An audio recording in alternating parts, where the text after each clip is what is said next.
Yeah. Good morning, one and all. I am Sophie Blessing, a second-year B.Tech CSE student. And I am Hema Mayuka, a second-year B.Tech ECE student. On behalf of the authorities, faculty, and student community, it is my great pleasure to welcome you all to KLH Deemed to be University. A special welcome to those of you who are on campus for the first time. I hope that you will discover today what I have discovered in my 1 year here at KL, that you have entered a lively, challenging, diverse, and warm community. To you parents here, I look forward to getting to know the exceptional young people you have raised and to helping provide a rich array of opportunities for them to learn, to grow, to discover who they are and how they want to make a difference in the world. To you students, the class of 2024, welcome. I'm here to say a few words about your heart university experience, the intellectual adventure that you are going to undertake now. KLEF Deemed to be University, originally established as KL College of Engineering in 1980 to 81, has an exemplary history of academic excellence. This institution has received significant accolades over the years.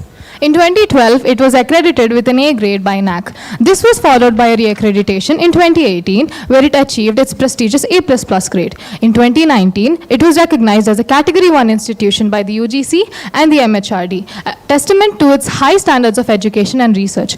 KL University has been a pioneer in technical education in southern India, leveraging over 4 decades of expertise. KLEF inaugurated its second off-campus in Bachupally in the year 2022. Its proximity to the city, combined with the state-of-the-art infrastructure inspired by the best academic hubs, offers a significant advantage. This KLH Bachupally campus, part of this off-campus expansion, boasts a distinguished faculty comprising of over 150 reputed teaching members, with more than 90% holding PhDs from prestigious institutions like IITs, NITs, and central universities. Among them are postdoctorates with degrees from top Indian universities and international institutions in South Korea, Japan, and Brazil. This campus is home to over 800 students enrolled in programs such as CSE, ECE, CSIT, and BCA, fostering a vibrant community that promotes innovative thinking and research. Our esteemed founder, Koneru Lakshmaya Garu, envisioned KLEF Deemed to be University as a premier institution for engineering and management education. With the guidance of our Honorable President, Koneru Satyanarayana Garu, and our Vice President, Koneru Lakshman Havish Garu, KL is aimed to position itself amongst the elite institutes of the nation. Under the leadership of Dr. L. Koteshwar Rao Garu, the principal of Bachupally campus, the institution is on its way to becoming a beacon of academic excellence. Here at KL, you have the freedom to find out who you are and where your passions lie. With the academic flexibility of over hundreds of courses, you will choose to create for yourself an education that will open up new worlds and new possibilities. When you step outside of your classroom, you will discover a campus teeming with activities. I want you to know that the entire university community here is to help, support, sustain, and encourage you as you commit to study here at KL. We could not be more privileged to welcome you to this vibrant learning community. It is you who makes us what we are, and we look forward to the fresh idea and energy that you bring to our campus. I speak for the entire faculty, staff, and student community of KL in saying that we are so happy that you made the decision to join us. Welcome. We would now like to welcome the esteemed dignitaries to the stage. We thank you for your impactful contributions and for being beacons of leadership in our community. We would like to invite to the stage Dr. L. Koteshwar Rao, Principal of KLH Bachupally.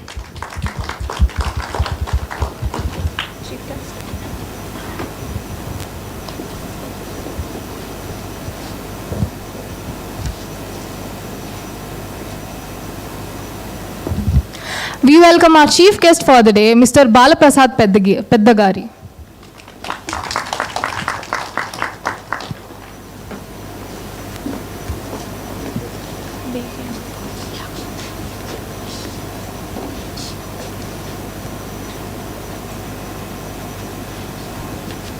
Please join me in welcoming Professor Hari Kiran Vege, Additional Dean of Academics.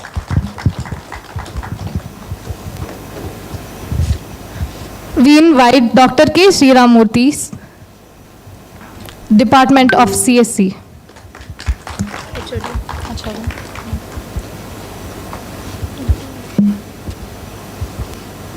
We invite Mr. S. Srinivas Rao, the HOD of ECE Department.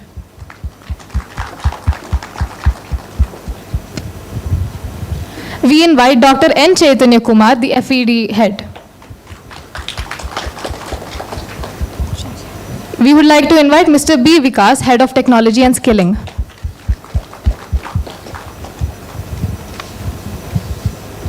Dignitaries, you may be seated.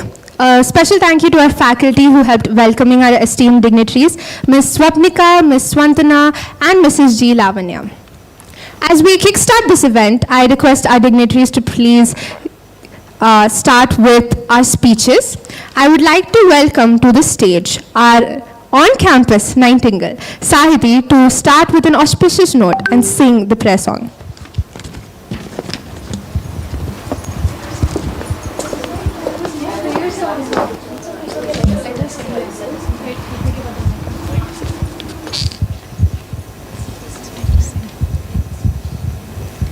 या कुन्देन्दु तुषारहार धवला या शुभ्रवस्त्रामृता या वीणा वरदण्डमण्डितकरा या श्वेतपद्मासना या ब्रह्माच्युतशङ्करप्रभृतिभिः देवैः सदा वन्दिता सा मां पातु सरस्वती भगवती निःशेषजाड्यापहा.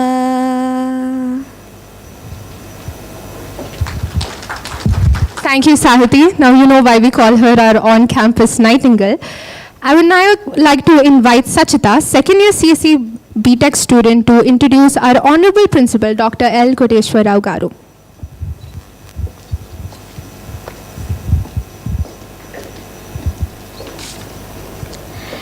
Dr. L. Koteshwar Rao holds a B.Tech in Electronics and Communication Engineering from JNTU College of Engineering, Kakinada, and Masters of Engineering from Andhra University College of Engineering, Vishakhapatnam. He has earned his PhD from JNTU, Hyderabad. His research interests include computer vision, deep learning, and IoT. Dr. Rao has published over 40 research papers in esteemed international journals and conferences. He holds 10 patents, has completed 1 industry consultancy project, and authored 2 textbooks, one of which is published by Taylor and Francis. He has guided 5 PhD students and is currently supervising another 5 research scholars who are working towards their PhDs. With 20 years of teaching and research experience in India and abroad, Dr. Rao has served as a head of department for ECE, Associate Dean of Student Affairs, and principal at KLH Aziznagar campus. He is currently the principal of KLH Bachupally campus. Sir, now I request you to address the gathering. Thank you. Respected dignitaries on the dais, the chief guest for today's program, Sri Balagaru, a colleague, Professor Harikiran, Additional Dean Academics, KL University, other functionaries of this campus, dear parents and beloved students, a very good morning to you all and welcome to the orientation program second day sessions.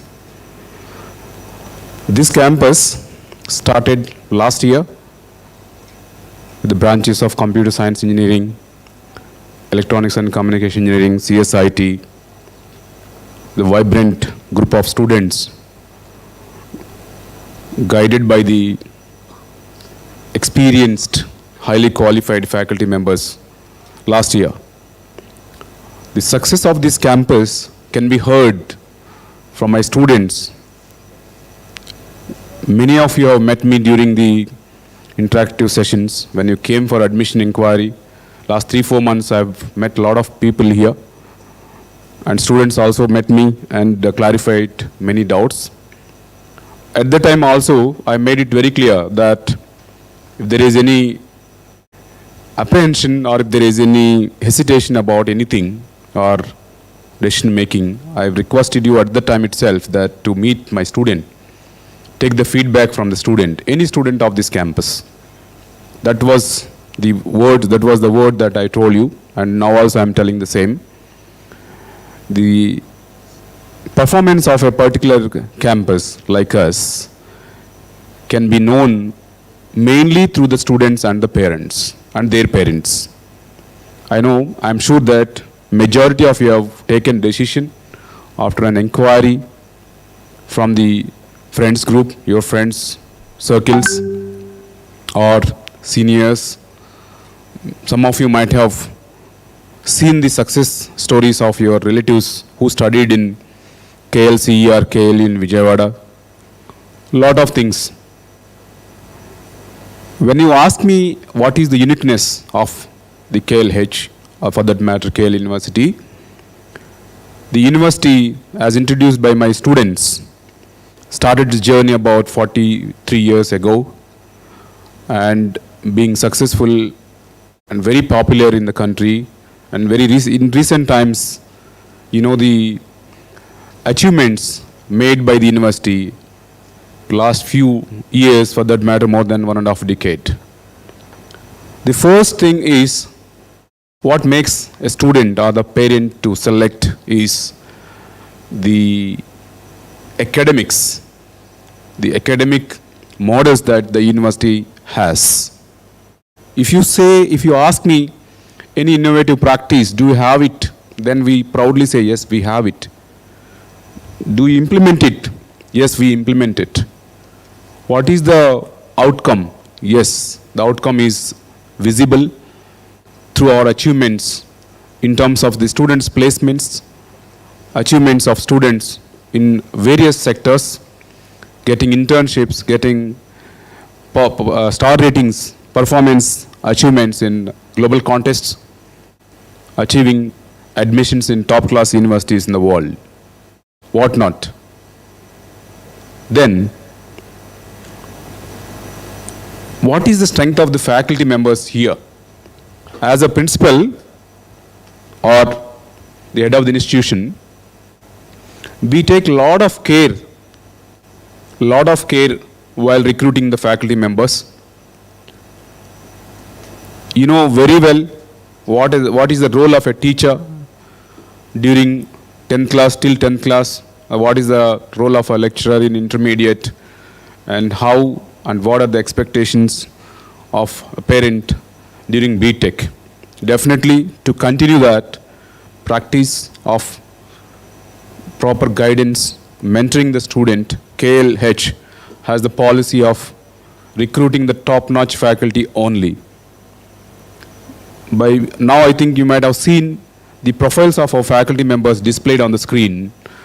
I can openly challenge to come out with such profiles anywhere if you find, or it's a proud moment for us. The faculty is the core strength of our university. 50% of our faculty members, though that's all not mentioned on the screen, 50% of the faculty members are certified by the industry.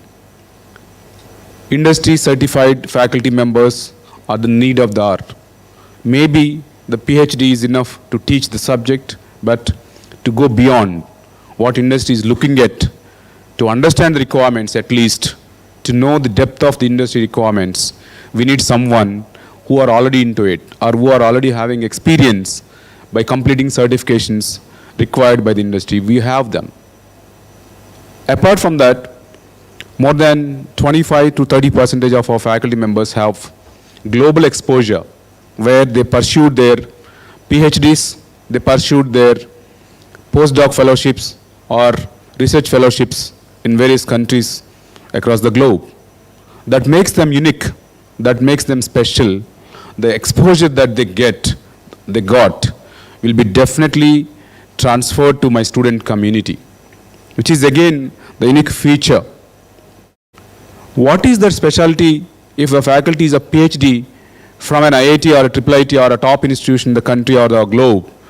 Very simple answer is, when you spend 5 years of time or 6 years of time or 8 years of time in a reputed and premier institution, that experience that the faculty gains will definitely be transferred to the student here. Through the faculty support, we have the model of identifying the internships, summer internships across various IITs and top institutions in the country. We send our students for internships during summer term. And if the internship is requiring more time, we support them by giving extra time to complete the project under the guidance of a professor in an IIT or a IIIT or any foreign university. That is again the unique feature of this campus. Whatever I mean, the campus refers to for all the practices, common practices across our university campuses. And next is the coding.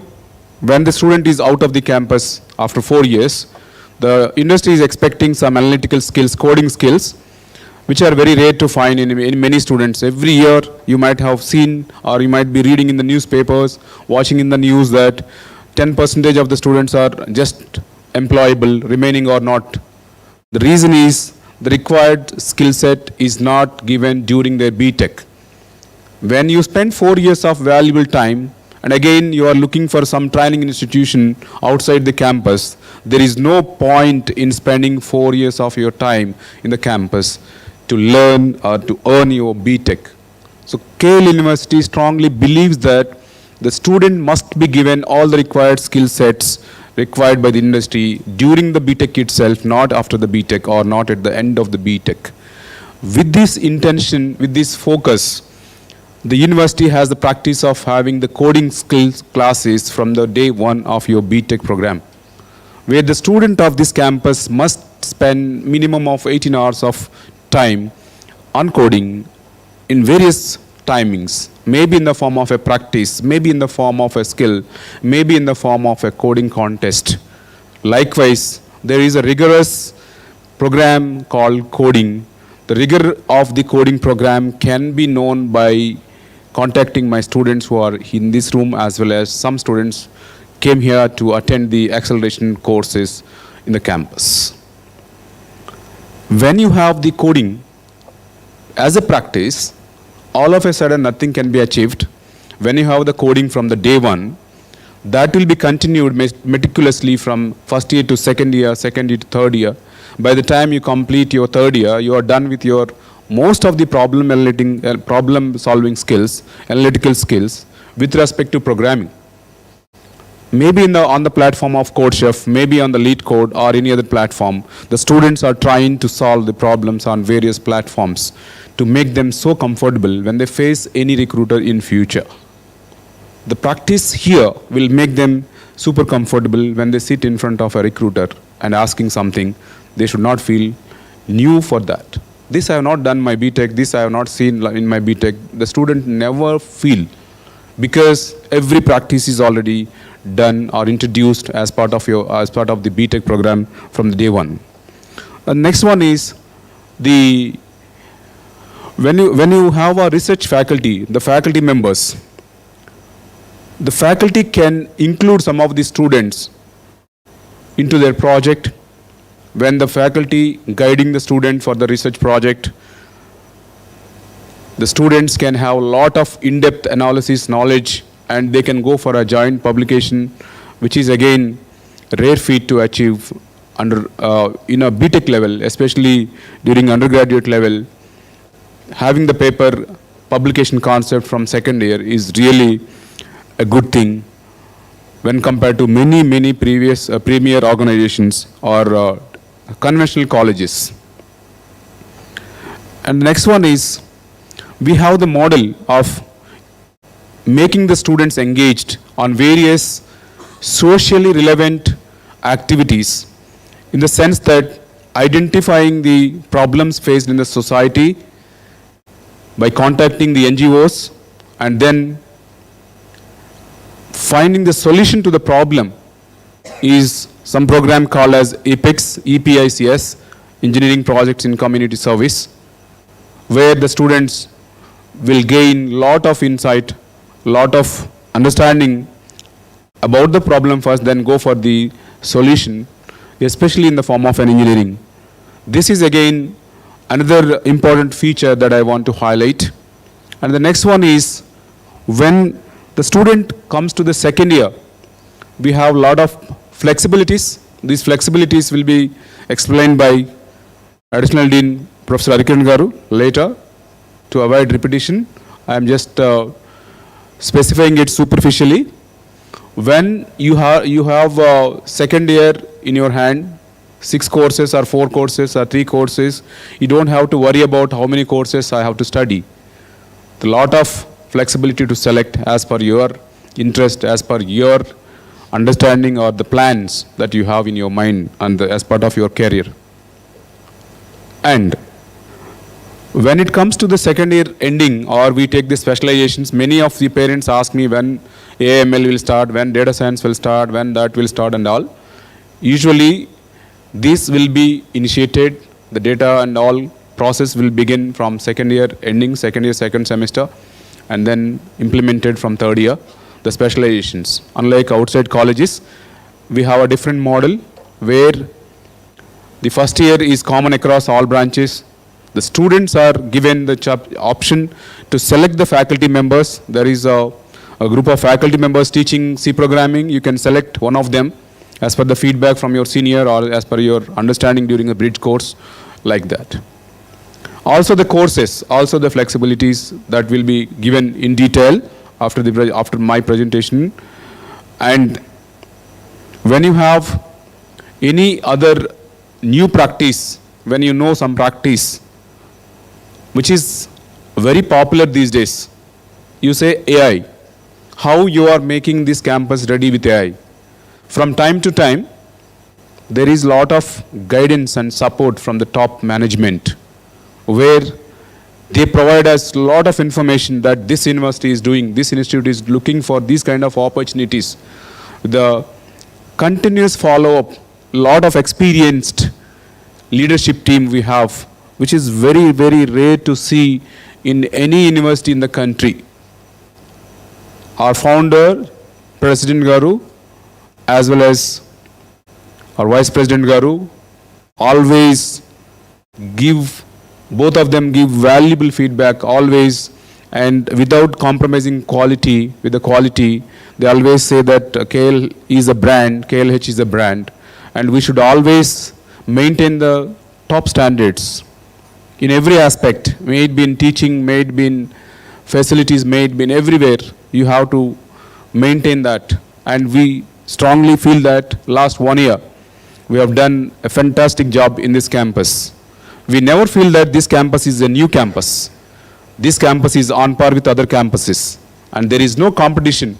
Many times I face the question, how you compare yourself with some other institution in the country, or how you compare with the college nearby. But my answer, you know very well, we never compare our university with any other college or any other university. Because we feel that, first of all, the competitors are among ourselves, our only 3 campuses. We are the competitors for ourselves. When you know that there is a lot to do, and when you have understood that there is no boundary for the quality, and that's where we do the journey every day. We understand, we take the feedback from the stakeholders from time to time, update the curriculum from time to time, from all sections, may it be student, parent, or colleague, industry, anyone, we take the feedback and update the curriculum.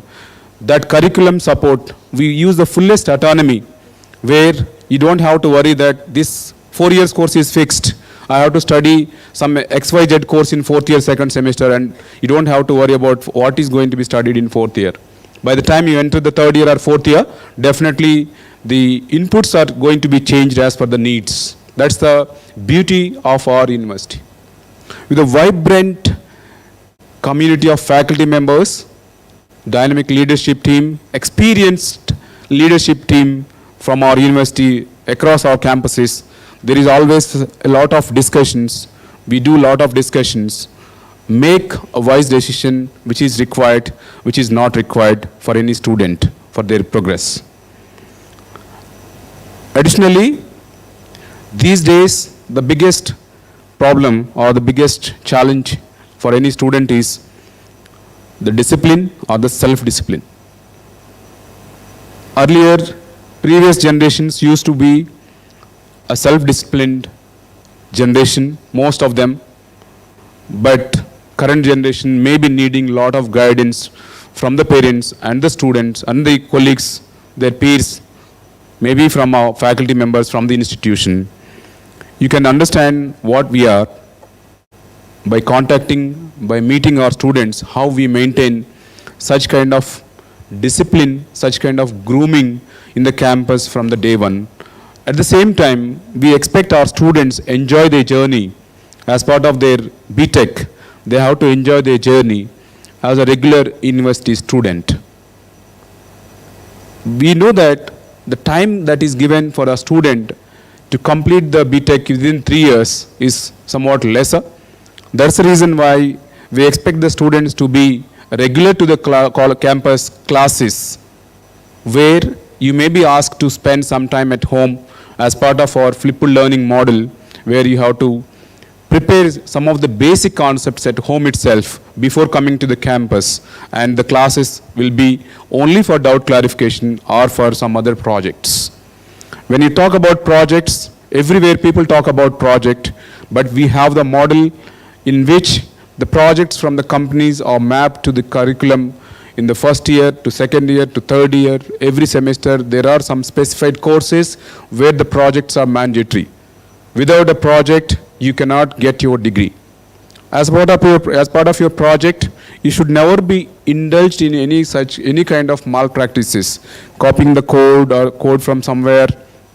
Those kind of malpractices will be viewed very seriously, and we have very good practices where the students are not really looking at such kind of shortcuts for their growth.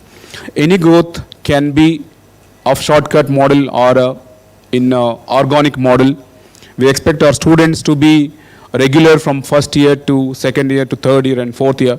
Anyway, most of the opportunities coming these days are internship cum placement model, and hence the student most likely will be in industry during their fourth year of B.Tech. So 3 years effective and rigorous learning is a requirement here. The student who is taking the admission must be prepared to spend a valuable 3 years of time continuously without looking for any other shortcuts or without taking it lightly. The attendance percentage or the policies kept or prepared by our university are prepared based on the vast experience of 43 years. If there is a policy of something, that means that policy is framed based on the experiences in the past. So with these few words, I'm again thankful. I'm thankful to the parents for their trust and belief on KLH campus and the university for all their trust again, and I wish all the best to the students. There will be announcements at the end of the session. There are so many parents who are not in this room are also sitting in the classrooms. For them also we'll have an announcement. We'll be giving the announcement details at the 12:30, and there will be a doubt clarification session around 12:30 after the guests give their valuable insights about the program. If you have any queries, if you have any doubts about our program or anything, our team is always there to help you. By now you know that a mentor has been allotted. For every 25 students we have allotted the mentor. Once you join us, there will be a regular mentor who will be completely taking care of your growth from end to end, and the parent or the student will be in complete contact with those mentors. There is a coding mentor, there is a regular mentor. Both of them will coordinate, both of them will help the student to come out of it. More details will be shared to the students during the bridge course. If you have any clarification required, as I said already, you can always meet us and talk to our mentors. There is no specific appointment model. During 8 to 4, college hours are 8 to 4. You can always come and meet us. With these few words, I welcome the dignitaries on the dais, and I especially thank the guest for today, Sri Balagar, who is the Chief Innovation Officer at TCS, for accepting our invitation in short notice. I'm sure that his experience will be shared now. Definitely the students will gain a lot of awareness about the requirements of the industry, what exactly the industry is looking at. Thank you so much.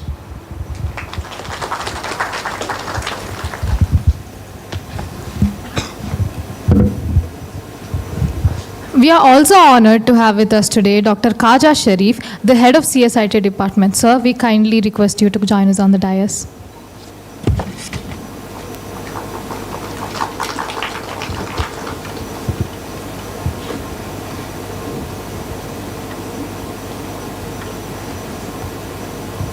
It is my great honor to introduce our chief guest for today, Mr. Bala Prasad Peddigari. He is the Chief Innovation Officer and Global Head of Technology Advisory Services at Tata Consultancy Services. In his 25 years at TCS, he has been responsible for driving purpose-driven transformation program with technology enablers, research and innovation functions. Mr. Bala holds a master's degree in computer applications from University College of Engineering, Osmania University, and is an Open Group Master IT Certified Architect. Renowned for his expertise in cloud architecture, he has published papers in IEEE and delivered over 500 technical and soft skill talks at various esteemed forums, including IEEE, Institute of Engineers, Open Group Conference, Computer Society of India, FTCCI, Microsoft TechEd, and numerous technology events. He has been instrumental in driving large-scale digital transformation projects and is a sought-after speaker and thought leader in the industry. In addition to his professional accomplishments, Mr. Bala has been an active contributor to the academic and professional communities. He has served as a mentor and advisor to numerous innovation programs, helping to shape the next generation of technology leaders. He currently serves as the Secretary of the Internet Society of India, Hyderabad chapter, and as the Co-Chair of Information Technology and Digital Communications at FCCCI. We would like you to speak some words.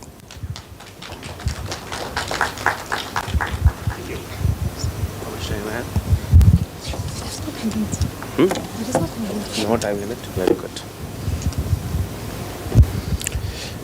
Respected esteemed guests and principal sir, dean and head of the departments, parents and students.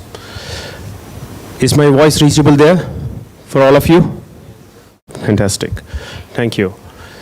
I need 2 student volunteers at the end of my talk. 2 student volunteers who can come here. So decide who are going to come. And I also need 2 parents to come over here at the end of my talk. Is that okay? That's a small expectation from my end. Can you guys do it for me? Yes or no? Thank you. So, first of all, I would like to take this moment as a privilege and honor for me, for KL University to invite me for this Orientation Day program. Thank you for that. And I congratulate all the parents and students for taking the first and foremost decision to make up your career in the engineering area. Engineering is one of the important disciplines for the entire country. When we are trying to talk about Make in India, Digital India, this kind of initiatives are all possible with the engineering minds who can really think about future, who can really set the direction for the future. So tomorrow's future is developed in the universities like this. It is very important that we should start constructing that kind of a foundational thoughts, foundational concepts, which will really help us to build that kind of a cultural development. The first important thing which I wanted to communicate as my message is every student need to cultivate the habit of staying curious. You guys need to stay curious about learning the things. You need to be understanding the concepts of various engineering disciplines which can help to solve the problems. The intent is every subject which you're going to learn has got a lot of insights, lot of information which can really mold your careers in the future. I'll just try to take one small example. We all run up for the artificial intelligence. Yes or no? AI, computer science, yes or no? But do you know, if you really wanted to carry the artificial intelligence as a discipline, it's not the only programming construct. It's about English as a subject, natural language processing.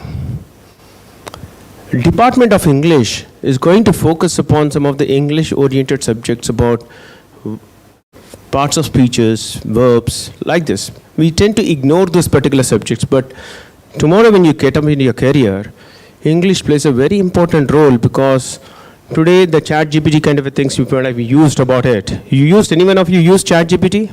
GPT here? Yes or no? Or co-pilots, which are very, very prominent.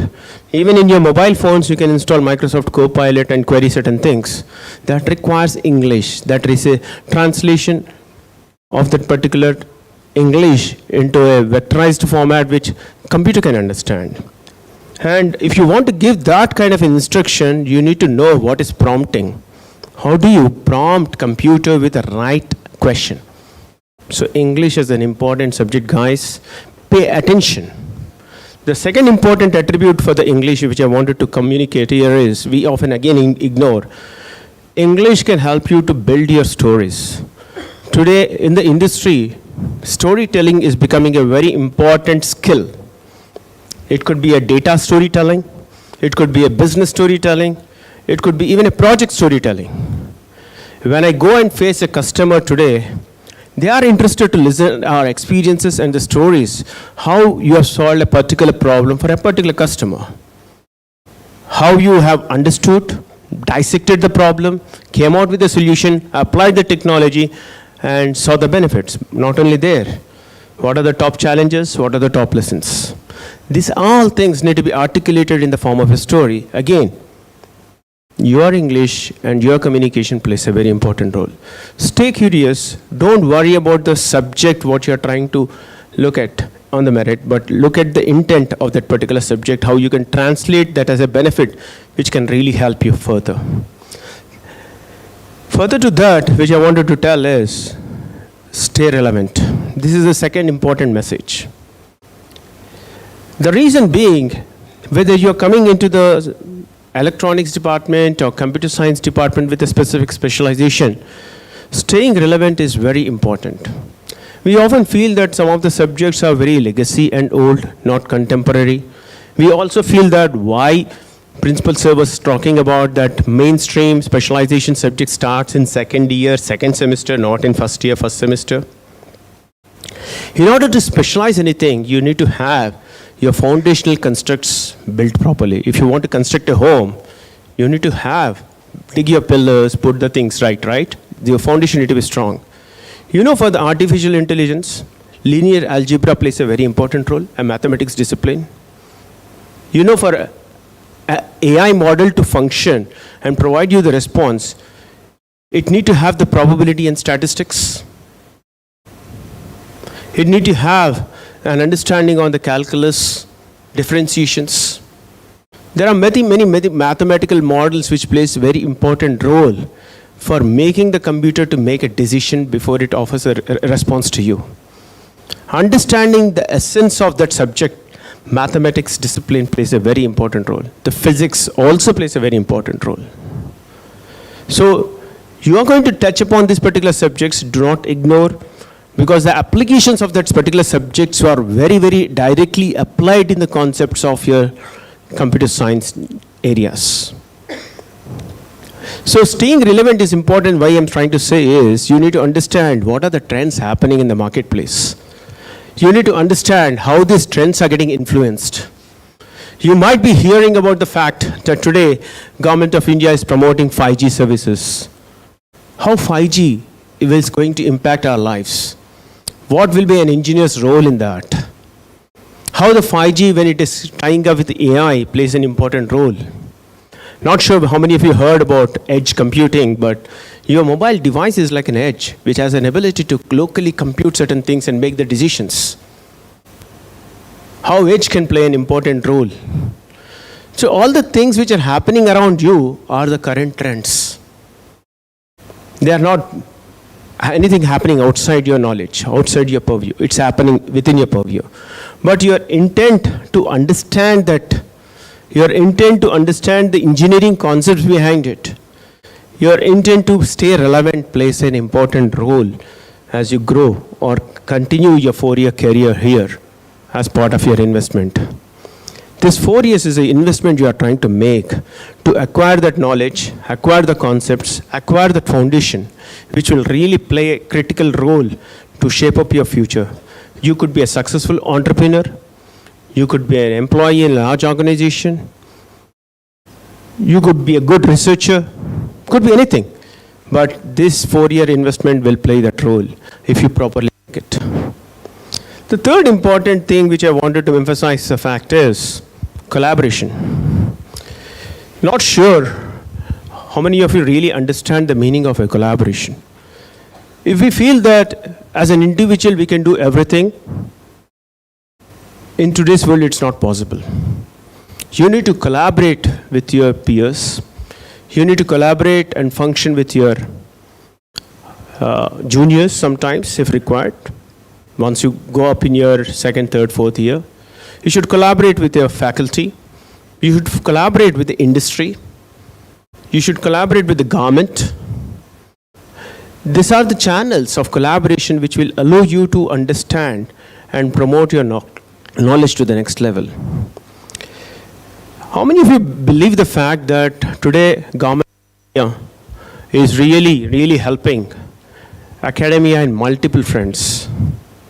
First, through Atal Tinkering Labs, Atal Innovation Labs, and they are trying to promote the culture of innovation and promoting many entrepreneurs, budding entrepreneurs to come and experiment through that funds. Funds is not a challenge today. Ideas are a challenge. If you are, this message is for the parents particularly. If your kid has got an idea, if you feel that you want to embrace, please embrace that. Do not suppress the idea. Ask them to go and explore. Give them the freedom to experiment. Let them fail, but they are going to come back very strongly. Today's generation is a unique generation which has got a fearless attitude. Bold experimentations can be done, but that needs a backing from the parent. As a parent, if you back them, they can shine a lot. The reason, I'm a parent of 3 kids, one son, twin girls. My son is in engineering 4th year, but he started his startup on mental health discipline. He comes from the AI and robotics background, that is his specialization. But he started a mental health during the COVID time. He got an idea during the COVID time. Many people are getting into stressful situations. One night I started a startup. He came out with an idea, promoted that in his university, and that got shortlisted. They groomed him, and is successfully running his startup from the last 3 years. He is now into the 4th year, but he has got 4 customers working with him on mental health. So promote that, let them fail, but they are going to come very strong because the culture of entrepreneurship through the proper collaboration can really make them understand how the things will happen in the reality. By the time of 4 years when they come out, they will be very strong, understanding the core concepts of running a company also. Running an enterprise, validating the idea and realizing and executing into the reality. Translating vision to the idea to the reality is very important. The outcome is very critical, and that is possible through the collaboration channels. You should collaborate with your venture capitalists, you should collaborate with your promoters, you should collaborate with your customers also. So while doing this, you also had, as part of your 4-year of investment here within KL Hyderabad, you may also try to look at the options of experimenting your ideas by collaborating with your professors. Stay very close to your professor community. I believe Sir mentioned about every 25 students have a mentor. Validate your ideas with your mentor. Mentor will never come to you asking you need any help. You as a student, you as a mentee need to approach mentor with your problem statements, with your ideas, and validate. The best guide for you is a mentor who can provide you the direction. Use that direction. Establish your collaboration channels, work in your labs, put down your proof of concept and take it forward. Government of India also promotes ideas to be experimented in T-Works, T-Hub, V-Hub for the women. For your skilling and knowledge, task is there. For in your innovation excellence, you have lot of innovation forums available which can really help you within the government of Telangana. Utilize the channels. So beyond your curriculum, these are the external channels which you need to get exposed, which can give you an understanding how you are going to face the world, outside 4 years. The fourth important message, continuous innovation. Innovation is something which you need to really look at. Doing the things differently is what I call it as innovation. We all do jugaad innovation in our lives. How many of you have done jugaad innovation? Means you have done certain things differently from the regular things. Have you guys done? Right from putting the thread into the needle. People have different methods of putting the thread into the needle. There are different jugaad innovations, but that is not a scaled innovation. It will work for that particular instant, but if you really wanted to have a scalable innovation, you need to really look out for the approach of sustaining it and maintaining it and expanding it. So innovation is something which truly getting promoted. In fact, I am working for TCS as a Chief Innovation Officer. I try to validate every day a lot of ideas which are coming from the different group of members to help them understand how this idea can be innovated better and how this innovation can be translated into the business benefit and solve a particular problem which currently industry or business is facing. So innovation is something which you need to really have an IQ to look at. It could be social challenges, industry challenges, domain challenges, could be any particular area where you might be seeing the challenges. These challenges need to be thoroughly reviewed. And any particular idea which is getting triggered, you need to get it validated. Innovation is all about experimentation. Innovation is all about ensuring that you are able to translate your idea into the reality. Today, I'll tell you, one particular person way back in Ahmedabad, sitting there, he has an idea to create a designer umbrellas. Designer umbrellas. You all know umbrellas. But that guy wanted to create a designer umbrellas for the different section of people. With that small concept, he came out and he told that I don't have funds, what should I do? And he used the channel of crowdsourcing funds where he has utilized one of the website to raise the funds and made them as a partners. He has not loaned. He has raised the funds and utilized that particular funds to create designer umbrellas. Today, that particular startup, what he created, is making around 10,000 umbrellas per month, and he is able to generate around $10 million. I'm translating it to dollars here for your reference, $10 million over the period of 2 years. So intent is, and he started distributing the profits to the people who are part of the partnership ecosystem. So likewise, there is a lot of websites today available which can help you to raise the funds also. You know about Airbnb, you know about Ola, Uber, all these things not only utilize the digitized technologies. The people who started that particular firms do not have the domain knowledge, but they have the intent to perform. And they have applied technology-driven innovation to bring the change into the entire economy of thoughts. Now, as I say so,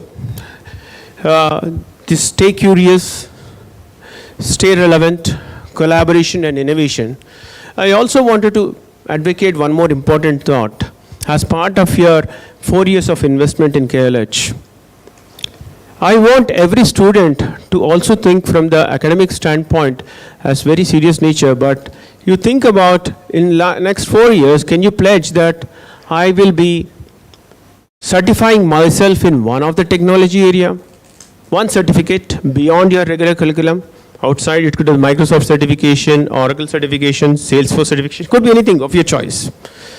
One conference paper presentation, it could be in the IEEE, or it could be the Springer, any kind of a conference which is associated where you're publishing your paper as a concept translated into a full-fledged paper.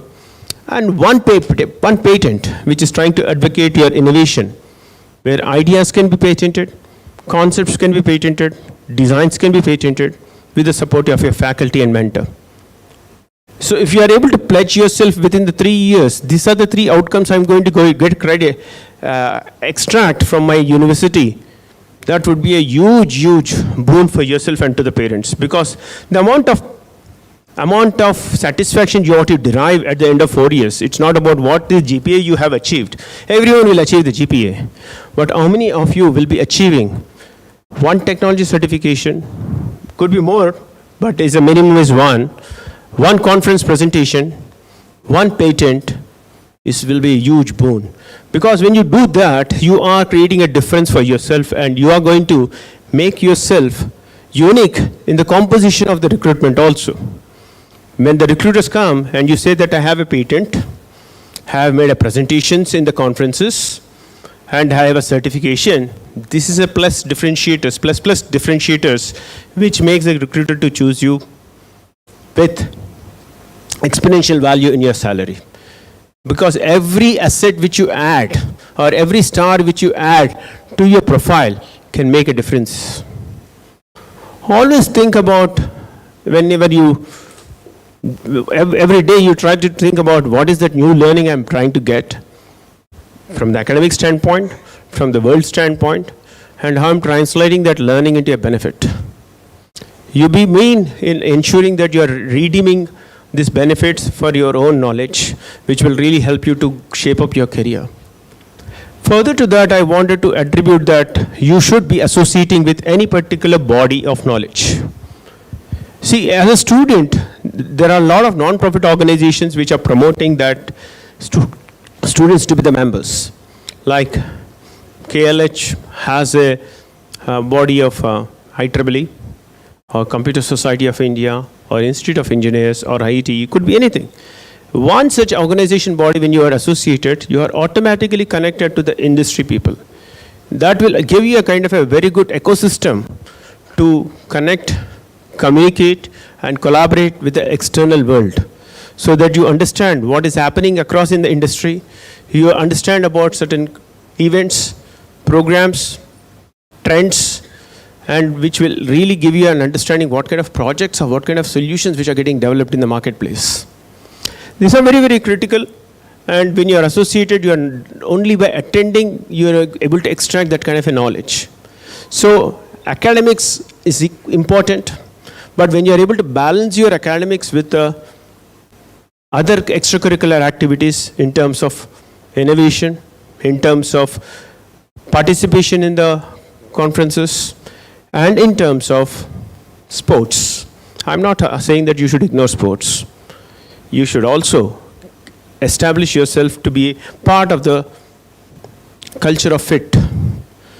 Fit for life is one of the important area what you need to really look at. If you are fit, your mind is fit, you'll be able to shape up your day and work across the day tirelessly. So you'll be able to extract the best out of yourself when your mind and body can work in tandem. So ensure that the rhythmic fitness is also maintained as part of your learning. It's not only about hooking up to your mobile phones entire day, but spend 30 to 45 minutes for your own fitness. A student fitness really plays a very important role. I believe at this age you should be able to spend that, because once you do that 30 to 45 minute rhythm, you will be able to grasp everything which is happening in the class instantly, because your focus, concentration will be very, very high. Your strong determination to apply those balanced concepts is very important.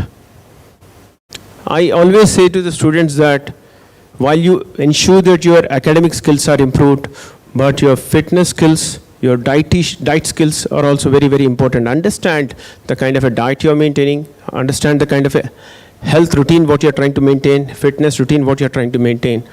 That will automatically give you the time to allocate about the elements which I talked about: staying curious, staying relevant, collaborate, and innovate. The intent is, as a student, you might be looking at so many challenges. In fact, I have, as a student, when I entered University College of Engineering way back in '95 for my master's, it was a huge challenge, because the people who were studying in that particular college were all the rank students, and subjects were very, very different. But one of the professors keenly advocated to me that don't study the subject as a subject for the academic marks. It's not about the marks what differentiates. It's about understanding the applications of the subject which can matter. If you understand how you apply the subject in the real world problems, you'll be able to really appreciate why I'm learning that subject. I really did not understand the concept when we had in MCA financial accounting, how financial accounting need to be done. How is it related to the computer applications? Then he told, if you are a computer guy, and if you're trying to go and work for a BFSI customer, banking and financial services customer, and he says that you need to develop an application which will really automate my financial accounting processes. How do you do that? Without having a domain knowledge. Very, very difficult. Similarly, you may need to deal with pharma companies, you may need to deal with healthcare companies, manufacturing companies for autonomous vehicles. You need to understand those particular concepts very well. I'm not saying that you're going to master them, but the breadth of the knowledge is equally important. That's why you try to shape up your T-shaped skills. We call within TCS T-shaped skills, which is called, we get measured on the T factor, what we call the breadth and the depth. The composition of depth and breadth skills are very, very important. While you try to specialize in a couple of skills in the deeper aspects, the breadth of knowledge is equally important for you to make up your career. These are few things which can make a significant difference when you try to shape up your knowledge. And that thought what the professor gave me made me to look each and every subject with equal respect. I have never given any kind of a favorism to one particular subject, even though certain subjects are very, very close to my heart. But I have started providing equal respect to every subject because every subject has certain things for me to give me. If academicians are playing an important role, your board of study members are playing an important role to introduce a subject for you in your academic area, there is a strong relevance and association of that subject, how it is good for your entire 4-year academics. So understand the reason behind it and you will start appreciating it rather than questioning. Understand the essence of it. With that note, now I would request 2 student volunteers to come onto the stage first. Who are the 2 student volunteers? If you have chosen yourself, fantastic. Otherwise, I need to pick up random. Then you will not have choice.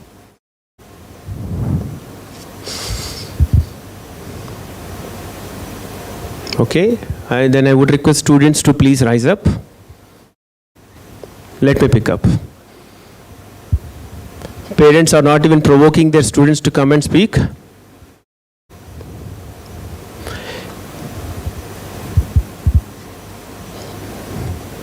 Coming onto the stage is the first step of eliminating the fear. The reason I requested but the 2 student volunteers is I am of a belief that this age of students are fearless people. You guys are fearless or fear? Fearless or feared?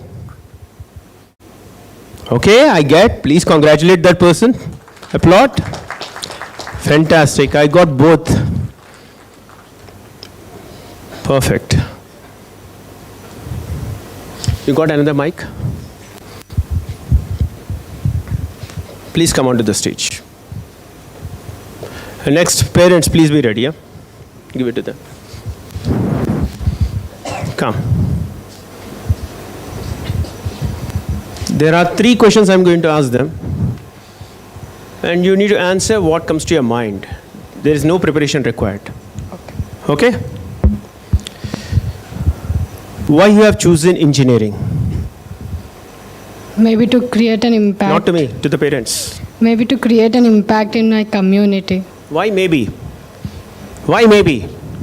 You have already made a decision means there is no maybe. You want to create. Yeah, I want to create an impact in the community. She wanted to create impact in the community. That is the reason she has chosen engineering as a discipline. What about you? Why you have chosen engineering? I have chosen engineering to impact and create a competition to my friends. Oh, he wanted to compete with his friends, but today... I request to develop the country. Develop the? Country in a technology way. Okay, he wanted to participate in the development of the country in the area of technology. So you want to be part of the Digital India initiative? Yeah. Fantastic. Thank you. My second question. Okay, either way you can do it. My second question. What is your expectation from KLH? What do you expect KLH to offer you? Provide opportunities to create the impact. Provide opportunities to create impact. Okay, fantastic. To give a good knowledge in the education that we need. So KLH, they are expecting from KLH a good knowledge and education and provide opportunities. I believe such platforms do exist within the KLH. You should take advantage of it and promote yourself in that direction. And I said that you should look at opportunities of associating with the industry bodies. Manage your internships. I've been told by Principal Sir that the entire 4th year you have an opportunity to go on your internship. I believe no other college says that 4th year completely available for your internship. You can explore that option. So utilize and the wide variety of subjects what is available as part of your discipline. I've been also told you will have an opportunity to take up a minor degree, dual degree possibility is there within KLH. Yes, sir? So utilize that option. If there is a minor dual degree options are available, your knowledge and education can be expanded. You might be as part of the CEC core, you wanted to specialize in AI, you can do that. If you want to specialize in some other specific subject, you have an opportunity to do that. My third question. You came for this orientation day? Yeah. Yes? Yes. Did you make any friends? Not yet. Have you spoken to anyone? Not yet, sir. What about you? I would love to make few friends, but not yet. Okay. Now tell your names. My name is Pranita, sir. Pranita. Sri Aditya. Huh? My name is Sri Aditya, sir. Sri Aditya. You know each other now? Yes, sir. Okay. Now you know Pranita and Sri Aditya. Yes or no? That's the best way to brand yourself. Thank you. The instant reason which I wanted these two people to come on, you can go on. The instant reason for the people to be brought here onto the stage is branding. How many of you believe in branding? You believe in brand? When you go and purchase a television, when you go and purchase a mobile phone, you look for a brand? Yes or no? So when an opportunity comes to you to stand before few people and speak, steal the thunder. Be a brand. Make yourself as a brand ambassador of the college. Make yourself as a brand ambassador of the university. Similarly, within the industry, we expect the associates to be the brand of their own technology. People should call yourself as a brand for something. They should recall you for something. Creating your brand is very, very important. Everyone can create their own brand in their own style, in their own area. Today, if you take any discipline, any particular thing or a subject, you have multiple brands. They have their own identity. Yes or no? And it is catering to a specific citizens. Similarly, you yourself can create a brand, and I request parents to support them in identifying themselves in that area and promote their brand. Very, very critical. Now I need two parents. Okay, we have more volunteers coming in. If three are coming, please, please. Thank you, please congratulate them. I think parents need a more better applause from the students. Thank you, sir, for coming. Thank you, sir. Thank you. Thank you, sir. Sorry if I'm troubling you, but my intent is little different to the students. It's pleasure. So, my first question for you, sir. What is that you are expecting from KLH for your kid? Yeah, what I expect from KLH is to make my son to face the world. Not just knowledge, not just money and all, to face the world with the confidence. The most of the students, they have, what they feel is fear. If students feel fear, they can't succeed. First, they should come out from the fear. As he sir is saying that you should face public. Even we used to, do the same thing. We used to fear like that, but we came out from it. Now we are here. So we want our children to be out of the fear first, so they can face the world with confidence. Fantastic. Thank you. Do you have any different views, please? Hi, one and all. You can please mention your name, sorry. Very important. My name is Srinivas, Father of? father of Abhiram. Abhiram, where are you? Stand up. Thank you. Thank you. Hi and good morning, one and all. Your name, sir? My name is Pramod Kumar, Your father of? Sri Aditya. Where is Sri Aditya? Just now he was Okay. here. Father and son came, huh? I only proper. Oh, you provoked him. Very nice. Okay. What I am expecting from KLH is more practicality. Practicality. Okay. Because our living and everything, every moment depends on the practicality only. The how you question, the how you get the answer. That is my intention, to have a response from the KLH. He is talking AI now because AI gives the same thing. Now, what you question, you get that. Okay. Yes. Thank you, sir. My name is Sairam and I'm father of Ashrita. So the reason I Thank came you. here is she was hesitating, so I just wanted to set an example. Fantastic. That's a fatherly example. And what I expect, this has been my constant feedback from all the institutions, right, from the schools, the junior college and engineering colleges. Make them ready to face the world. It's not just about the academics, but also in practical, like the other parents also have said, right? So they should be able to eliminate that fear, right, face the world. Tomorrow, if they are sent to some foreign country, they should be able to survive among the strangers, right, ready to face the challenges of the real world. So that is the minimum expectation that I have, in addition to the academics. Obviously, KL is well known for the academics, but in addition to that, this also probably is something important that they can learn from here. Fantastic. I believe the mentors of this particular college, faculties of this college have that expectation setting, the dean academics and also the head of the departments. KLH is obviously good as part of the academics, but the eliminating the fear in the students, the brave and boldness creation, and also creating opportunities on the practical aspects is very important. But what sir mentioned is very important. Precise questioning and precise answering is very, very critical. Today, when you face interviews, I have seen many students, they try to advocate certain responses which are not even relevant. Don't beat around the bush, be specific. Similarly, in the academics, when you're trying to study in the class, do not ask questions to the faculty to test their knowledge. Never do that. But understand the essence of it and explore the things. Be curious to know the things.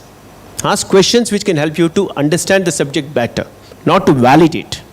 Please, this is an important lesson which I'm trying to get it from this three parents. Second question, sir. This is final question. Okay. So, as a parent, all the questions are common. As a parent, what is that you expect from your kid? Now, you told about KLH, but what is your expectations from your kid? One is be a responsible student, right? I know all the parents are paying a lot of fees, so we expect the students to be more responsible and meet the academic career-oriented goals in terms of passing them with the decent grades, if not topping, right? At least make sure no backlogs are there, and that's a minimum expectation. No? Yeah, and you pass on, you come out with decent grade, and if there are a lot of opportunities that KLS provides as in the campus, right, in terms of campus opportunities and all, certifications and all. So as you have rightly suggested, be a member of any of the societies, get a certification. In addition to your academics, whatever you can do at a minimum, I think that should be adding value to your career, and that is something I would like my daughter to be leading at least. Thank you. Yeah, thank you, sir. What I can advise from from my son and other students is first set your goals. Without goals, there's no meaning in your journey, and don't be afraid of your failures. The failures is your first step. Okay, you need always be ready to come out of here from failures. Thank Fantastic. Great message, sir. My thing is different. It's a creativity and innovation, because both are the plays main role in all of lives. The way you create, the way you innovate, then only your problem solves. That is my intention. Thank you, sir. I believe all the parents have given a great messages. Yes or no? Thank you, sir. Thank you, sir. Thanks for coming in here. Thank you. So final thing which I wanted to communicate is developing the skills beyond your academics is very, very critical. While no parent expects that you go beyond your limits, but within the limits you operate and try to perform the way in such a way that you are more responsible in nature. Setting your goals, being creative, being innovative, and applying your critical thinking can make yourself a better professional, and graduating from here can be an appealing thing for you to make your career more prospective and more purpose-driven. The intent is setting a purpose-driven goals, achieving that, and making your brand counted within the industry as you graduate will really make a great day for yourself. This is only a starting day of the orientation day of your engineering journey, but at the day of the graduation ceremony, I would definitely want you to recall these messages: being curious, being relevant, being collaborative, being innovative, how really it shaped your entire education journey and made yourself as a strong engineering professional who has walking out of the KLH during your graduation ceremony, that I'm going out with a purpose, I'm going out with a strong mind, with a fearless attitude to face the world with all the challenges. I know how to manage the things. With that note, I wish you all the very best and congratulate you for joining KLH for your engineering degree. I wish you all the success as part of this journey. Thank you.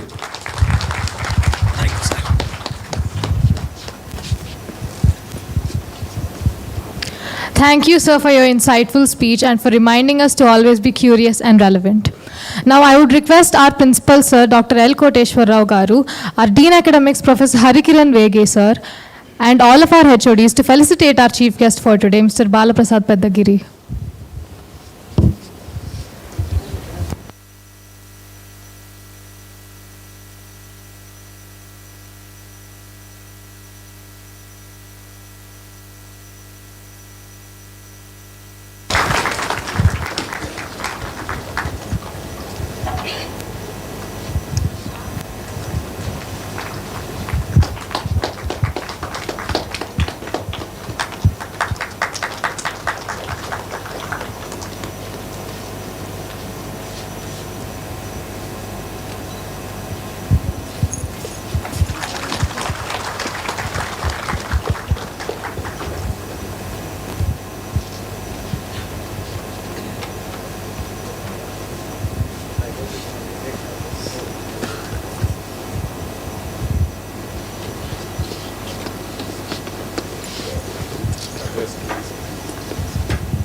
Yeah, before introducing the guest from our university, I just take the opportunity to specify 1 minute.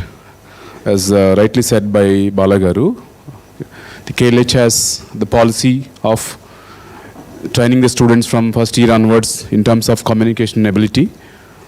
I'm sure that whoever is not on the dais today, definitely they'll, after 1 year or at least 1 semester, you'll see the progression of the student, how the students are confident. You can see the students here. Like this, you will see your son or daughter to be more confident, at least after 1 semester or 2 semesters. And rightly pointed out by Balagaru, the innovation and the entrepreneurship is the need of the hour. And I'm sure many of you will be the, at least touching the ideation phase. And as rightly said by him, KLH is very firm about having the membership, or at least a member of any one startup by the time you graduate from this. This is a mandatory thing for every student. He or she should be a member of at least one startup. That's a mandatory requirement. Mandatory requirement is the global certifications, which will be highlighted by my colleague, Additional Dean Academics, Sri Harikiran Garu, right now. All other inputs given by Bala Garu will be taken. That was a wonderful interactive session. There are a lot of insightful advices or the inputs from him out of his experience. Definitely, we'll invite him for our future prospects, future works in our programs in future. Thank you, sir. I would now like to invite Sai Nandan to introduce Professor Harikiran Vegate, Additional Dean Academics.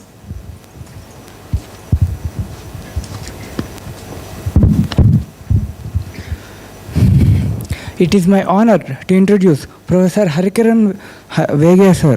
Professor Vege is currently the Additional Dean of Academics at KL deemed to be University.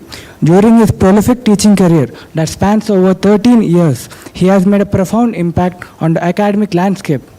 His teaching journey has taken him across borders. Professor Vege has taught at the University of Western Australia and delivered guest lectures in many universities in Singapore and USA.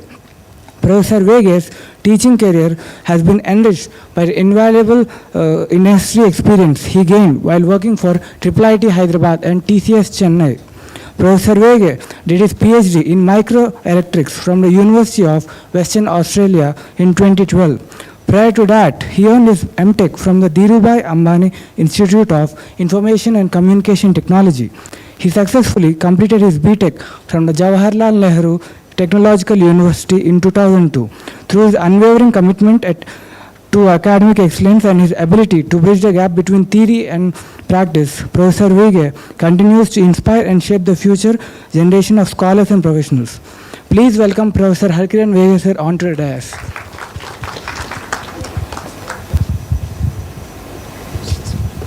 Is that working?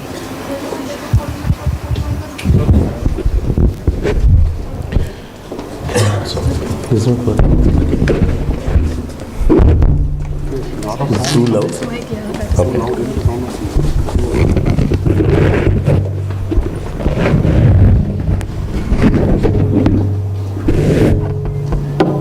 Thanks.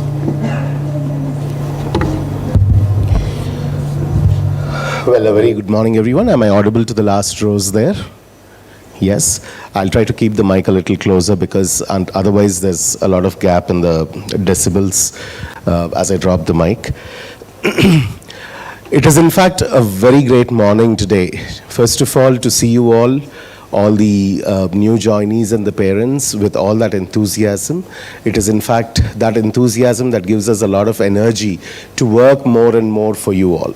And then to listen to the principal and our chief guest Balagaru, to listen to you all and especially to listen from my dear students and their parents. It is indeed a privilege to be part of this entire conversation. And I will start from where all our parents and our chief guest has stopped. Before I get into talking about academics at KL, even before I forget what other people have spoken, I wish to mention that academics at KL is not a separate entity. It encompasses everything that a student requires to become a perfect human being after 4 years of study. So if you have doubts that academics would be just like academics of any other college and everything else has to be learned separately, that is not the case, right? When we and our associate deans in academics office sit together for a quick chit chat, we usually say that even when someone plays kabaddi, that is part of academics, right? So everything is put into one whole big task called as academics. So whatever student requires in all the 360 degrees dimension to become a perfect student, to help the country, to nurture the society, to bring in creativity and innovation, all that has been brought into academics. But before I go forward and take the credit of building such kind of academics, I should say the credit of building this academics is not just with me or my team, or not just with KL University or KLH. It is from the students like you. It is from your seniors who have brought in all these flavors into our academics. So students play a vital role in shaping our university, in shaping each of our campuses. They play a significant role in bringing in a lot of innovative ideas, and we allow them to do that. We give them that space to think and come up with new ways of learning, new ways of assessment. So all that you would go through now as part of academics is something that we have brainstormed over many years, not just from industry, not just from academic peers, but also from our own students. So we take that privilege and say that this is built completely in-house. And as principal has mentioned, we do not wish to compete with anyone else. We do not want to say that our system is better than a particular institution in India or abroad. There is absolutely no point of comparison. We always try to fine-tune this as better as we can from the thoughts that we get from all the corners, from all the stakeholders, right? And let us first look into the presentation and quickly understand how it is structured. Yeah. So we'll quickly talk about the philosophy of the academics. We will then move into flexibilities, understand the learning part, the assessments, and the future. Is there a way we can dim the lights? If you need the focus, then the focus is all right, but yeah. The philosophy, the flexibilities, the learning, the assessments, and how do we work on the future. This is how the presentation is structured. Let's start with the philosophy part. We build our academics on several pillars. We bring in a lot of concepts across the world in making a student a perfect student. And in the first place, we want our academics to be completely barrier-free. We do not want students to be bound by the four walls of the classroom or the timings like 8 to 4. A lot of people think that college is only from 8 to 4. After that, I can go home. It is all something different from college. And then they come back next morning, fresh mind. Again, 8 to 4, they stay in college. They learn, they are good. I'm not complaining on that they are not learning between 8 and 4. My complaint is to be confined to that 8 and 4. And to be confined to that four walls of the classroom. So right on day one, what I want students and parents to realize is break those barriers. Break those barriers, come out of that thought that academics is one part of my life. You might have watched a lot of movies where engineering colleges, engineering life is shown in a very colorful, brightful, joyful manner. Usually faculty say that that's not how engineering is. It is more, difficult, more strict, more, you need to study more. Movies all show all stupid stuff. That's not exactly how engineering life is. But I would differ from them. I would say that engineering, yes, is very joyful. Engineering, yes, is very brightful. But that joy comes out of your learning. That is what the movies do not show, in fact. Right? So that joy has to come out of your learning. You need to ensure that everything that you learn brings you that excitement, brings you that joy.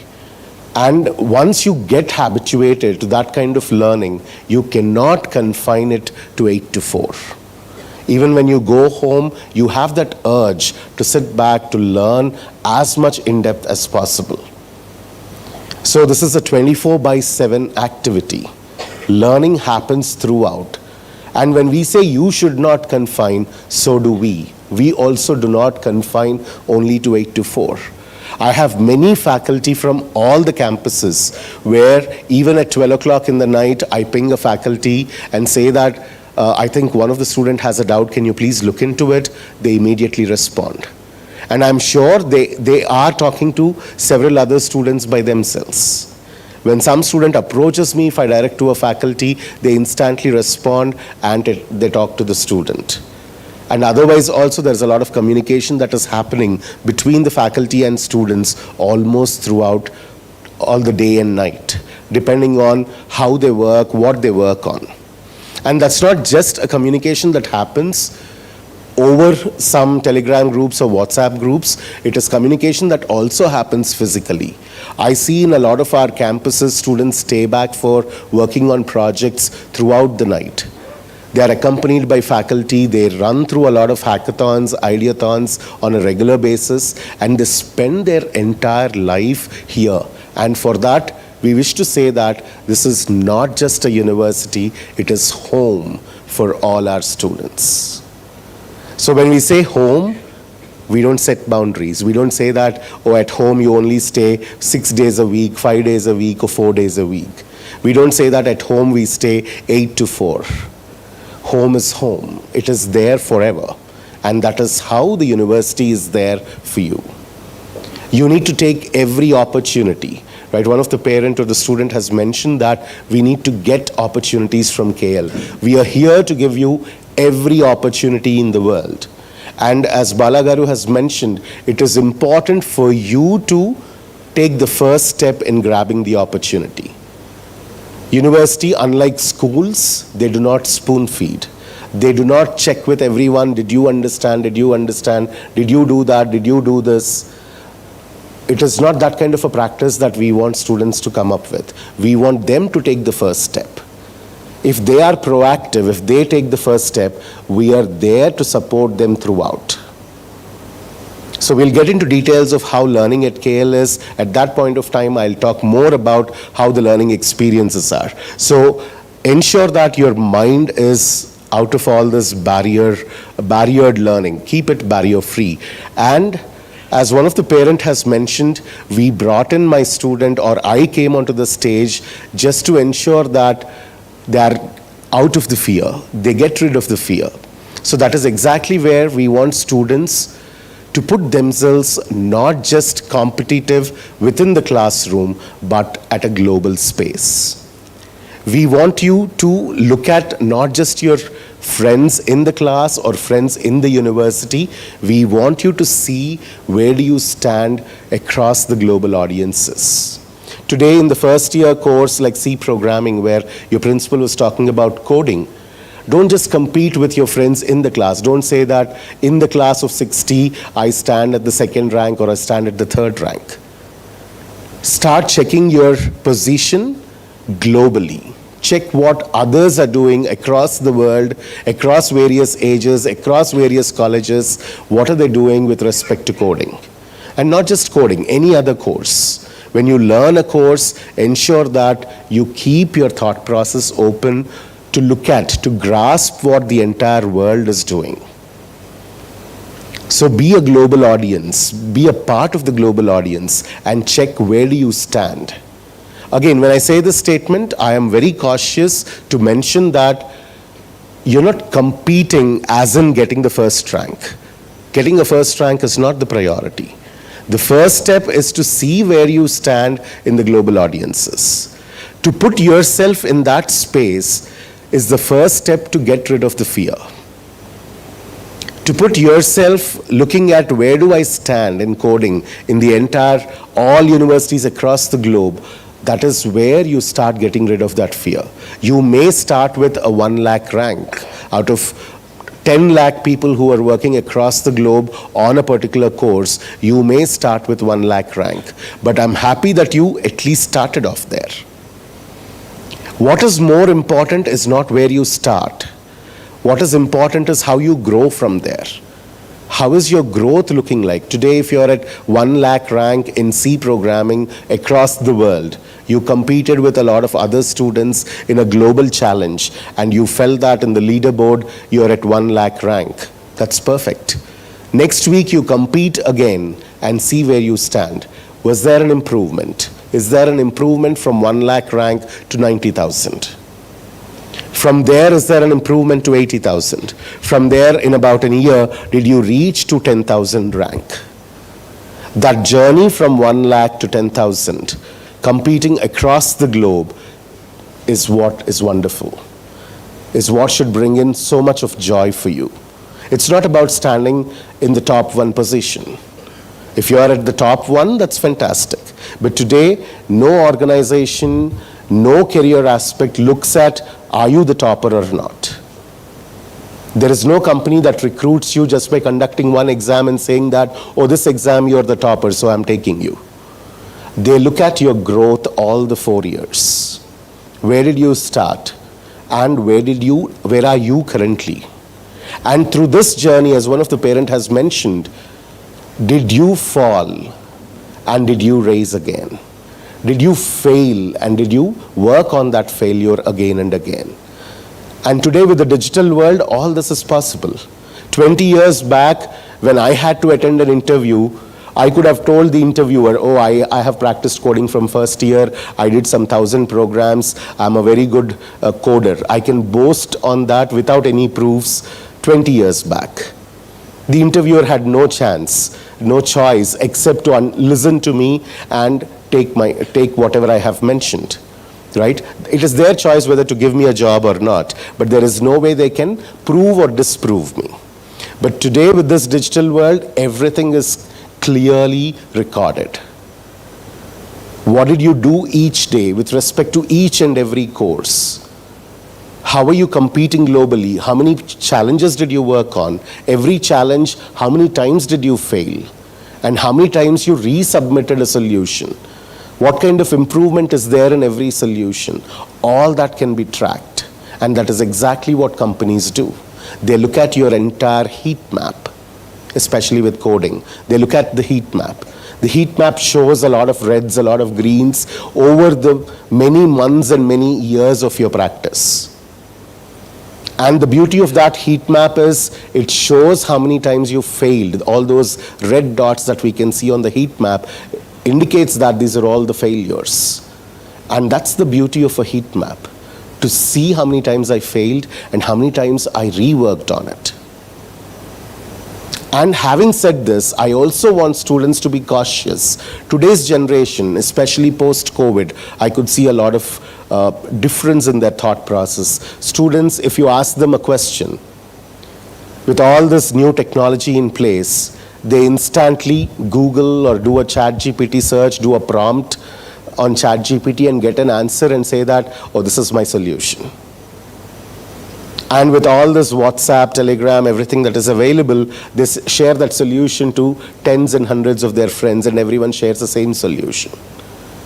Now they don't even think, why did I ask them a question? Is there a mark attached to it? Is there a rank attached to it? It is indifferent. They are indifferent to all these. Even for the slightest question to the end semester big exam, they absolutely find no difference in taking a solution from someone else and submitting it. We call that as plagiarism. So they have absolutely no concern about plagiarism. And they cannot see that for a question which I just asked, which has nothing to do with marks or ranks or a job, that they should at least try. They don't have that patience to try. They just put it on Google, put it on. I request the parents to turn off their mobiles and focus on the conversation, please. Right? So they instantly get onto the digital tools, put up a solution and say that this is the answer. They do not have the patience to think. They do not have the patience to feel that this is an opportunity. Right? And when that happens, all this hard work that you're trying to do, all these heat maps that I'm talking about, they clearly show what is your thought process. Because when you try to submit solutions on the digital platforms, and when you submit them without any failure, it instantly shows on the heat map that they're all green dots everywhere. How does any company believe you that any solution that you have done throughout your 4 years, you never failed? I see that with students. When we insist students to solve a lot of global challenges, eventually when I look at their heat map, for some of the students, it's all green dots. What does all green dots indicate? That every solution, every problem they solved it instantly, in a minute, in 2 minutes. It also shows the time, how much time you took to solve it. How will a student, for all the 4 years, for all the problems that he has solved, will get a solution in less than a minute and the very first time? And when an employer looks at it, they become furious. They instantly take a note of that student, shares it with HR, and HR network is a very closely knitted network. Right? They have conversations about such things. They share details of people who are like this. So you need to be extremely cautious when you showcase to the world what you are. Today with this digital world, your honesty can be measured. Earlier, honesty cannot be measured. Few years back, if someone is honest, we should only feel it. But today, if someone is honest, it can be measured. And if it can be measured, that becomes the primary reason for your recruitment than your technical skills. So a lot of students think that if I showcase my technology, if I showcase my technical skills, that would be a reason why someone will recruit me. But that's not true. Technical skills, yes, they are required. There is no doubt about it. But along with technical skills, there are also several other characteristics today which can be measured. And these become the primary reason for someone to recruit us. I'll tell you a little story of how Amazon, when they came first time to our campus, have recruited our students. First time Amazon came for hiring, and we were all very excited. Amazon is a great company, and the pay package was also very fancy. I think this is about some 4 or 5 years back, and they were offering about some 14 lakhs package. We were very excited. 14 lakhs then was quite a good pay package. So we were very excited. We had a group of 50 students whom we shortlisted. We were like, we want to make them revise all the concepts and be completely prepared for the Amazon hiring. And Amazon said that they'll take about 15 students. If they're all good, they wanted to take at least 15 students out of that 50. So we were thoroughly preparing all these 50 students. And even before they went for the interview, we are very clear who those top 15 students are. Right? We are very clear about who those best 15 students are. And we were very happy that, okay, if these 15 students will definitely make it to the Amazon final list. Amazon interviews, the exam started. They have shortlisted a few students out of 50, and all these 15 students were part of that shortlist. We were happy. And then they started conducting interviews at every stage. These 15 students were part of every stage shortlisting. But finally, when Amazon released the entire, the final list of students, they took 12 students. When I looked at the list, I was a little surprised. I was like, why did they miss out on the other 3 students? And these 3 students, in fact, are much better students in terms of their coding skills, in terms of their technical skills. Then I called my PR person who talks to the companies. I told them, I think Amazon people did not get it right. They left 3 students who were absolutely good. So we should tell them that you missed out on these 3 people who are really good. And then this fellow went and spoke to the Amazon person. He came straight to me and he said that, sir, we understand those 3 people. We also know that they are much better technically than the other people that we took. But these 3 people, their mindset doesn't fit into our organization. So we may not be able to recruit them because we feel that their mindset doesn't match with us. There is nothing wrong in terms of technology. There is nothing wrong in terms of their technical skills, but it is their mindset that we feel does not fit into our organization. Right? So to have the right mindset, to have the right characteristics, to be part of an organization, to be part of a team is extremely important. And today that can be measured very clearly. Earlier days, if I pick a person and if I have to know whether he's a good team player or not, there is no way to measure it. But today there are means to measure all such characteristics. And you need to be extremely cautious and extremely clear about how do we showcase that. Right? As Balagaru has mentioned, today it is important for us to showcase every skill that we possess. Right? I often tell students that I'm very happy when one of the parent has mentioned that we have to set the targets Yes, that's one important thing that has to be done. So one quick advice I usually give all my students is, do not worry about whether you were a smart student or not, you were an intelligent student or not. Start putting in hard work. Extreme hard work is necessary for students who are getting into KL. If they think that engineering life could be easy, it is definitely not. And we do not want it to be easy, right? We wanted it to be difficult. Any challenge that comes up, any difficulty that comes up, you should jump up and embrace it. You should feel that, oh, I want to do something difficult. If something is easy, feel that it is boring. Okay, I don't want to do it. It's easy, it's routine. Why do I want to waste my time and energy on it? So put in a lot of hard work. And that hard work, put it in a very honest way. Do not use dishonest ways of putting in hard work. Honest hard work with a clear target, with a clear goal. A lot of students put a lot of hard work, but they're not clear about what the goal is. I often have parents coming to my office and saying that, Sir, ma vaadu raatri 2 daaka chadutadu sir laptop mundu pettukuni kani ento result raatledu ento place avvatledu. The problem there is, did you set a target, a clear target, a tangible target, a measurable target before you start putting in the hard work? If you do not put a target to yourself, don't do that hard work. If I were you who do not put a target, I would rather sleep rather than working. Because that hard work anyways is not going to yield any result if I do not have a clear target set for me. So put in a lot of hard work, put it in the honest way possible. Be proud about your honest approaches of your hard work, and ensure that this hard work has a clear target. And the fourth important point is, when you achieve these targets, showcase them. It is important that you showcase every achievement of yours. Today there are umpteen ways to showcase. There are many social, professional platforms available where you can showcase your outcome, where you can showcase your hard work, where you can showcase your achievements, right? And your achievements are not just your KL grades. That's exactly what I was talking about, the other parameters, right? Your achievements are not just your KL grades.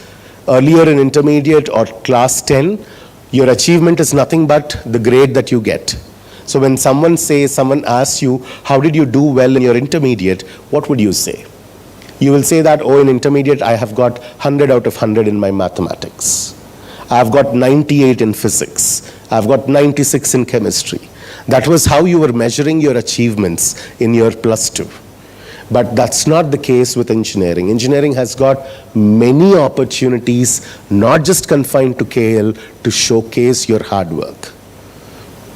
So ensure that you compete globally. Ensure that you work on global challenges. And all these global challenges, global certifications, global courses, they provide you a means to showcase your talent. And put that across, and placements are just something which is an outcome, and which is something that you do not have to try for it. For us, placements is an organic outcome. We don't put placements as a target. So when students ask us, sir, what should be my target? Should I aim for a 20 lakh job or should I aim for a 10 lakh job? I say that that's not a target that you have to set. That is something which should organically happen, right? You getting a 20 lakh job is something that should happen by your learning. So set targets for the technology depth that you want to have in, for the honest approaches that you want to have in. Do not set a target for the pay package. Why do you, even if you set a target to 30 lakhs pay package, why do you want to confine to 30 lakhs? Can't there be a better pay package? Yes. If you set it to 50 lakhs, can't there be a better pay package? If you set it to 1 crore, can't there be a better pay package? So do not confine. Go as much in depth as possible in every skill and ensure that you are strong. You are strong as a human being in all the 360 degrees, and opportunities will come knocking your door. You do not have to chase them. They will in fact chase you. Today the world is in such a way that if they find someone who is really hardworking and honest, they will grab you. Often people think that they keep talking about this recession, right? A lot of parents come back to us and say that, sir, US lo into bol jobs teesastunaranta enti manki placements etla avutayi. We are very worried about it. I say that you have one child and you're worrying about placement of that one child. I have 4,000 children in my campus. What should I worry about? Recession is because of lack of sufficient skills in people. It is not about lack of jobs. So if we stand very tall in terms of our abilities, not just technical abilities, but also various other abilities, jobs are bound to be obtained. There is absolutely no doubt in that. All these myths of mechanical engineering has no prospects today, electrical engineering has no prospects today, they're all myths. If you stay on top of the competition, if you stay completely with all your abilities in place, you are bound to get a job and they come and knock your door. You don't have to chase them. Right? Industry keeps telling that only 10% of people are employable. And probably they are right. They are not able to find the right set of people. Now that is an opportunity for you rather than thinking that it is a fear factor. A recession is an opportunity for you rather than thinking of it as a fear factor. I had one of my alumni visit us in the last summer, and she came back from US having done her master's. She's left out with one semester.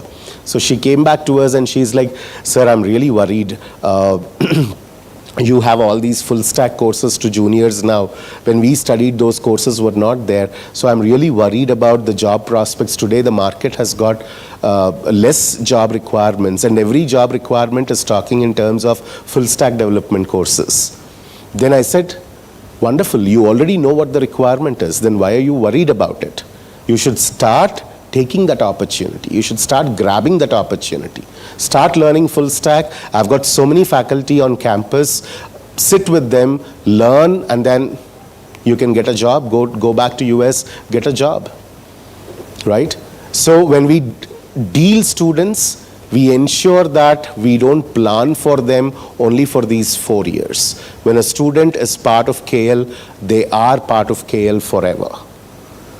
A KL student is a student of KL forever, not just for 4 years. And our planning is not done for those 4 years. A lot of universities, a lot of colleges, they plan for placements of a student. But when we plan, we ensure that the students also sustain those placements. It's important that your student gets into a job, maintains that job for a duration. Otherwise, getting into a job today, yes, it is difficult, but maintaining that job, sustaining in that job for 2-3 years is much more difficult. And we ensure that we keep that in our mind when we plan for students, right? When students get into jobs, we don't send them just like that, right? Our job, our duty doesn't end when my students get placed. We also look at what is that they will do when they get into the job. So even before they get into the job, after getting selected, before they get into the job, we ensure that we provide them special training to sustain in that job. A lot of people, a lot of parents and students, they think that, oh, it's all fine when I get a job. But then it's not fine when you get into a job. It is important that you sustain that job, and we look at all those aspects, right? So being globally relevant, I did not complete my previous slide, so do not change the slides. I'll take care of that. So being globally relevant through MOOCs courses to challenges with a lot of global certifications is extremely important. And with all these certifications, global challenges, you acquire those skills. What exactly is a global certification? At KL, we believe that when someone says you're strong in a particular concept, it's not about the strength that we give to the student through KL grades. We always ask them to check with other organizations, third-party organizations, on where do you stand with respect to those organizations. As an example, Java. We have a course in Java programming, and we don't ask the student to just get an O grade, the best grade in KL. We tell the student that you take Oracle examination and let Oracle team say that you're best in Java. Right? So that ways we ensure that our students get their global certifications. We put that as part of our academic requirements. Every student must do at least 4 global certifications throughout their entire 4-year span. That's the minimum requirement. But you know what our students do?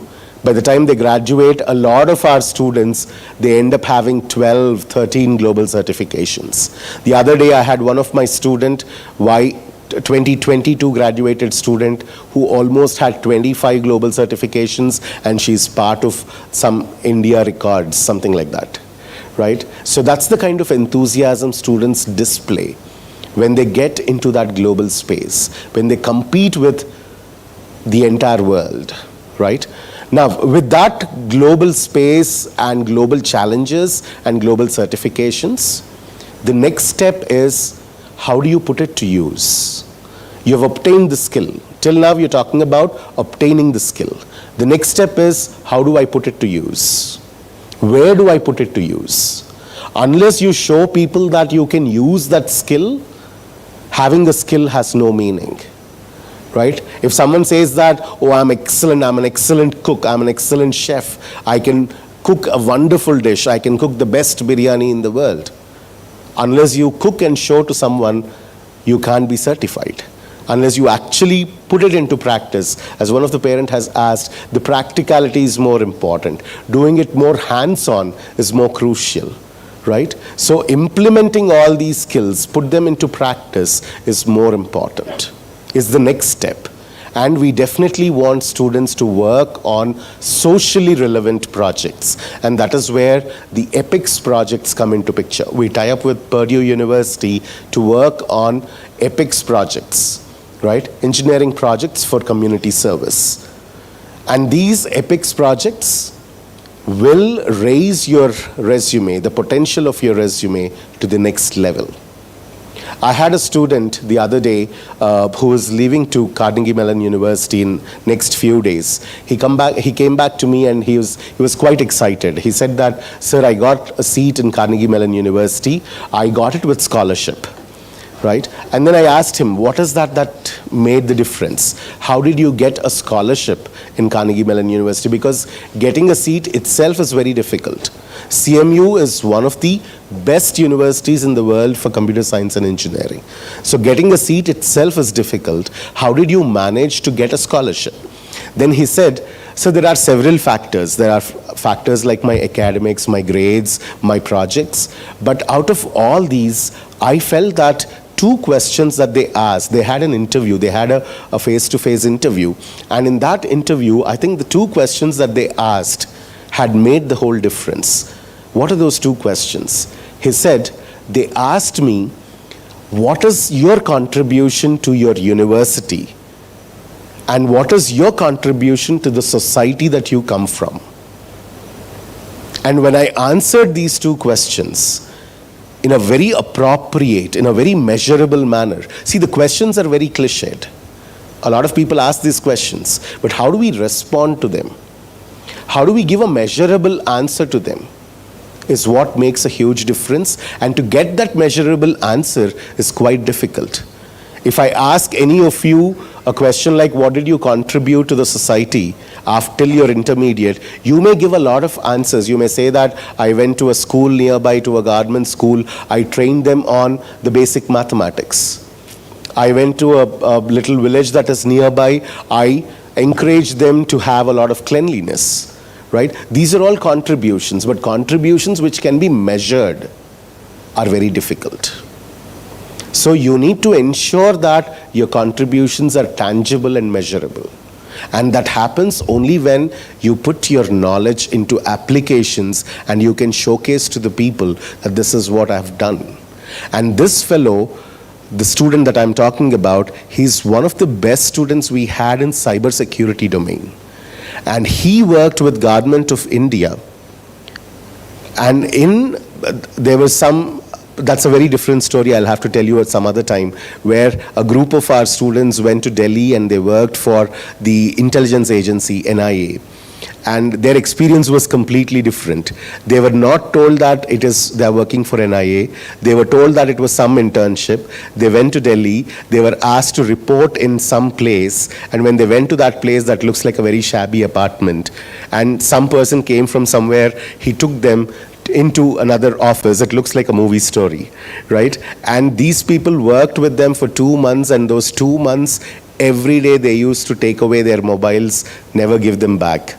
And it was a top secret for them to work with that organization. So what they were doing, they were keeping a track on surveillance, security aspects on different countries, right? So I'll not be able to tell more on this because there are a lot of issues which, they were not supposed to publish, we were not supposed to showcase. There were a lot of confidentiality there. But his contribution at that extent has made the difference. So when you are contributing to the society, it has to be impactful. It has to be measured. It has to be in a form of a strong project. You can't simply say that, oh, I did this.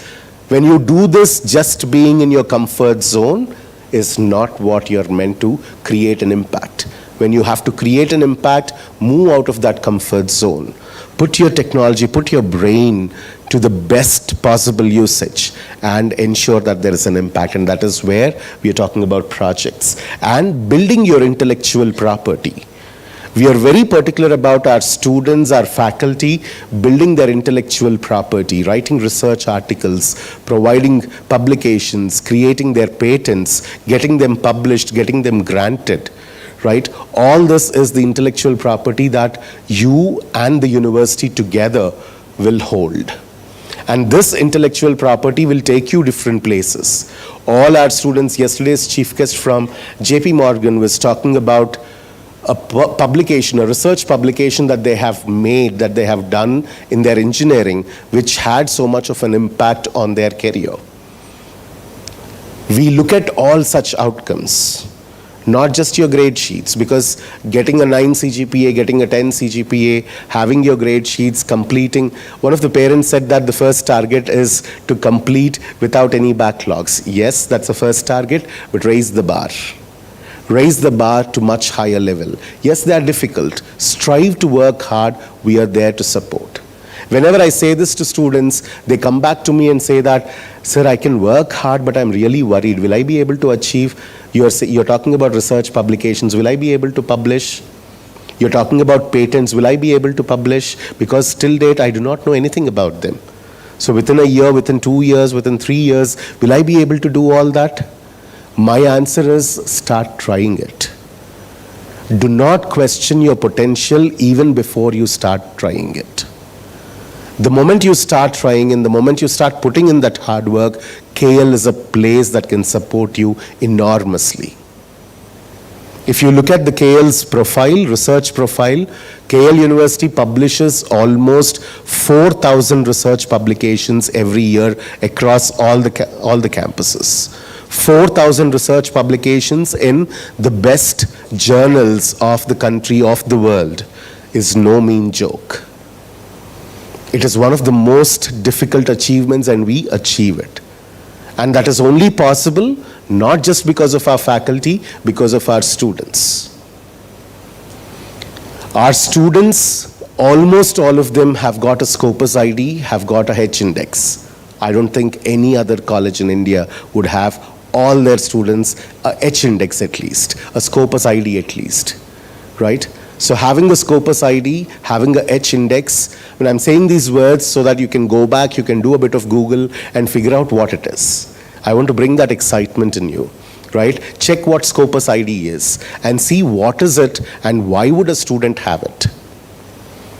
I'm sure not many of the IIT students also would have a Scopus ID. So if our students are contributing to research publications to build in their intellectual property, I think that's fantastic. right? And I want you to start off that kind of a journey. Start putting in that hard work. It's a lot of hard work. There is absolutely no denial. But the moment you have it in your resume, there is no looking back. No looking back for your jobs, no looking back for your higher education. The reason why some of our students, when they opt for higher education, they get into the best universities in the world is because of their weightage of the profile. Their profile is not like any other engineering student. Their CV can go into 3-4 pages based on the work they do, based on the projects they do, based on the research publications they have, based on the global certifications they have. Let's now talk about the flexibilities. How is our academic structure so different from other colleges, other universities, and what is the flexibility that we provide to students? But before we get into flexibilities, the first question is, why do we need to give flexibilities? Life was so easy till now, right? 10th class, intermediate. How do you study your courses? You go to college day one. They will say that, okay, there are 6 courses or 5 courses in intermediate, maths, physics, chemistry, 2 languages, right? All the 5 courses have got 5 textbooks. So studying that textbook right from page 1 to last page thoroughly is what we have done. Now all of a sudden, why do we talk about flexibilities? The reason why we talk about flexibilities is because you're now moving from a 17-year-old to an 18-year-old. You're now crossing that adolescence to being an adult. And when we think of you as someone who makes a choice in their learning by taking flexibilities, we also want you to take responsibility of making that decision. So flexibilities will ensure that students shoulder a responsibility. So when I say there are 10 courses, choose one of the course, when a student gets to choose a course, the student also gains a responsibility to study that course in depth. And along with the responsibility, the second point that we want the students to be stressed is on the prioritization. Today, with so much of digital knowledge all around us, like you open YouTube, you type in any topic, there are some umpteen videos that come up. With so much of knowledge that is available in the digital world, students often get distracted. I'm not talking about distractions due to social media. That's a whole different topic altogether. I'm talking about distractions within the technology domain. That's because today, when we speak about so many flexibilities, instantly what happens is students go back home. As some people have spoken about AI today, some people have spoken about robotics today, some people say that cloud is important, some people I spoke about security. So all these get into the brains of students. And when they start learning, they go onto internet, they say that, okay, I want to learn full stack development. Sir today said full stack development was good for jobs. So let me learn full stack. They'll spend 2 minutes on full stack, they'll realize that, oh, my friend is studying cloud there. So why don't I also start studying about cloud? And then suddenly he'll realize after 2 minutes that, no, today's chief guest has spoken about AI and robotics. So I should look at what prompt engineering is, right? How do I use ChatGPT? What is prompt engineering? And then suddenly he'll realize that, oh, in National Intelligence Agency, cybersecurity was top-notch. So why don't I talk about cybersecurity? Why don't I learn cybersecurity? So much of distractions. So when we give flexibilities, our expectation is for a student to prioritize their learning and stay focused. With so much of choices, we also want to teach them how to prioritize and how to stay focused. A student who cannot be focused will obviously drop off. And we want to look at those students, help them to ensure that they stay focused in their learning. That's the reason why we provide umpteen choices, a lot of flexibilities. A quick example, a quick statistics is Y24 Computer Science and Engineering B.Tech program. In the span of 8 years, 8 semesters, you would be studying approximately 60 courses. For these 60 courses, the program handbook has got about 1,700 courses. That's the kind of ratio that you have in terms of choices, right? We provide about 1,700 courses, out of which you pick to do 60 courses. So the choices there are overwhelming. But again, overwhelming is a negative word. So you need to be cautious when you say overwhelming. You need to be really focused on what do you want to really learn. And I'm glad today parents have the thought process that my son doesn't just have to learn for academics. They have to learn to face the world. They have to learn to sustain their interest. So we build courses, we build programs in such a way that every student who comes here with the passion that they have, they can combine their B.Tech program with their passion and have a degree for themselves. I'm sure in this room, I'm sure 90% of the students have joined a particular program without even knowing what it is, right? Just because the world says that CSE is good, ECE is good, there is future for ECE, there is future for CSE, that's the only reason why you have joined. I'm sure there will be less than 10% of students who can completely say that I have researched on my program, I am now interested to learn it in depth, and that is the reason why I have joined. And that's not their mistake. I'm not complaining about them. And that's not wrong. You're following something which the society is demanding, which is absolutely not wrong. What we do to help you is, along with what you're studying, we also want to bring in what you're passionate towards. We want to bridge these two so that whatever you study is also something that you're passionate about. Some of our students, as Balagaru has mentioned, start taking up a lot of minor programs, start taking up a lot of specializations. I'll tell you some of the minor programs our students have been studying. I have students who are into B.Tech, Computer Science and Engineering, with a minor program in psychology. I have some of the students in B.Tech ECE with a minor program in interior design. I have students in B.Tech CSE who took a minor program in anthropology. I have students in electrical engineering, AIDS engineering, who took fintech and algorithmic trading minor program. I have students in CSIT who are doing a minor program in filmmaking. I have students in computer science and engineering who are doing minor program in performing arts, music and theater. So when they make these choices come from their passion, their hobbies. And when they make these choices, we try to blend their major program with these minor programs so that they come up with projects of their interest, blending these technologies into what they are passionate towards. Thus, the degree makes a lot of sense. It resonates what you are as a person rather than what you have done because the society demanded you to do. So tomorrow when you go show your degree to someone, you can actually talk about it. Today, a lot of students from various colleges, when someone asks them, what did you do in your degree? What is that you like about your degree? They can't even speak for 2 minutes. They can't even say what did they enjoy as part of their degree. But with this kind of a blend, I'm sure our students can explain to the other people how they have enjoyed taking their degree, blending it with their passion, and ensuring that that is something which is useful not just to them but also to the society.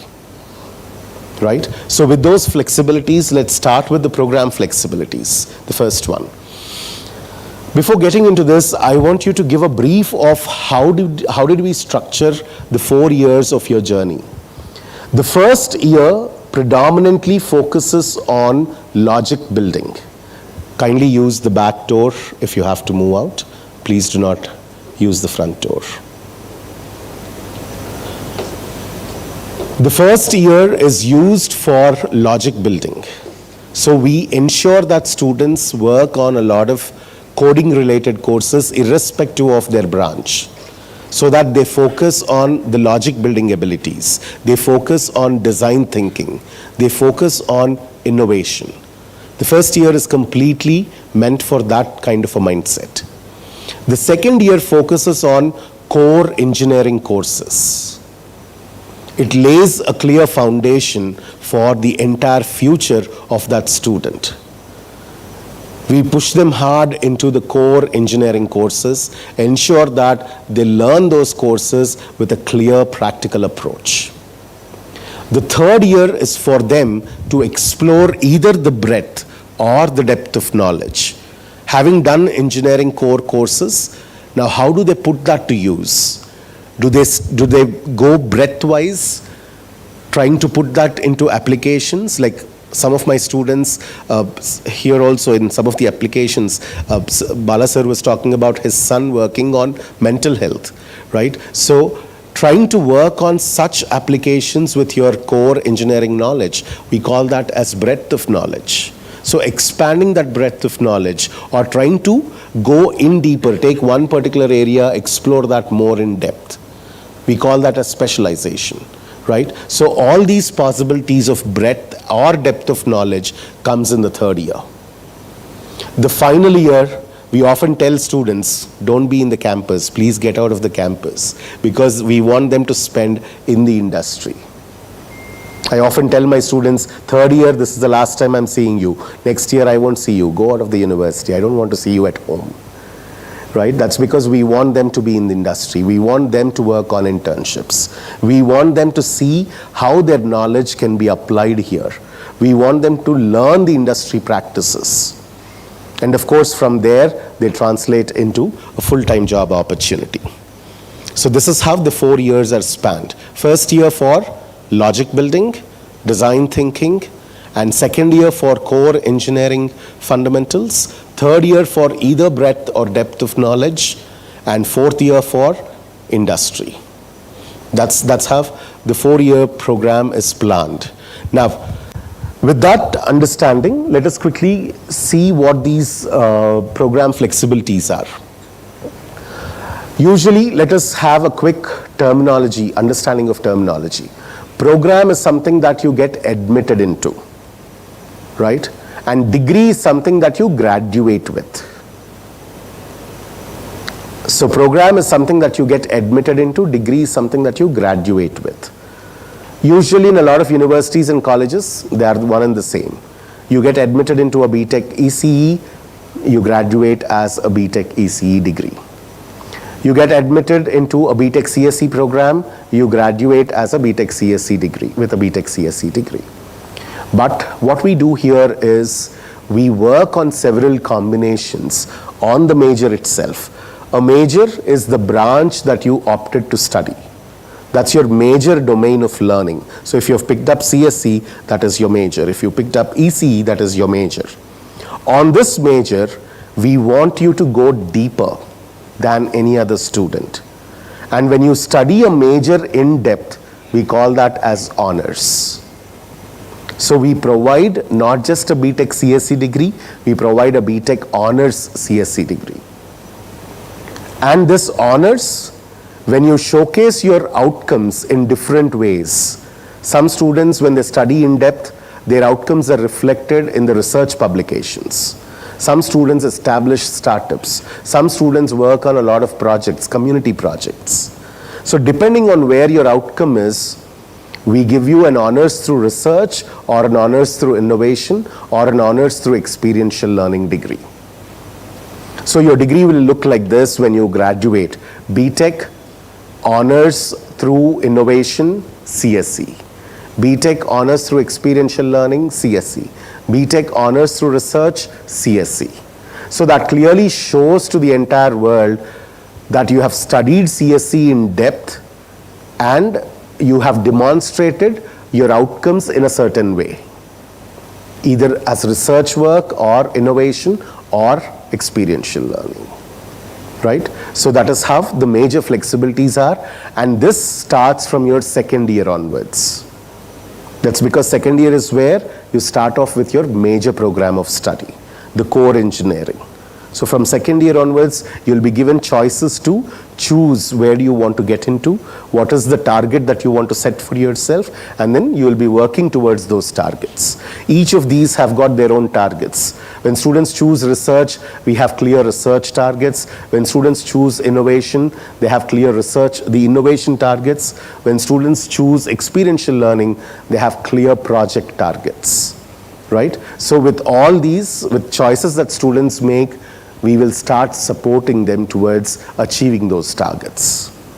So that starts from second year. And when students move from second year to third year, we give them an option to add on something more to their degree, depending on whether they want to get into the breadth or depth of knowledge, whether they want to start applying their knowledge in several fields, or whether they want to choose one field and deep dive into it. So that is where the minor programs, the specializations, the double majors come into picture, right? So as an example, I'll tell you how various degrees would look like. You can have a B.Tech honors through experiential learning, CSC, with a minor in psychology. B.Tech CSC honors through research with specialization in robotics and automation. B.Tech ECE honors through research with specialization in VLSI. B.Tech honors AIDS with specialization in autonomous systems. B.Tech honors through experiential learning, CSC, with minor in business administration. B.Tech honors through experiential learning, CSC, with minor in cyber law. Right? So these are all the various degrees that you can graduate with. So as you walk into the university with your program, you graduate with a degree, and we have 20 such combinations for each program that you get into when you graduate. Right? So that's about the program flexibilities. And when you take a program comprises of several courses, right? A program comprises of several courses. Thank you, sir. Thank you for being part of this program. And these courses, once you get into the courses,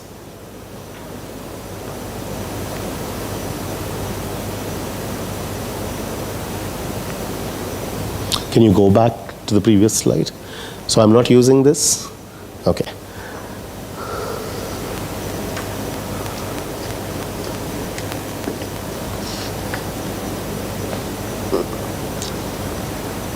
Right. So a program comprises of a lot of courses. So there are choices the way you take up courses also. So each course that we have, we offer it in 3 different flavors: a regular flavor, an advanced flavor, and an experiential learning flavor. The reason why we do so with different flavors is because we want to give that choice to a student whether to study a course in depth or at a superficial level. That's because when you prioritize certain learning, you wish to study certain courses more stronger than other courses. So making that choice of taking one in advanced and taking the other in regular is something that we want students to get used to. And we also offer quite a big bunch of electives. Otherwise, when you see colleges, other universities, only professional electives is where students have choices. But that's not the case with KL. Our curriculum has got choices in many of the categories of courses. There are only about 10 courses which are fixed for a program. All other courses, there are choices that a student can pick from. Right? Registration process and the flexibilities that you have in registration. Usually the procedure till your 10th class or intermediate is where your parents pay the fee and then you get into the college and then you start, they will give you 6 courses and you start studying them. But then it is slightly different in engineering. When you finish off your fee payment in a semester, there is a process called registration. Registration is a process where you choose courses and you freeze what you are learning in this semester. So that is a phase where you decide what you wish to study. and every other student, no two students may have the same set of courses. Right? In your intermediate, there is a whole big bunch of people who would study the same 5 courses. But that's different in engineering. Right? You and your friend may not study the same set of courses in a semester. There could be a lot of difference in the courses that you both do, depending on your individual choices. So this decision has to be made during the registration process. And during registrations, we also give flexibilities like acceleration and deceleration. What do you understand by this? You see a lot of our students on campus. There were many more students yesterday on campus. The reason was not these students who are helping us today, but students on campus. The reason why they are here today is because while all their friends are in the vacation, in the summer vacation, some of them chose to be on campus. The reason is within this span of vacation, they want to complete a couple of courses of their next semester. So if the next semester has got 6 courses to study, they wanted to complete 2 of those courses in this summer vacation. We call that as acceleration. And why should students do acceleration? Can they get a degree faster than others? No. Degree will be obtained only in 4 years, no matter what you do. Right? Unless you want to extend it, otherwise you get a degree in 4 years only. But what is the benefit of acceleration? Let's quickly look at an example. Let's assume that each semester you have 6 courses. So what if my second year, first semester, 2 of the courses, if I accelerate and study in the summer? How many courses do I have in 2-1? 4 courses to study, right? While my friends will have 6 courses, I would have 4 courses to study. Then what would I do in my second year, first semester? Will I only confine to 4 courses? No. What will I do is, I'll pick 2 more courses from my second year, second semester and study them in my 2-1 semester itself. That way, I also have 6 courses, my friends also have 6 courses. When I go to second year, second semester, how many courses do I have to complete? 4, because I've done 2 early. Right? So what do I do then in the second year, second semester? I'll pick 2 more courses from third year, first semester and study them early. So in third year, first semester, I only have 4 courses. But before that, there is a summer. So out of these 4, I'll study 2 more courses in that summer. So in third year, first semester, I only have 2 courses to study. What will I do with those 2 courses? I will now decelerate. I will now put them to the next semester, decelerate them to next semester, so that I get an entire semester, 3-1, to work for a special purpose. We call such semesters as special purpose semesters. What do students do during those special purpose semesters? They go to other universities across the world to study a semester there or to work on a research project. They go to other colleges in India like IITs and ITs. They collaborate with faculty there and they work on a research project. Students who are trying to establish their own startups, they work on their startups during that semester. Students collaborate with our own faculty and work on research projects. KL has got some crores of research funding from several sources. So we have a lot of faculty who work on these research projects. Our students are part of those research projects. So they spend a whole semester for a special purpose. So along with final year working in the industry, we also provide an additional semester to work on special purposes. That's the kind of flexibility we offer to students, and a lot of students utilize them. That's because this gives them an opportunity to explore various aspects during engineering. Not just their academics, not just their regular courses, but also various other aspects of working on research, working on innovation, working on experiential learning. Right? So all these benefits can be obtained by availing these flexibilities. When students learn, we also give them several learning flexibilities. Right? Learning flexibilities like independent learning. Now when I say independent learning, a lot of students are puzzled. A lot of parents are also puzzled. What does independent learning mean? Learning by themselves, right? When I say this the first time, a lot of students are like, why should I learn myself? If I can learn myself, why do I need a university? Right? That's the first question. Now, when we introduced this concept of independent learning, I also had a similar question. How do I tell the students? How do I explain them? When I had this question in mind, after about a year or so, some of our final years came back. They were working in the industry. They came back for a festival. We were all in the college, and I met a group of my final year students. They all came back from an internship. So when I met these students, I asked them, can you list 2 important things that you have learned in KL that has benefited you in your internships? They were like, sir, only 2 things? I said, give me the list of top 2 things that have helped you, that you learned from KL, that helped you in the internship. I was very eager, I was very curious. I was thinking that students might say that, sir, you taught us Java, it was very useful for us. Sir, you taught us robotics, it was very useful for us. This was what my expectation was, right? And then I was eager to listen to which courses were very useful in the industry. And when students, they were a big group of students, they were not 1 or 2. All these people discussed with each other, and one of the boys from that group said, sir, we have clearly 2 things that have helped us, the best 2 things that have helped us, which KL has taught us, which we use it in industry almost every day, is the first thing is discipline. I was like, discipline? That's a very cliched statement. Yes, of course, discipline is useful everywhere. But then they elaborated, said that's not that cliched.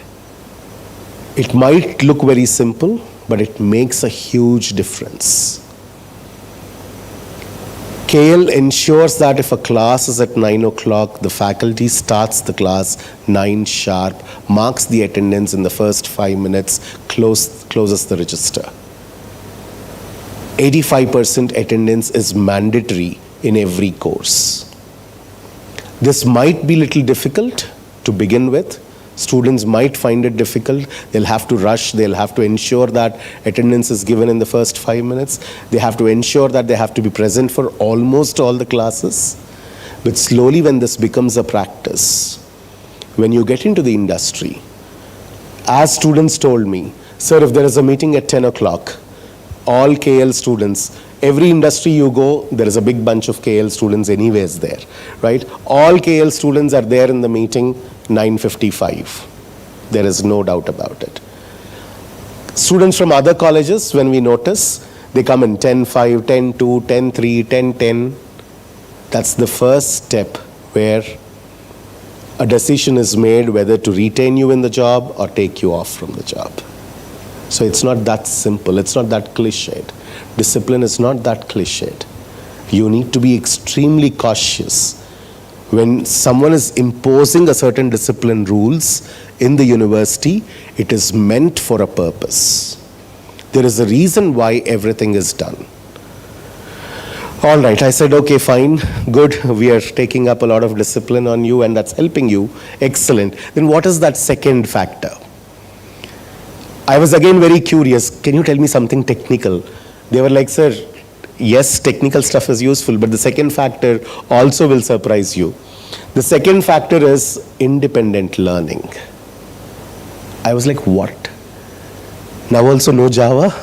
They said, no, sir. Independent learning has high priority. How does that help them? Independent learning is a skill that must be practiced. And university gives you that opportunity every semester for few courses that we want you to take up that independent learning. And where does it help you? When students get into projects in the industry, those projects may not be on technical aspects that you have learned in the college. These guys went for a project, and after a few days, their team leader came in and said that, okay, from tomorrow we'll all get into a project using the .NET framework. And everyone was like, oh, we didn't learn .NET framework in college. We were taught C programming, we were taught Python, we were taught Java, but no one taught us C#. That's the case with almost every college. None of the colleges teach C# separately. None of the colleges teach .NET framework separately. So everyone was puzzled. How do we start working on the project? Tomorrow they are asking us to start working on the project. And when people went in the next day to work on the project, there were a lot of questions asked to the project lead on, sir, can you please give us a training? Sir, can you please list a mentor so that we can go to them, we can learn C# and start working on the project. And majority of the KL students started working on the project straight away. That's because they know where to start from scratch, how to learn by themselves, and how to grow. And that is often required in industry. When you get into industry, you don't have faculty there, you don't have classes there, you don't have a teaching environment there. You are your own teacher. You are your own facilitator. You need to figure out, how do I solve a problem all by myself? When you start taking that step, yes, there will be people to help you, and that's exactly what we do. We want our students to start taking that first step. When we give independent learning, we allocate mentors, but we want students to start their learning by themselves and get back to the mentors with all the doubts they have.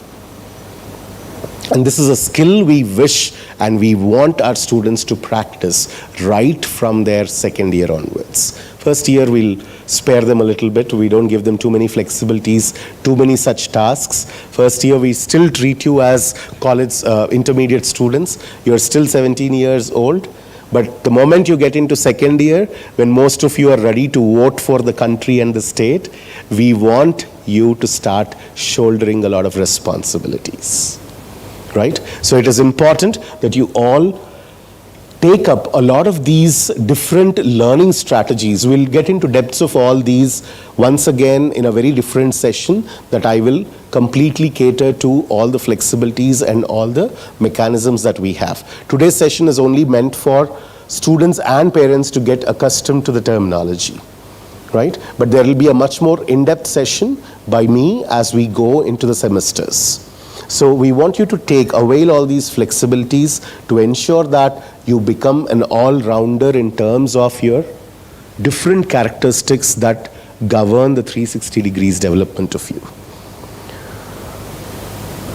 It's not just about the learning, it is also about the evaluation. Till your +2, you're very much used to writing your theory exams. Any course that you take, you have a theory exam at the end of the year. You have few intermediate exams in between. And that is how you were evaluated. How did you get 100 out of 100 in mathematics? You gave a final exam for it, right? You scored well in that final exam, and that's how you got 100 out of 100. And same is the case with English, same is the case with physics, same was the case with any other course. But engineering assessments are slightly different. You have the flexibility to choose how you want to get evaluated. A student can come back to the faculty and say that, sir, I don't want to write a theory exam at the end of the semester. Instead, I will work on a project, you evaluate my project, and you give me marks. A student can come back and say that, sir, I wish to write an article. I wish to write a research article for this particular course. I want you to evaluate me based on the research article. A student can say that, sir, for a Java course, like all my friends are taking a regular KL exam, I don't want to take regular KL exam. I want to write the Oracle Java certification and see where do I stand. Can you please evaluate me based on that? Yes. Some of the students, they work as freelancers, as consultants for various projects outside. We call those students and we tell them that, let me know what that project is. I can evaluate that project for your course, so that you don't have to study your course separately and the project separately. All our students, not all of them, majority of the students, when they get into second year, second semester, they work as freelancers on various projects. There are students who almost get 1 lakh per month just as freelancers. right in their second year, first semester. And we call that as earn while you learn. And this is something extremely important because no matter what kind of grades you get, no matter what kind of certifications you do, when someone trusts you and pays you for your skill, that's the best way to showcase to the world that I have the skill. Right? Otherwise, who will pay you for a skill if you do not possess it? So we encourage students to take up a lot of such consultation projects and start earning. Doesn't matter what that earning is, 5,000, 10,000, 15,000, 20,000 to 1 lakh, but earn while you learn. Because that's the best way to showcase people that someone is trusting me. Someone is trusting me for my skill set, right? So these are all different ways in which we want students to come up with very innovative ideas, and we are not confined to these. The more innovation you have, the more open we are to evaluate you, right? How many of you watch Instagram Reels every day on Instagram? Put your hands up. Almost all of you, right? Put your hands up. Your parents are there next to you, but that's still okay. Put your hands up. I also watch them. Put your hands up.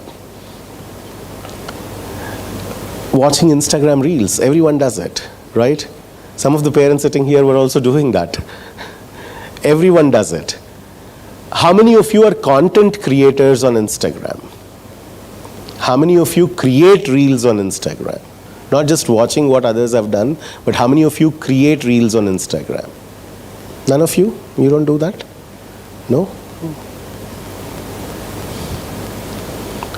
Is there anyone who creates content on Instagram or YouTube? Does anyone have a YouTube channel where you often post videos on various aspects? None of you? No one in the room? That's pretty bad. They are only consumers of the content. They are not the creators of the content. So we want you to be creators of content. Start building a lot of video logs on technology aspects, on the courses that you do. And we wish to see those video logs, see how much they have reached, and we wish to evaluate you through those. Right? So there are umpteen ways in which you can get evaluated and you can showcase your innovation through them. And we are open to such evaluations. We don't want to fix to standard, cliched, non-innovative, very traditional approaches of evaluation. Right? So please take this as an advantage. Take this as an opportunity to come up with a lot of innovative ideas. We want you to feel that learning in a course, getting assessed in a course is much more fun than what others feel like it is very boring, right? So please put off that thought that evaluations are boring. Evaluations can be a lot of fun. In this entire slide, I probably want to focus on the very first thing, the flipped learning. This is something extremely crucial that we want every student to clearly understand. How exactly do you define a good student till now, till your intermediate? What is your definition of a good student? What do you think is a good student? What does he do? Wakes up in the morning, early in the morning. Yes, getting good marks at the end of the year. But every day, when I look at a student, how do I know he's a good student? Wakes up in the morning, packs his bag, goes to college on time, has his notebook ready, sits in the first bench, second bench, right? Waits for the teacher, as and when the teacher comes in, writes something on the board, makes a note of it, right? Doesn't miss any concept, asks doubts in the class, right? As and when the teacher completes the lecture, goes back home, studies those concepts, solves problems at home, right? That is how a definition of a good student is. Let us try to flip it a little bit in engineering. What do you mean by flipping it? And why do I need to flip it? The reason why we need to flip it is, what were you doing as a good student in the class? All that you were doing was seriously look at your teacher and listen to what they are teaching. Right? If all that you're doing is look at your teacher and listen to what they are teaching, that can also happen at home today. Your teacher can create a video of the lecture, send it to you. You can look at the video at home as well. Why do you need to go and sit in a class to look at your teacher? The purpose of a classroom is very different. The purpose of a classroom is not to look at your teacher. The purpose of a classroom is not to listen to your teacher. The purpose of a classroom is not for a teacher to only convey in a one direction the content. All this can happen at home much before the class starts. But then what do you do in the class then? The moment I say learn at home, again people are like, what if I learn at home? Why do I need to go to college? If the lecturer gives a video, I will listen to that video at home. So I don't have to go to college. I don't have to go to the university. What is the university meant for? The university is meant for you to practice. The university is meant for you to solve complex problems. Whatever assignments, whatever problem solving that you were doing at home, after coming back from the class, that is what you're meant to do on campus. In intermediate, when you listened to the lecture, when faculty gave you some problems to solve, when you came back home to solve those problems, who were there with you? You were all alone. Neither the faculty was there with you, nor your friends were there with you. You were solving the problems all by yourself, and that is not what you're meant to do in engineering. You're meant to sit with your peers, you're meant to take support of your faculty when you solve complex problems. So problem solving should happen in class, listening to a lecture should happen at home. Reading a book, listening to a lecture, preparing for a lecture should happen at home. Once you prepare all this, go to the class, start asking questions, start solving problems, start working on a project in the class. Because these things have to happen collaboratively. Listening can happen all by yourself. You listen to your faculty, that's it. There is no collaboration required.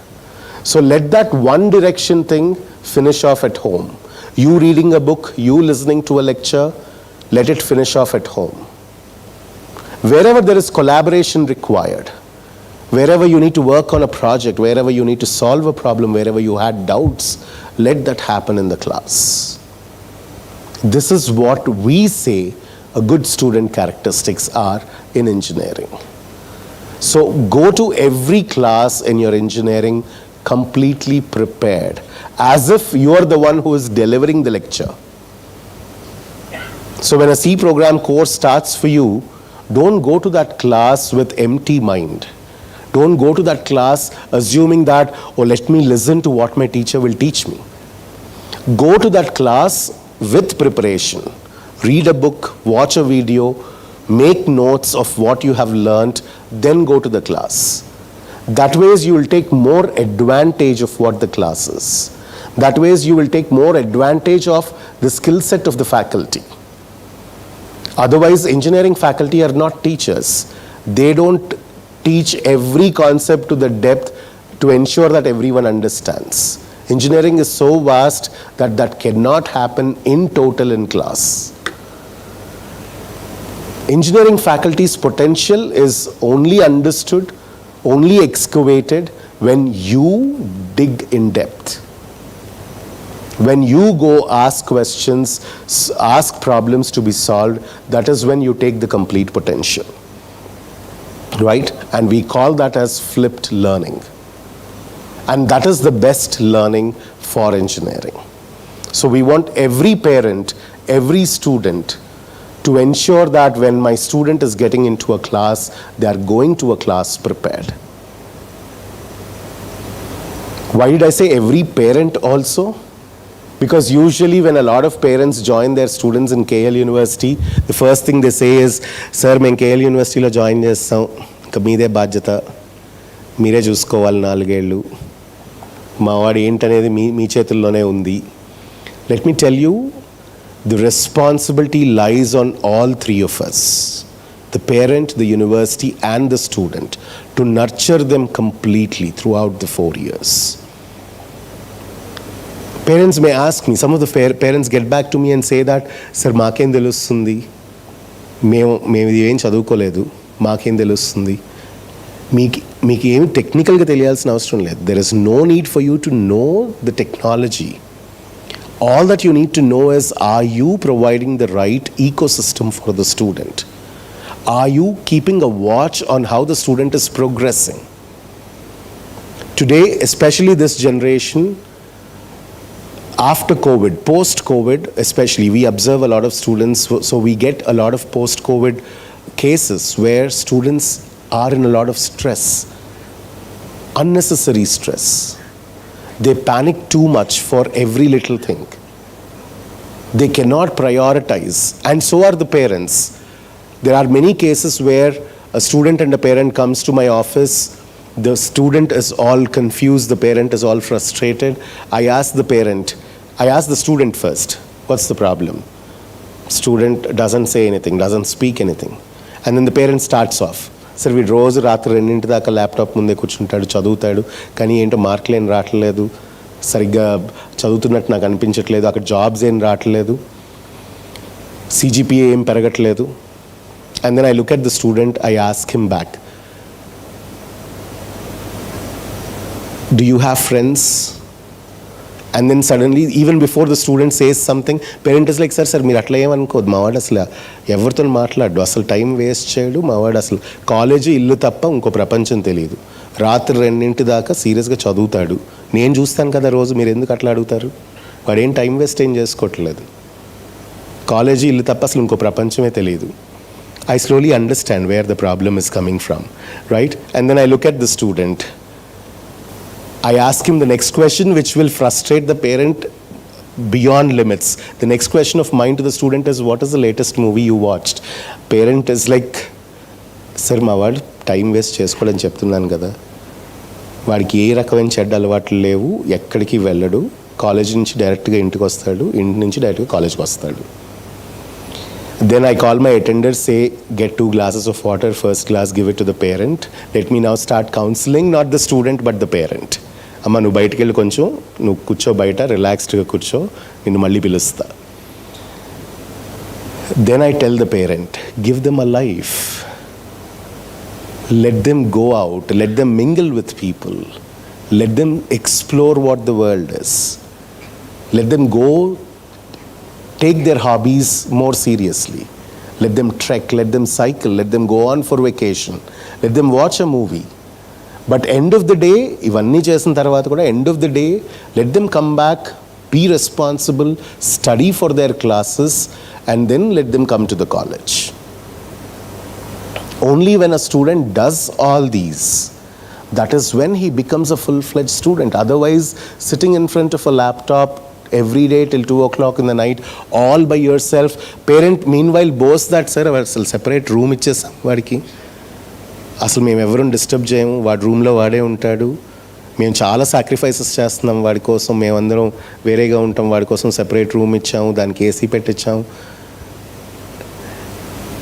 You're doing wonderful, no doubt about it, but that's not exactly what you're supposed to do.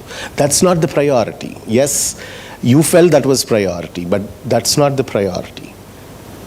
Spend time with him, sit with him, talk something which is even outside what university is. Take him to relatives, let him spend time with his relatives.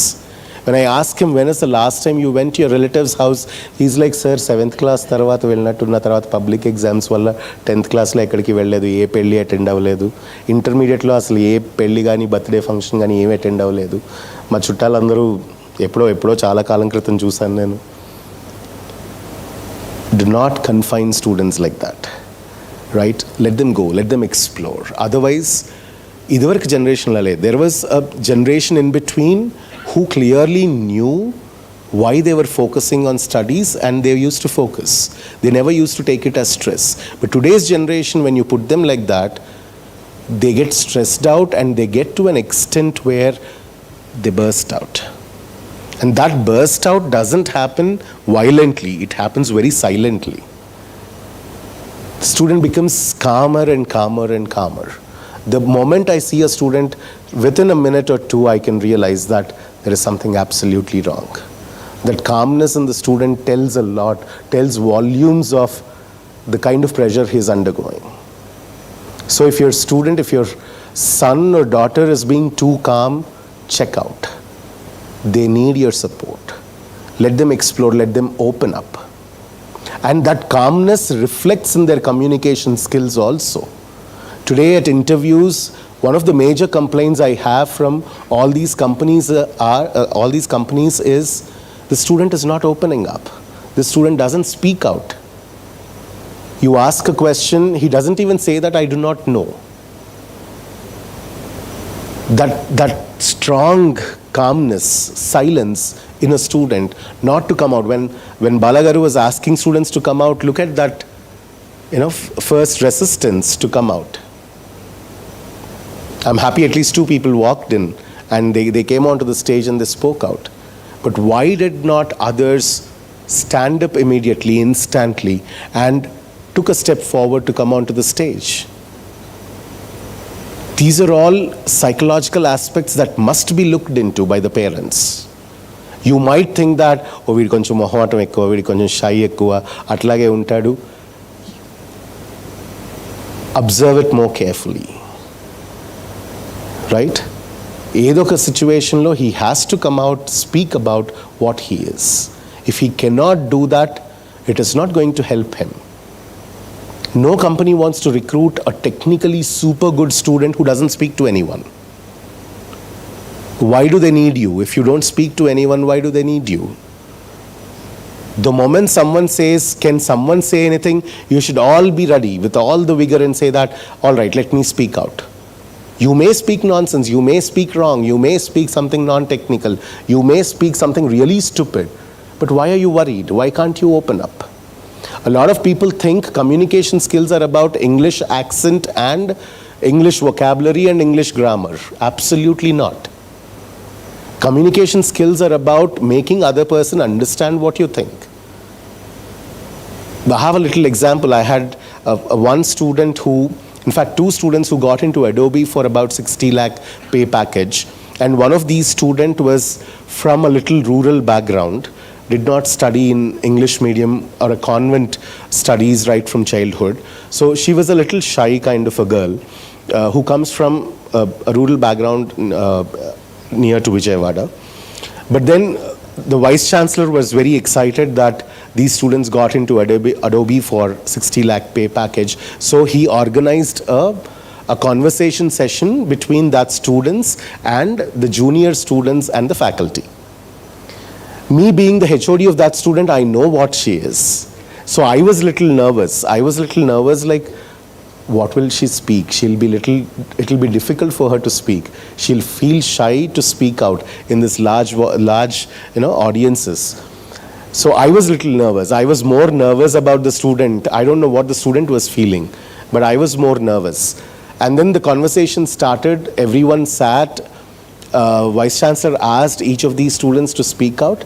And when this girl started speaking, initially I realized that, okay, she did not change anything in her, language.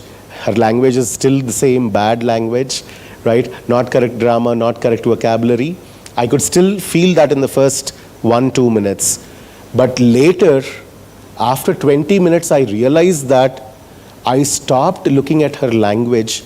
I was completely immersed into what she was talking about, her Adobe life experience, Adobe internship experience.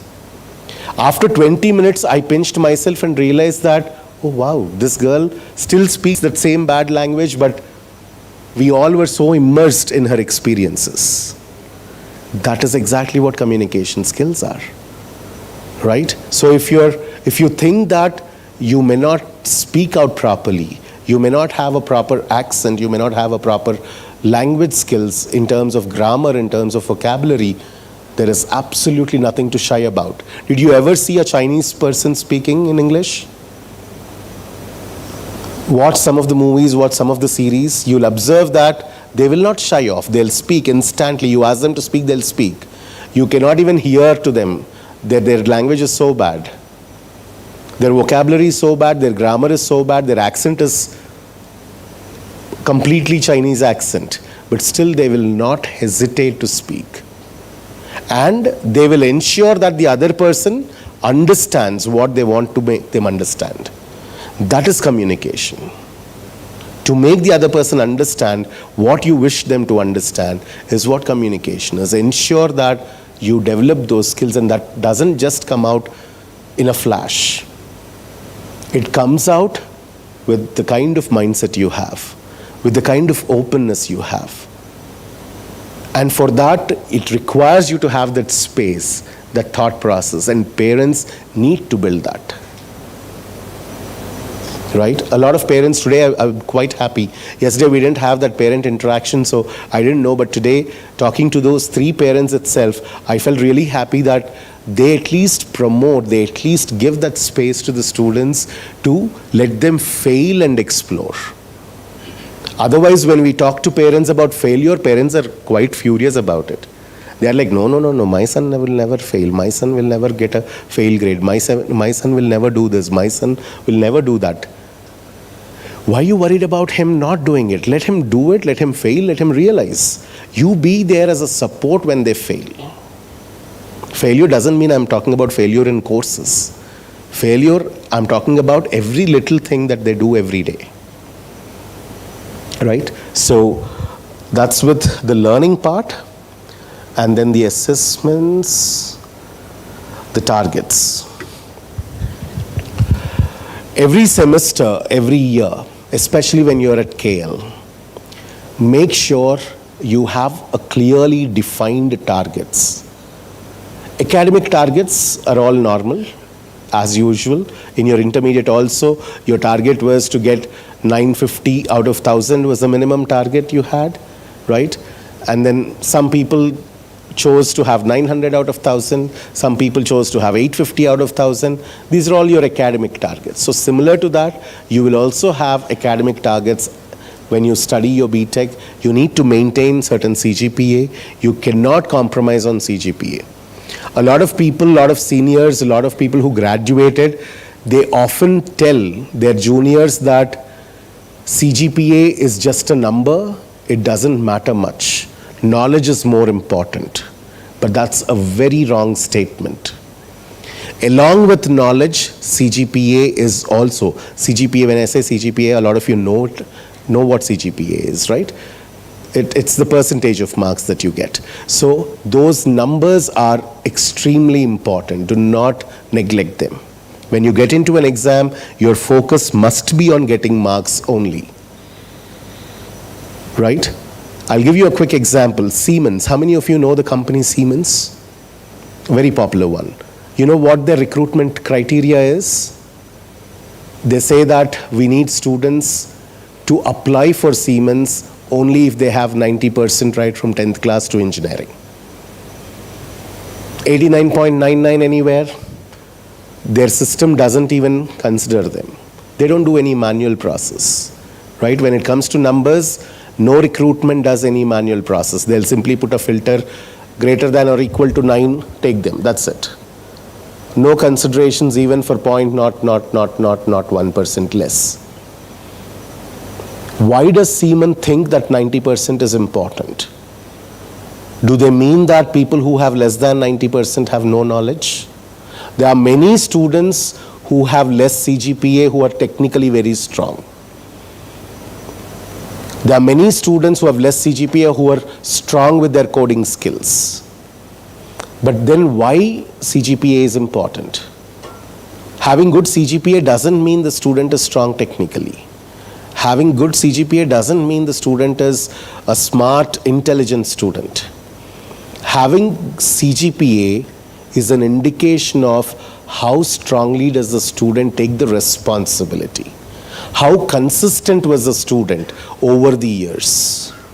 If Siemens has asked you 90% from 10th class to engineering, they want to see how consistent you are. How responsible were you from that age to this age to maintain that percentage? So it's extremely important the academic targets are clearly defined and you fulfill them. Along with academic targets, ensure you have your career targets set right from first year. Career targets, usually what students think is placements ante eppudo final year lo kada appudu alochiddamle 3-2 లో కొంచెం పుస్తకాలు తీసి placements కోసం prepare అయ్యి 4-1లో interview attend అయ్యి 4-2లో job తెచ్చుకుంటే అయిపోతుంది. That's not the case now. Career targets must be set right from the first year. You need to have clear defined career targets, and KL specializes in that. The way we are different from other colleges, there are many ways that we are different from other colleges, other universities, but one way that we are very different is we clearly define the career targets for the students and track them very often, once in a week at least, to see that they are on the right track, they are on the right path. And you as parents should also know what those targets are and see how your son or daughter is progressing, and wherever there are chances for them to get stressed, wherever that's happening, you ensure that you give them that little peace of mind, saying that it is okay, let's take a break for 2 days and then get back to the targets, right? So a balance is required, which you, me as in the university and the student together will put the efforts to strike the balance to achieve the targets, to ensure that there is a beautiful career ahead for the students. On that note, thank you all for being here. Thank you for your patient hearing. And it is, in fact, it is a pleasurable moment for all of us to have such young energy in the room, with all the parents beaming with a lot of joy. So thank you very much for your presence today. Let us wind up this session. We are here, both the principal and I are here to clarify a lot of your doubts if you have any questions. So we have also taken questions from parents who are sitting in other rooms in this college. So let us have the question answer session. Can we have mics given to parents and the students if they have any questions?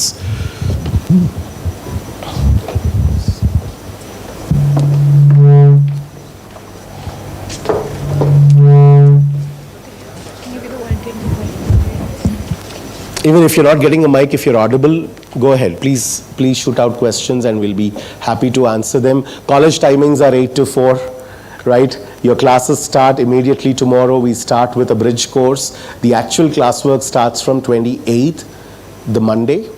And then it's a semester system. So you have about 7 weeks of classwork, followed by a mid-exam, followed by another 7 weeks of classwork. You have another mid-exam, followed by end semester exam, with a week break again in between, and then the next semester starts, right? So if you think that there will be a lot of holidays, if you think that there will be a 5-day week, no, it is a 6-day week and very less holidays.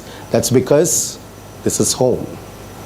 Why do you want to think about holidays for being at home, right? We will badly miss you when you go for holidays. So we want you to be here as much as possible. I say this to my students when they go for vacation and come back. When I see them in the class the first time, I'm like, oh, I missed you so much. And I say that very heartfully. And here we have a rule, a policy, which we are all very happy about, is every administrator, no matter whether he's HOD or principal or dean, they take classes. We enjoy being in classes, we take classes. So every week, I teach for about 12 hours a week. I'm there in the classes. I'm sure principal also is doing the same. Yeah. Yeah, classwork starts from, bridge classes starts from Monday. And the actual session starts from 28th of this month. Because the process of collecting the boarding points from the students is going on, it may take some time to finalize the routes of transportation. As of the existing routes, 8 are as usual, but other routes will be finalized shortly, but it may take some time, as I said, maybe 2 weeks' time. Bridge classes, yeah. See, it is important for us to set the tone for the entire engineering learning. So in the bridge classes, what we do is we spend a lot of time on courses like ethics, courses like human values, and courses from mathematics, physics, and chemistry, which are helpful for the engineering stream. So this is for a smooth transition from their earlier study into the engineering stream. Timings are same for bridge classes as well as the regular classes, 8 to 4. Yeah, if there are any changes, we'll let you know through the mentors. Already mentors are active. You please be in touch with mentor. Mentor will update you the timings for bridge course. But regular classwork or college timings are 8 to 4. Definitely from 28th of this month. Bridge course may be having slight flexibility. 28th of this month. Transportation, that's what I'm telling. As of now, the students are giving their points, but we'll finalize those routes accordingly once the student comes in. You can avail the bus facility which are already there with the transportation department. They'll give you more information. There is a specific cell available downstairs for transportation. The Monday there, I'm not too sure. Let me quickly check the calendar. Then maybe 29th? Then. Yeah, one second. The academic calendar is available on the university website, so you can check the academic calendar, 29th. Yeah. Yeah, there is a dress code. We'll inform the students gradually. We don't want to insist from the beginning itself immediately.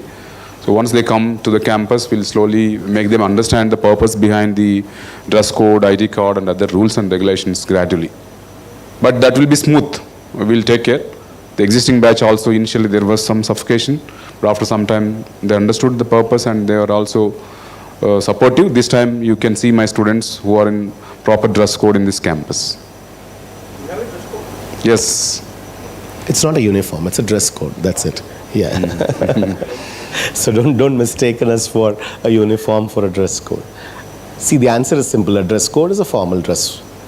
A formal wear which doesn't distract the students in any ways. No, no uniform. It's not a uniform at all. Yeah. Yeah. A lot of them.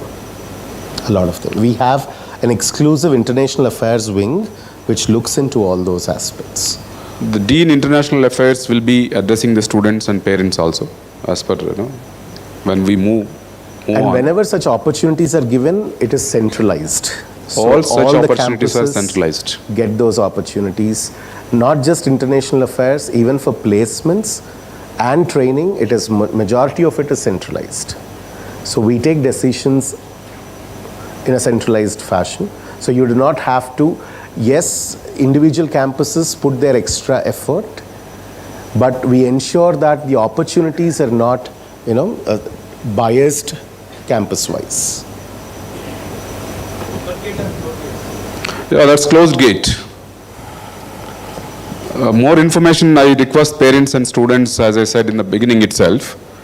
Most of the informations are available with my students because they are the perfect sources where you get exact information. So that, but initially all these will be, slightly difficult for the students, but eventually they'll be okay with it and they'll really enjoy it later. That is all meant for various reasons. The university, as I said, any policy, any rule and regulations framed based on the experiences that they got for the last 43 years. If that question was asked to check if students can avail going out for any workshops or any seminars, for all such activities, we are very open, right? If there is a particular activity that a student wishes to be part of it, if they want to go out as a group, we provide a lot of support. We ensure that they are taken care and they are sent out accordingly, right? So we are not we're not traditional in our mindsets, but we are very clear about the discipline approaches that we want to take. Yeah, thank you very much for the trust and belief, as I said in the morning. And the high tea is arranged at the 4th floor. I request parents and students to be in the 4th floor. Join us for high tea there. And we can meet anytime. And the more information, without any confusion, you can get it through the mentors. Mentors have already created the WhatsApp groups. If there is any miscommunication, I request the parents to be in the campus and get more information later. Thank you very much.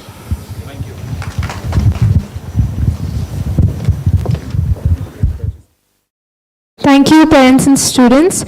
You can exit through the back door. Refreshments will be served on the 4th floor. And to the class of 2024, I guess I will see you all in class. Thank you.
afternoon, one and all. I am Sophie Blessing, a second-year B.Tech CSE student.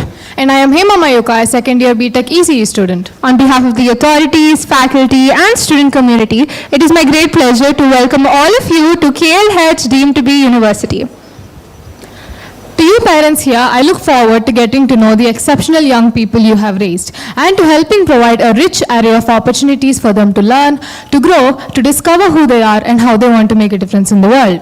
To you students, the class of 2024, welcome. I am here to say a few introductory words about the heart of your KL University experience, the intellectual adventure that you are about to undertake. KLEF deemed to be University, originally established as KL College of Engineering in 1980 to 81, has an exemplary history of academic excellence. This institution has received significant accolades over the years.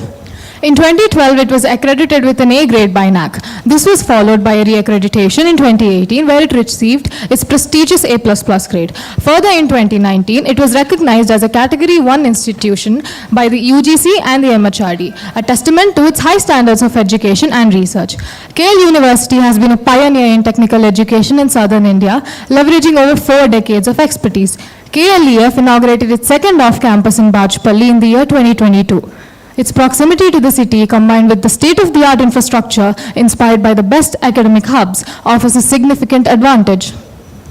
This KLH Bachupally campus, part of this off-campus expansion, boasts a distinguished faculty comprising of over 150 reputed teaching members, with more than 90% holding PhDs from prestigious institutions like IITs, NITs, and central universities. Among them are postdoctorates with degrees from top Indian universities and international institutions in South Korea, Japan, and Brazil. This campus is home to over 800 students enrolled in programs such as CSC, CSIT, ECE, and BCA, fostering a vibrant community that promotes innovative thinking and research. Our esteemed founder, Koneru Lakshmaya Garu, envisioned KLEF deemed to be University as a premier institution for engineering and management education. With the guidance of our Honorable President, Koneru Satyanarayana Garu, and our Vice President, Koneru Lakshman Havish Garu, KL is aimed to position itself amongst the elite institutes of the nation. Under the leadership of Dr. L. Koteshwar Rao Garu, the principal of KLH Bachupally campus, the institution is on its path to become a beacon of academic excellence. Here at KL, you have the freedom to find out who you are and where your passions lie. With the academic flexibility of over hundreds of courses, you will choose to create for yourself an education that will open new worlds and new possibilities. When you step outside of your classroom, you will discover a campus teeming with activities. I want you to know that the entire university community is here to support, sustain, and encourage you as you commit to study at KL. We could not be more privileged to welcome you into this vibrant learning community. It is you who makes us what we are, and we look forward to the fresh ideas and energy that you bring to our campus. I speak for the entire faculty, staff, and student community of KL in saying that we are so happy that you made the decision to join us. Welcome. We would now like to welcome the esteemed dignitaries to the stage. We thank you for your impactful contribution and for being beacons of leadership in our community. We would like to invite to the stage Dr. L. Koteshwar Rao Garu, Principal of KLH Bachupally.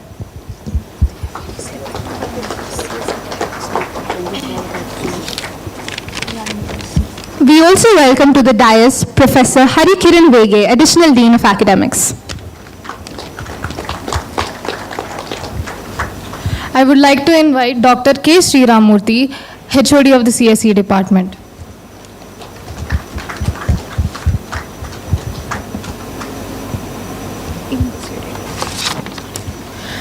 I would like to invite Dr. S. Srinivas Rao, the HOD of ECE department.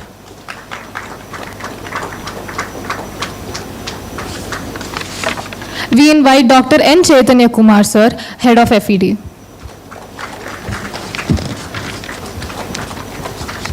We invite Mr. B. Vikas, sir, head of training and skilling.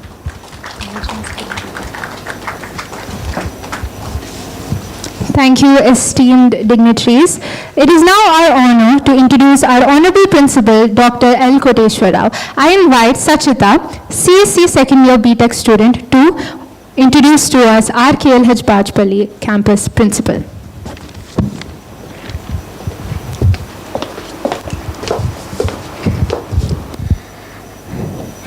Dr. L. Koteshwar Rao holds a B.Tech in Electronics and Communication Engineering from JNTU College of Engineering, Kakinada, and Masters of Engineering from Andhra University College of Engineering, Visakhapatnam. He has earned his PhD from JNTU, Hyderabad. His research interests include computer vision, deep learning, and IoT. Dr. Rao has published over 40 research papers in esteemed international journals and conferences. He holds 10 patents, has completed one industry consultancy project, and authored 2 textbooks, one of which is published by Taylor and Francis. He has guided 5 PhD students and is currently supervising another 5 research scholars who are working towards their PhD. With 20 years of teaching and research experience in India and abroad, Dr. Rao has served as a head of department for ECE, Associate Dean of Student Affairs, and Principal at KLH Aziznagar campus. He is currently the Principal of KLH Bachupally campus. Sir, now I would request you to address the gathering.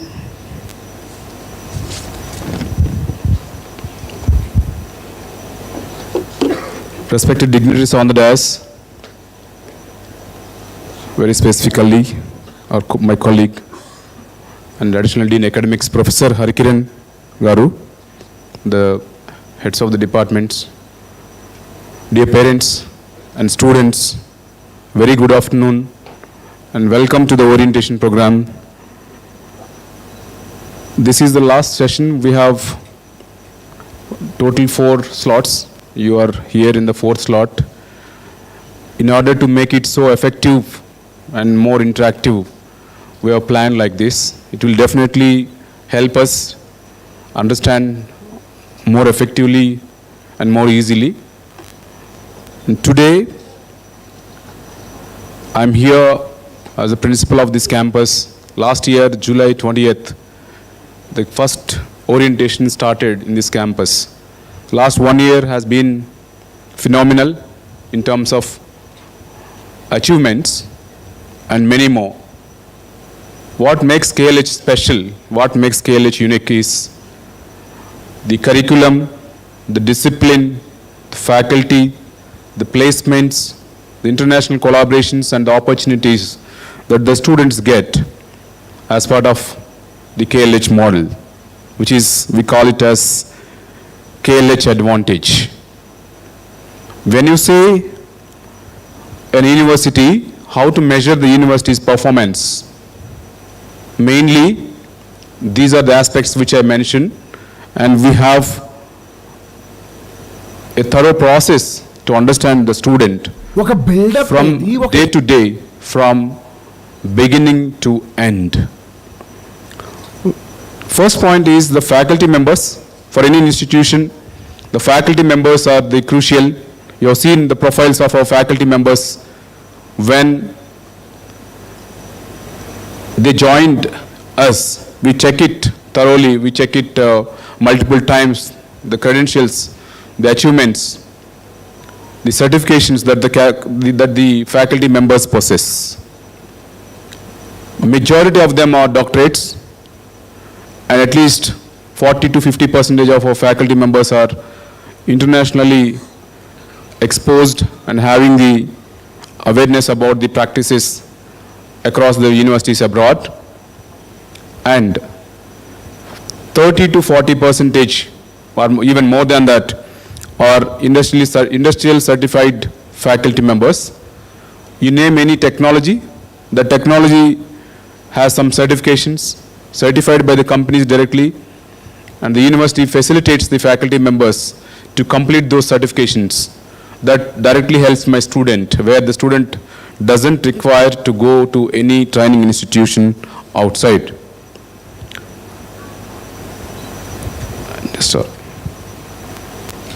And whenever you say the faculty member is qualified, is the qualification from IIT, is the qualification from NIT, is the qualification from any top institute, that also matters. So the faculty members graduated from IIT or IIIT are definitely the sources, the best source we have here.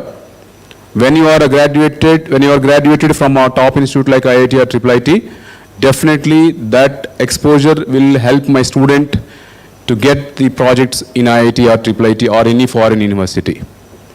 Next is the curriculum. From time to time, the university has the practice of changing the curriculum as per the needs, very effectively, very closely watching the industry requirements. And next one is the KLH student must complete the global certifications as part of their B.Tech program. These details will be shared by Additional Dean Academics. And every student of this campus must be a member of any startup, at least one startup. He or she should be the member of a startup.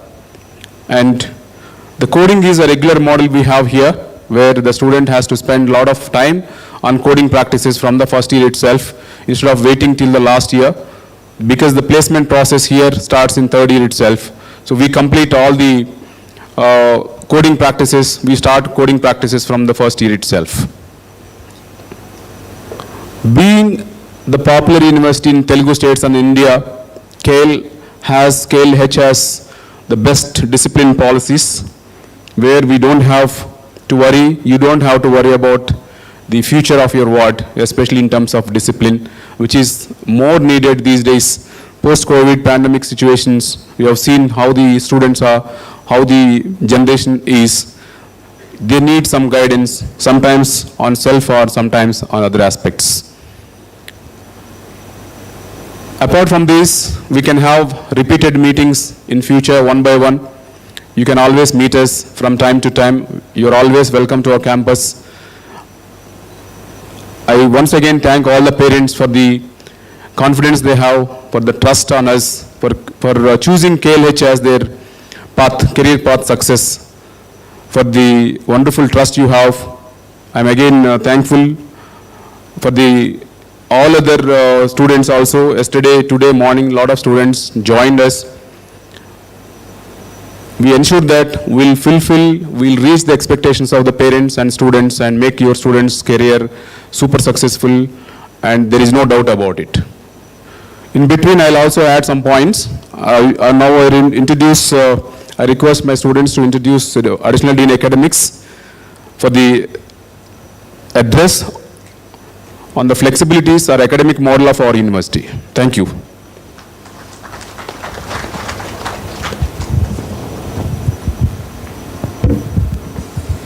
Thank you, Principal Sir, for your wise words. Now I would like to invite Sai Nandan to introduce our Additional Dean Academics, Professor Harikiran Vege.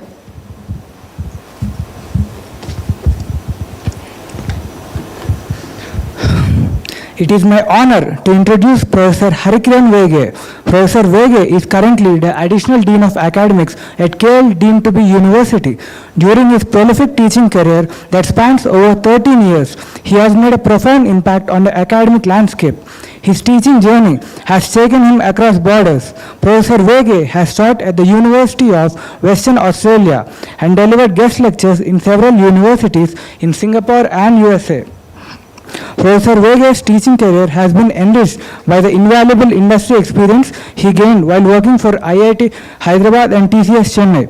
Professor Vege did his PhD in microelectrics from the University of Western Australia in 2012. Prior to that, he earned his M.Tech from the Dhirubhai Ambani Institute of Information and Communication Technology. He successfully completed his B.Tech from the Jawaharlal Nehru Technological University in 2002.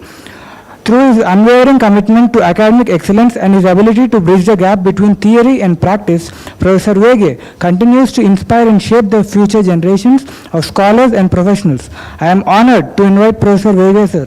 Please enlighten us.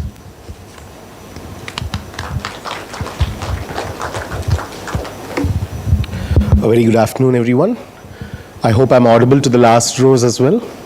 Can someone confirm that? Yes, thank you. I'll have a little presentation. I would say little, but it'll take a while, so please bear with me on how the entire academic structure at KL is. I'll try to keep the conversation both in English and Telugu so that parents can connect to it. But before we get into the presentation, what I wish to tell you all is, as Principal has mentioned, KL is known for its discipline, right? When I moved from Australia to here, When I first got in, I was also a little skeptical, like all my students then. I was also a little skeptical 8 years back. This was the story 8 years back. Like, why do they not allow mobiles into the college, right? Why do they have so many discipline rules? But then, I could not question it straight away because there is a history of 40 years of so much of success behind KL University. So I waited for a while to understand what is all this discipline and why is it important? How does it impact the student life? I was patient enough to check with individuals, check with students on how this discipline has an impact on their life. And in one of such stories, in one of such incidents, where I met a group of my final year students who returned from internships for a festival at the college, I asked them, I collected a group of students and I asked them, can you list 2 important aspects of KL, what KL has taught you that has helped you in the internships? I was expecting them to tell something technical. I was expecting them to tell, sir, full stack development course was helpful, Java programming was helpful, communication skills were helpful. I was expecting them to say all this. But then I was quite surprised because the first thing students mentioned, the group of students, I'm not saying 1 or 2 students, the first thing that the students mentioned was, sir, the discipline that was brought in is the first and foremost thing that has helped us, right? See, that is an acknowledgement straight away from students, even when they were on campus, when they had the experience of the industry. So that is when even I felt that, yes, this is the answer I was looking forward to. So there are many rules that university imposes, and every rule has a purpose. Every rule has a lot of thought process that went behind putting that as a rule. And every rule is for the benefit of the students. KL, especially whenever we take a decision, we usually take decisions collectively. The administration doesn't do it in a hierarchical manner. The administration here at KL doesn't take a decision at the higher level and it doesn't impose it onto the next levels. What we do is we gather across the table, we brainstorm and we take decisions. And when we take such decisions, student is the center for us. We instantly think about how does this impact the student? What significance does this rule or does this decision have on the student? So that is the reason why every rule that is imposed is student-centric. So students should appreciate that, they should know the value of it, and they should follow the rules without thinking too much about why is it imposed, right? So on that note, let me start my presentation. But before we go in, usually people think academics is part of a university life, right? They feel that other than academics, there are many other things. There are co-curricular activities, there are extracurricular activities, there are other skills that students gain. They think that university life is a lot of things other than academics. Yes, you are very right. You're very right, first of all, to think that university life offers you a lot on your plate. But what you should also understand is, for us at KL, all this is part of academics. So anything that you do as part of KL brings it into academics. We want our academics to be something which offers a student a 360 degrees dimension growth for a student. We don't want our students to be just excellent in technology. A lot of people, a lot of colleges, they feel that teaching students technically stronger is their aim. Yes, it is one of our aims, but it is not the only aim. The aim we have through our academics is to make a student completely competent to face the world, to grow in all directions, to be a responsible citizen. That is exactly what the purpose of academics at KL is. We keep this philosophy at the center when we design academics, when we design any activity at KL. right? So with that little introduction about what our thought process is, today's presentation is designed to start talking with what the philosophy is, followed by what flexibilities do we offer, and how is the learning at KL, how are the assessments done at KL, and what is the future that we are looking forward to. Now, when we start with the philosophy of academics at KL, the first thing that I want you all to make a note is this university is home for you for life, at least for the next 4 years, right? So when you treat this as home for the next 4 years, you should have in your mind that this is barrier-free, right? What do you mean by barrier-free? Usually when you go to school or college, how does the learning happen? You have certain timings, 9 to 5, 8 to 4, 7 to 3, and then you study in those timings, and then you are given a classroom, you sit in that classroom, you listen to a lecturer, you learn, right? So we want you to break those boundaries. Learning doesn't happen just within those 4 walls of the classroom. Learning doesn't happen just within that 9 to 5 time frame. Learning, when you're at engineering, when you're in engineering, and when you have certain targets, every parent, I'm sure, would have joined a student in KL with a certain intention, right? I'm sure every parent has done that. They have a clear goal of why they have joined their student here.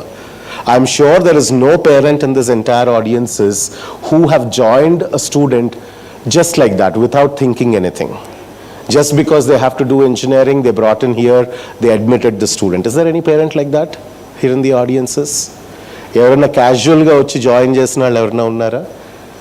Engineering చదవాలి కాబట్టి సర్లే ఉన్న కాలేజెస్లో ఏదో ఒకటి పట్టుకో అని చెప్పి ఒకటి చూస్ చేసుకుని కేఎల్ వచ్చింది కదా కేఎల్లో జాయిన్ అవుదాం అనుకునే వాళ్ళు ఎవరైనా ఉన్నారా? Every parent has a clear aspiration. Every parent has clarity on why am I spending the time, the energy and money in bringing my student to this university, right? So we clearly understand that. And when you have that clarity, when you have to reach those goals, you have to make this university a home.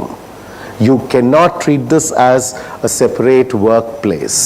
You cannot treat this as a separate 9 to 5 place where you finish off your learning and then you go back home, right? Doesn't matter where you are, doesn't matter where you come from, this from today is your home. So the other day we had one of the chief guests talking to all the students. He was one of our alumni. He has very nicely put it.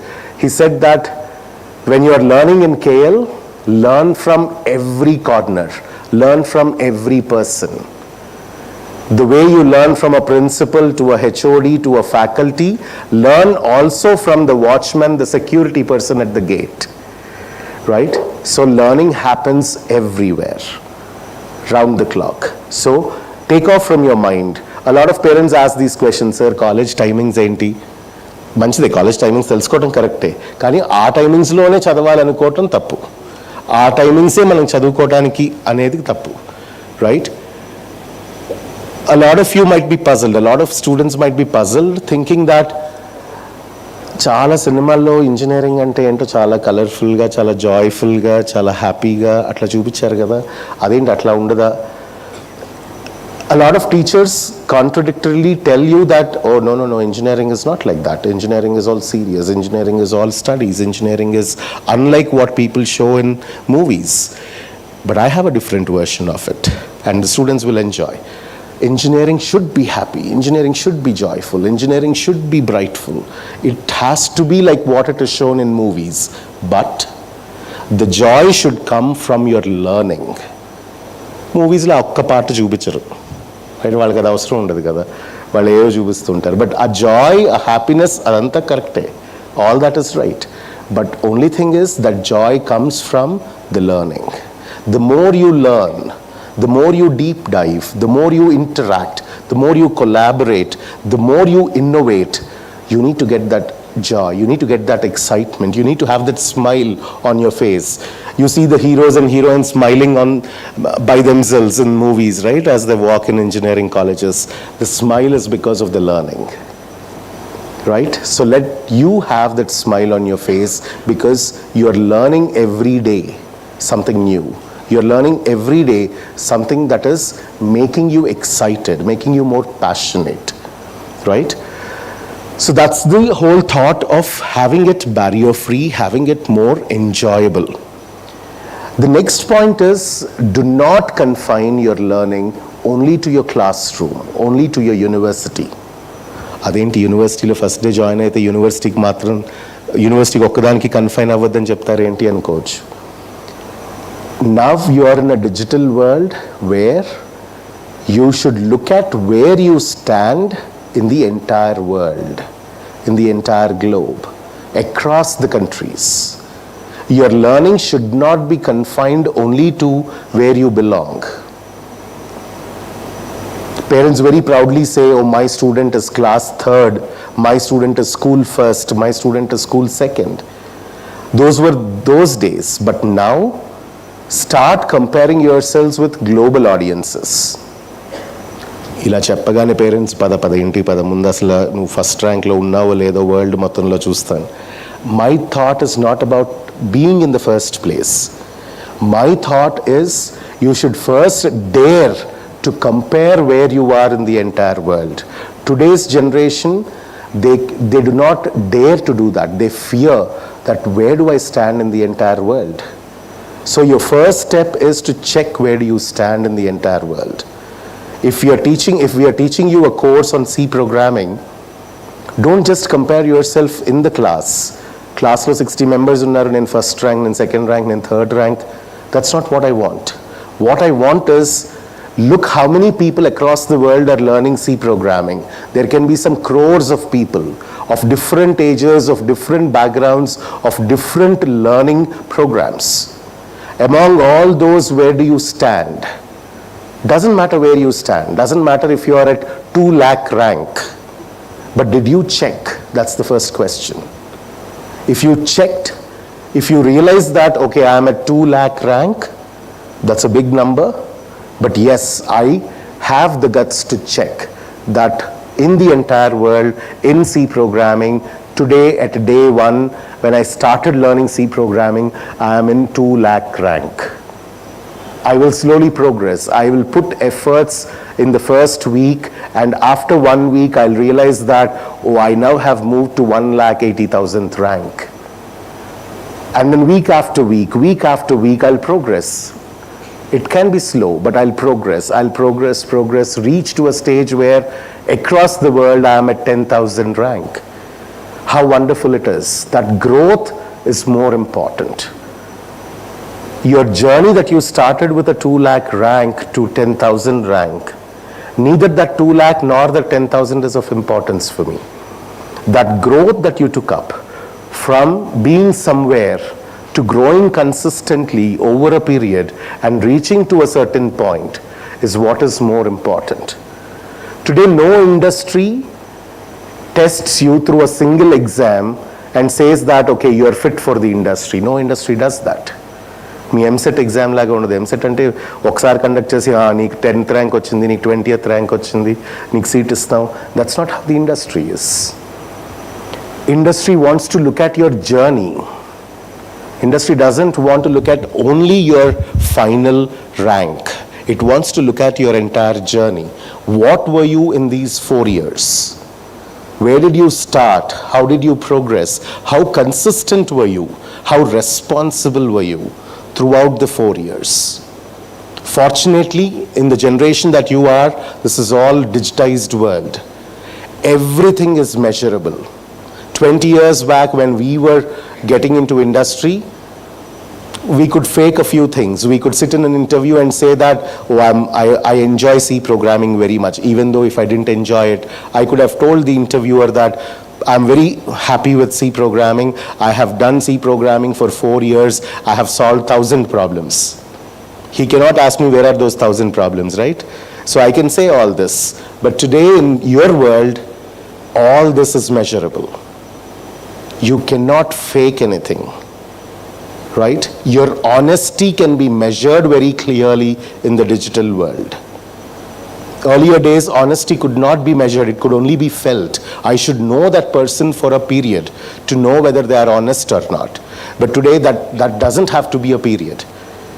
It is measurable, it is tangible, it is a clear document that can be obtained of how honest you are. So industries look at that entire journey, right from first year to final year. How consistent? Is this student practicing every day? Is this student learning every day? The moment I say this to students and send them to learn C programming, this generation of students, you know what they do? My sir told that every day I have to solve a problem. All right. So I'll sit in front of my laptop, take a problem, put it in Google, put it in ChatGPT, get a solution, send it to my friends on Telegram, WhatsApp, and all my friends. I'm not selfish. I don't want me to grow. I want all my friends to grow. So let all of our friends submit the solution. And tomorrow my sir was like, oh, you all solved the problems, fantastic. Day 2 also I'll do this, day 3 also I'll do this. And after 1 month I'll show my sir that, see, all 1 month I'm practicing. Every day I'm solving a problem. If you think you can cheat your faculty like this, it is clearly visible on the digital world how you cheat, right? Organizations don't look at your success stories alone. They look at your failure stories also. And sometimes failure stories are more sensible, more meaningful than the success stories.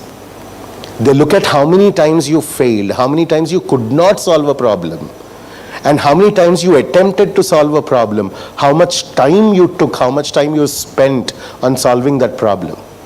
You unfortunately, what did you do? You gave it to ChatGPT, ChatGPT gave you a solution, you uploaded. So that means a big complex problem you solved in half a minute. And you think employer will understand that. Employer will think that you are a superman. And you did that for all the problems. Oh, great. Employer will say that, all right, good, but I don't need you. Right? I don't need supermen like you. I don't need supermen who will solve any problem in half a minute. I don't want such people in my organization. And they will not just keep quiet. If you start cheating like that, they will not keep quiet. They'll inform the HR. The HR network is very closely knitted network. So they have conversations, they talk to each other. And your name almost gets blacklisted. And any organization you appear, they'll simply say your resume is not shortlisted. Why? In the back end, what has happened? They have made a note that you started cheating a long time back. So they don't want to recruit you. Right? So do not attempt anything of this kind. Let you be honest in everything that you do.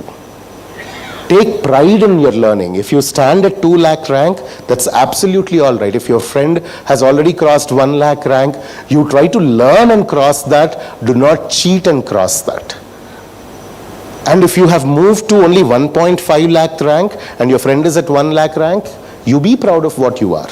When you write an exam, when you solve a problem, be proud in whatever solution you got out of your mind. You should take that pride. That is what the joy I am talking about. Take that joy, take that pride of every little learning you have. When you do that, you cannot cheat. Because when you cheat, you don't start enjoying it. And when you know the taste of joy, and when you don't enjoy, you will never do it. You still wanted to go in the right direction only, no matter how many other people try to distract you.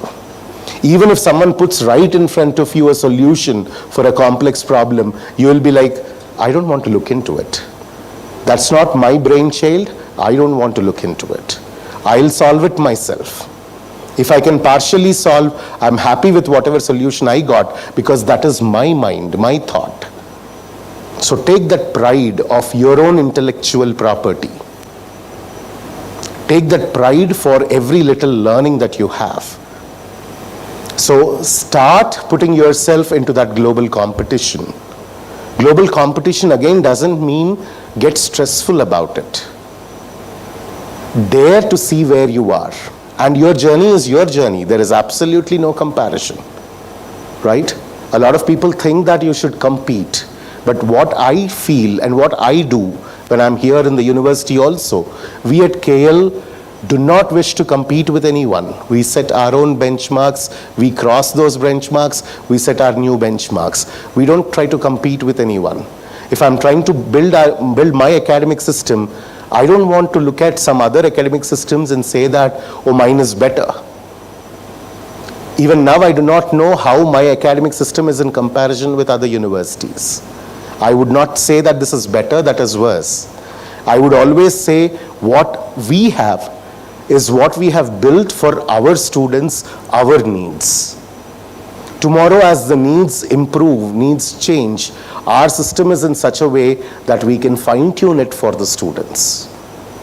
And that is what is a benchmark for us. Is it better than IIT Madras syllabus? I don't know. I never compared. I do not wish to compare. Is it better than some foreign university structure? We do not wish to compare. We want to set our own benchmarks. And that is exactly how competition for you also is. Raise that bar. There is no benchmark that is set by anyone else. You are the one who would set that benchmark. Deep dive into it. Engineering is such a domain where the syllabus is not limited. The learning is not limited. Intermediate, you had five courses. Maths course, page 0 to last page, this is the syllabus. So you learn everything in that book. You can practice everything in that book. You're done with it, right? That is how you have learned your mathematics in intermediate. But that's not how it is in engineering. Any topic that you take, deep dive into it. Learn it as much in depth as possible. Solve as many problems as possible, right? There is always scope for better learning. And when you put yourself into the global audiences, take up global challenges, take up global courses, take up global certifications. We don't want you to confine yourself to what KL gives you. How does someone say that a student is good in mathematics in their intermediate? What is the measure? The mathematics marks that you get in the intermediate exam, right? So when someone says, are you good at mathematics? What do you answer? You will say that, yes, I'm good at mathematics. And someone says, how do you know it? You will say, I got 100 out of 100 in my intermediate maths, right? But that's not sufficient as you move forward. You may get an excellent grade in KL, but that is not where you should confine to. You should look at different other ways to showcase to the whole world where you stand. If you're learning Java programming, how many of you know Java programming? I mean, as in not know, as in you can code, but you know that it's a language, right? So when you have to learn Java programming, when you want to tell people that you're good at it, one way to show is, okay, in KL University, I studied this course, I got A+ grade. That's one way to showcase. But we don't want you to confine to that ways.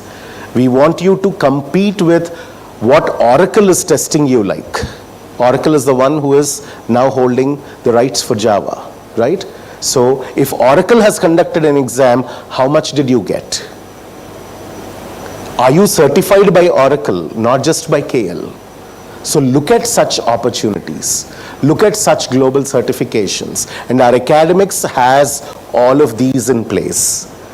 We bring all such aspects into our academics. Our students, when they speak about a course, they do not confine to just the syllabus, just the exams. They know what the entire world is doing about that course. They know every little competition that happens related to that course. And they will dare to put themselves in that competition. The first time when we asked students to get certified in Amazon Web Services Cloud Practitioner exam, you all know Amazon, right? Amazon Web Services is a cloud platform that Amazon provides, and there is a starting level certification on that, which tells the world that this student has the knowledge of cloud computing. When we first introduced it into our academics, A couple of industries have warned us, saying that, when industry people take this exam, industry people, when you join industries, they also require you to take certifications. So when industry people took that exam, the pass percentage is only 20%. We were little worried. That's because we wanted our students to get certified. 20% pass percentage is too low. But then we took it as a challenge. We said that industry people are different. They already have a job, they already have a life, so they may not be pushed beyond their limits to work on a particular course. But students are not like that. Students, they want to excel. There is a need for them to excel. So when we push the students beyond their limits, they go and conquer it. And when we took it as a challenge, the very first time when we took AWS certification, the Cloud Practitioner certification, in the very first attempt, our pass percentage was almost 67%, which is an incredible pass percentage looking at what the entire industry has. Today we have raised that bar from 67, we are now almost at 90% pass percentage in global certifications. Right? And that can only be achieved because almost all our faculty who teach those courses, they are all industry certified. So whoever goes into those courses, teaches a student on global certifications, they themselves are globally certified. They know what the difficulties are, they know what the challenges are, they train the students on those challenges. So this is the global space that we look at, the global competition that we look at, the global scenarios that we look at. We do not confine to what we are, to what other colleges are, to what this India is about. We look at the entire competition across the world. And going one step from there, global certifications, global challenges are not just sufficient. They are a means to tell you that you have a certain skill. But they are not the means for people to believe that you can apply those skills. I can tell the whole world that, see, I have a certificate, I am the best chef in the world, I can cook the best biryani. I can show a certificate, right? I might have got it from the best, Michelin star rated hotels have given me a certificate that I cook the best biryani. But do you believe that if I say this? You will only believe when I cook a biryani for you and you eat it, right? So next comes the question of, how do I apply all the skill? Where do I apply it? Only when I apply the skill that I have obtained into some project, then the world believes that I have the skill, I also can apply it somewhere. Not everyone who has the skill can apply that skill to make it more meaningful. A student should be in a position to do that, right? And we insist every student who completes this global challenges or certifications to put to use that skill in a project that makes a lot of sense, in a project that impacts the society around them. Unless your project impacts the society, it is not a project that thrills the world, right? You can do a lot of small projects, simulated projects. You can say that, oh, I've done 10 projects. But is there an impact on the society from those 10 projects? If not, it is meaningless. You're wasting your time by doing all those little bits and pieces of projects which have no impact on the world, right? At this point of time, I need to tell a little story about a student of mine. He was supposed to meet me in the Vijayawada campus today. He got an admission into CMU, Carnegie Mellon University. How many of you know CMU, Carnegie Mellon University? Anyone? Yeah.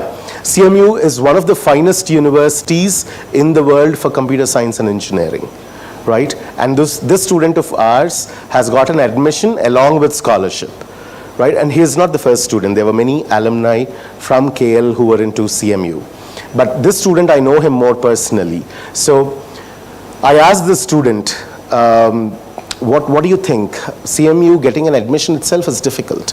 It's one of the finest universities in the world for computer science. So I asked him, see, getting an admission itself is difficult. How did you manage to get a scholarship?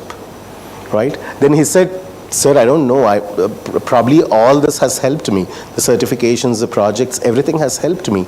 But I had a face-to-face interview for my scholarship, and I felt 2 questions have made a huge difference for me to get the scholarship. And the 2 questions are, they asked me, what is your contribution back to your university? And what is your contribution to the society that you come from? And these 2 questions, they look like very normal questions, very cliched questions, right? A lot of people ask, and a lot of people answer them also. But when that fellow told me these 2 questions, I realized he did not answer the questions. He answered those people. He did not answer to me. But I know what this fellow has done to the university, what this fellow has done to the society. That's because this student was instrumental in starting a cybersecurity white hat club in the university. And through White Hat Club, today we have hundreds of students working on several certifications in the university, and they do a lot of bug fixing in cybersecurity, right? They do something called as bug bounty in cybersecurity. And with that bug bounty, a lot of people have got a lot of appreciations, and the starting point was this student. And this student also, along with a group of his friends from the university, they got selected to work in National Intelligence Authority of India, NIA.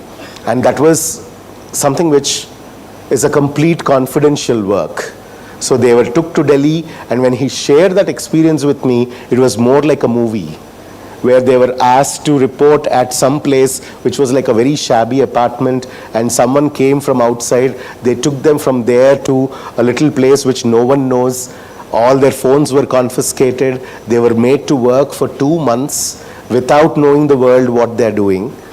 And it was such a confidential work. And look at the impact they had on the country. So if your impact is that big, that huge, that is when it is tangible. It doesn't come from normal projects. It doesn't come from your everyday projects that you do with simulations, right? So when I know the background of the student, that's when I realized, these 2 questions, yes, when he answered this to them, they really would have been impressed. It is these 2 questions that have fetched him that necessary scholarship, right? So working on those projects, building your own intellectual property. When you work on projects, you obviously would innovate. There will be a lot of ideation from you. And when you do that, you build your intellectual property. If people are moving out of this room to access the washrooms, please use the rear door rather than the front door, so that you can access it on the 4th floor. So building your own intellectual property is extremely important. And that is where we talk about research publications. We talk about patent publishing. And I should tell you, KL is one university where almost every student, by the time they graduate, they have a Scopus index. They have a Scopus ID. They have a H index to measure. What are these words? I want you to take a note of them. Do a bit of search on Google when you go back home, right?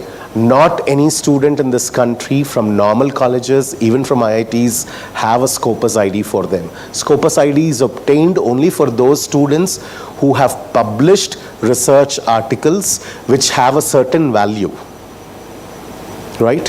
So Scopus indexing is something which highlights the value of the publication.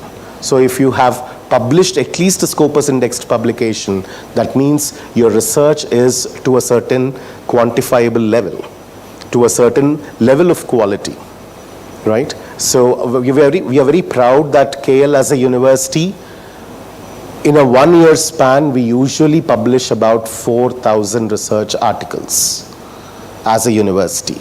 from all the campuses put together. And this 4,000 articles is a huge number of research publication. And we do that not just because our faculty are great, they do that in collaboration with a lot of students. So we bring in students and faculty, and that is the reason why we have such numerous publication count. Today, if you're ranking at 28th in NIRF ranking, and if you're progressing forward in these NIRF rankings year after year, one of the reasons is our research work. The other reason is our skill certifications. The number of certifications that KL possesses today, especially in terms of industry certifications, is enormous. Every year, our students almost have about 5,000 global certifications in total. Though our academics says that 4 global certifications are mandatory for every student, usually by the time they graduate, students end up doing about 12, 13 certifications. The other day I had a student, Pramoda, from Y22 graduating batch. She had an India record, there are some record systems, right? There she had a record of doing 25 global certifications. So once students catch up with that passion to put themselves on that global arena and try to prove themselves, there is no end to it, right? So igniting that passion, igniting those opportunities is what KL does. That's it. We don't do any magic further. We ignite those opportunities. We tell the students that we are there for you. Are these all very easy? Do I get a research publication easily? Do I get a global certification easily? Do I get a project easily? Definitely not. There's a lot of hard work. So when we say this, a lot of students come back to us and ask us back, sir, isn't it difficult? How do I get those outcomes? Won't I fail in between? You first start putting in that hard work, right? Why do you have to question yourself whether you'll fail or not? When you start putting in that hard work, we are there to support. We know where to support you. We know where you're getting into a danger zone. We know where to tighten entire procedure around you so that you can give your best. And we know where to relax that so that you don't get into a worse situation. So don't worry about failing. We are always there to support. If we know that you're putting in that hard work, we know what you are, right? So that's the entire philosophy of academics. Let's quickly look at the flexibilities that we offer. Each slide is taking too long, right? Yeah. So let's look at the flexibilities that we are offering. Now the question is, why are there flexibilities? Before getting into know what flexibilities are there, the biggest question is, do we need the flexibilities? Till now in schooling, did your teacher say that you can choose this course or this course? They always, when you went in, they said 6 courses are there in this year: social sciences, natural sciences, physical sciences, mathematics, English, Hindi, right? Some 6 courses were given to you. They gave you 6 textbooks and you studied. That's how it has been till your intermediate, till your +2. But then why suddenly so many flexibilities for you? The answer to this is, you're at an age of about 17 now, and you'll be slowly getting into 18, where you're fit to vote for the country, vote for the state, right? So at this point of time, when we give you so many flexibilities, along with those flexibilities, along with those choices that you can make, we also want you to shoulder the responsibility of fulfilling those choices. So if I put in front of you 10 courses and ask you to choose one to learn, I'm happy that I gave you 10 courses, but at the same time, I am also assuming that when you make the choice, you will take the responsibility. This is a course that I chose. So let me shoulder it, let me work on it, let me get the best out of it. That's reason number 1 to have so many flexibilities. Reason number 2, the digital world today is so overwhelming. And when I say overwhelming, I mean the negative way. How many of you watch a lot of reels on Instagram? Everyone, right? Put your hands up if you watch a lot of reels on Instagram. I also watch them, so put your hands up if you're watching too many reels. I have some parents raising their hands. What are the students doing? Right? Put your hands up if you're watching a lot of Instagram reels. Right, today, see, I started watching them because a lot of my students are on Instagram. They keep telling me. And then I'm like, oh, let me also create an account on Instagram. And then slowly one day I realized that I'm getting addicted to it. Right, I'm spending about 2 hours every day just watching some reels. And then I realized, okay, this is not the right way. What I did was I started following some technology reels related to some technology rather than some generic reels, right? So reels on tourism, reels on best places, best products. I stopped all that. I started following all technology pages. Then I realized, I initially thought, oh, I'm now doing a very good job. I have put all that nonsense stuff aside. I'm now only following technology pages. So even if I spend 2 hours on Instagram reels, that is not a waste of time. That is how I convinced myself.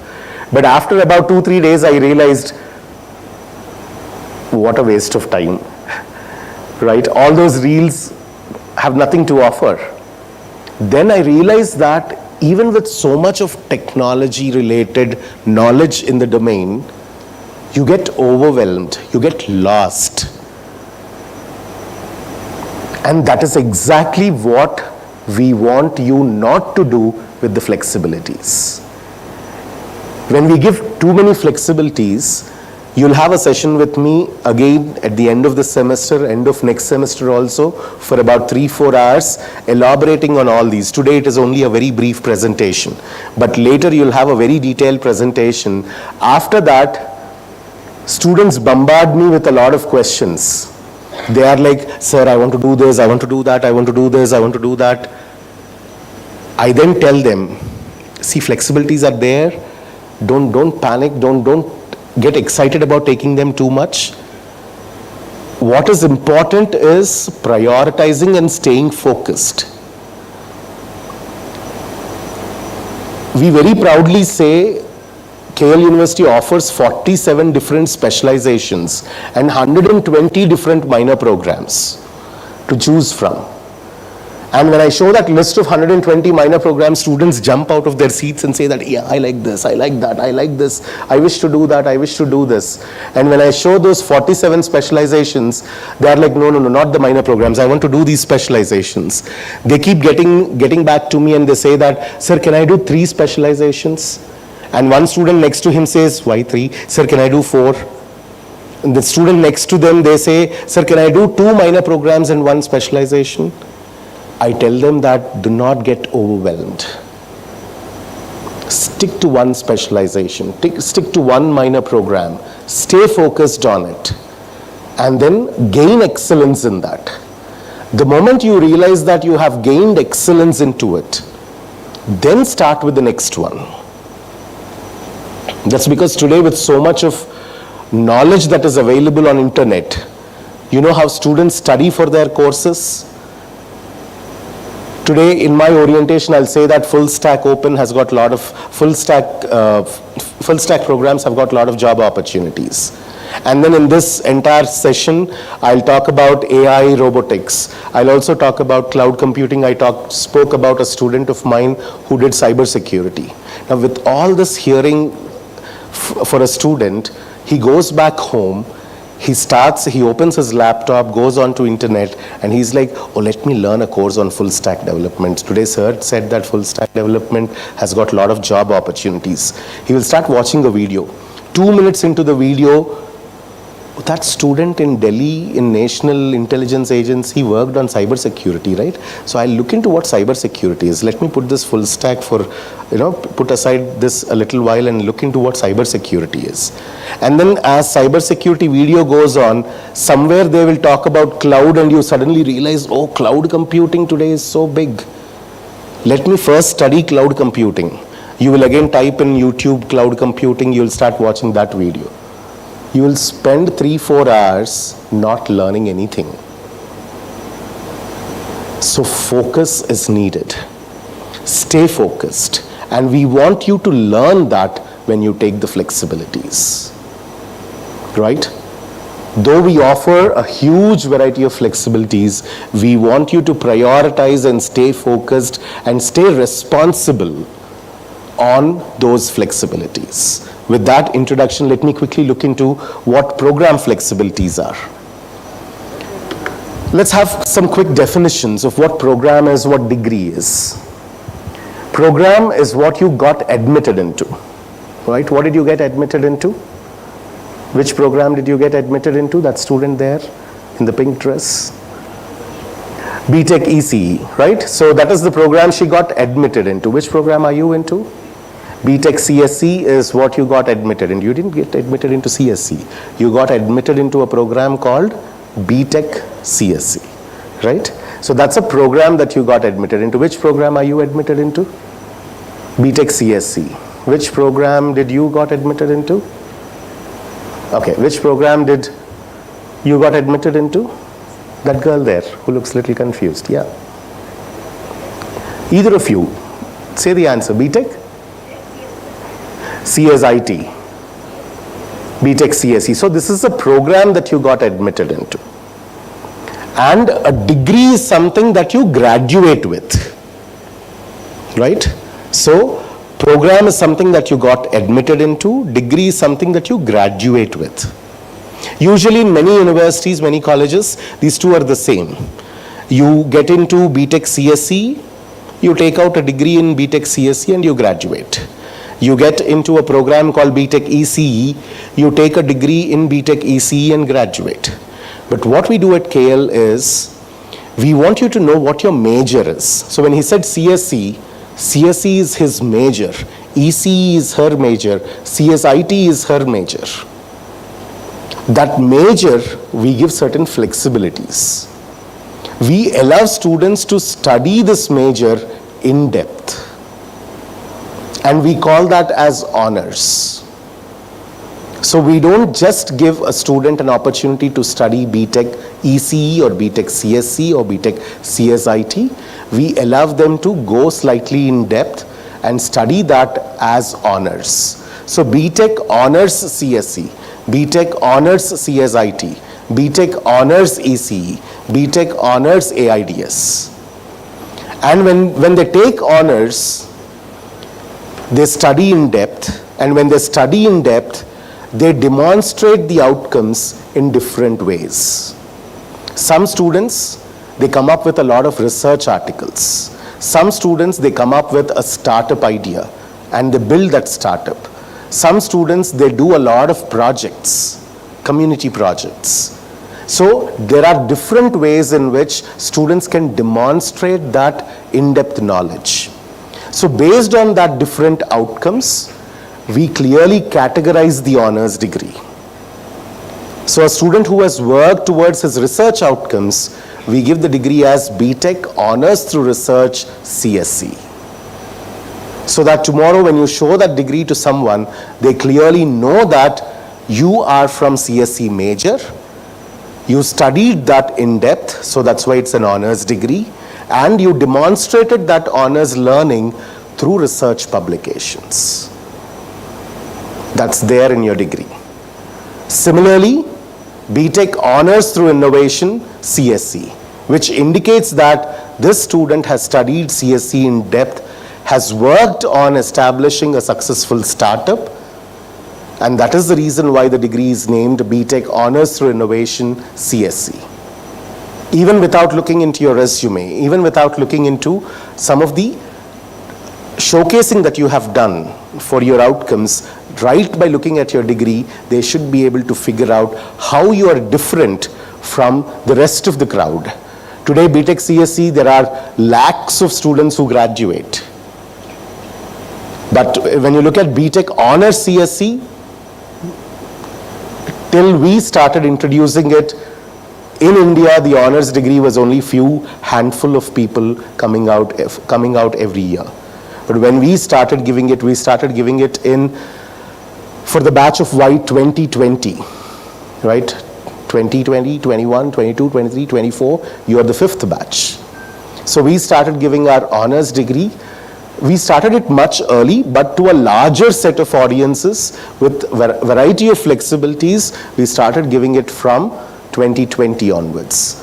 And from that day, the honors students count has increased, showcasing that this pool of students are much creamier layer in terms of their technology learning. And that is how industry identifies them for their recruitment.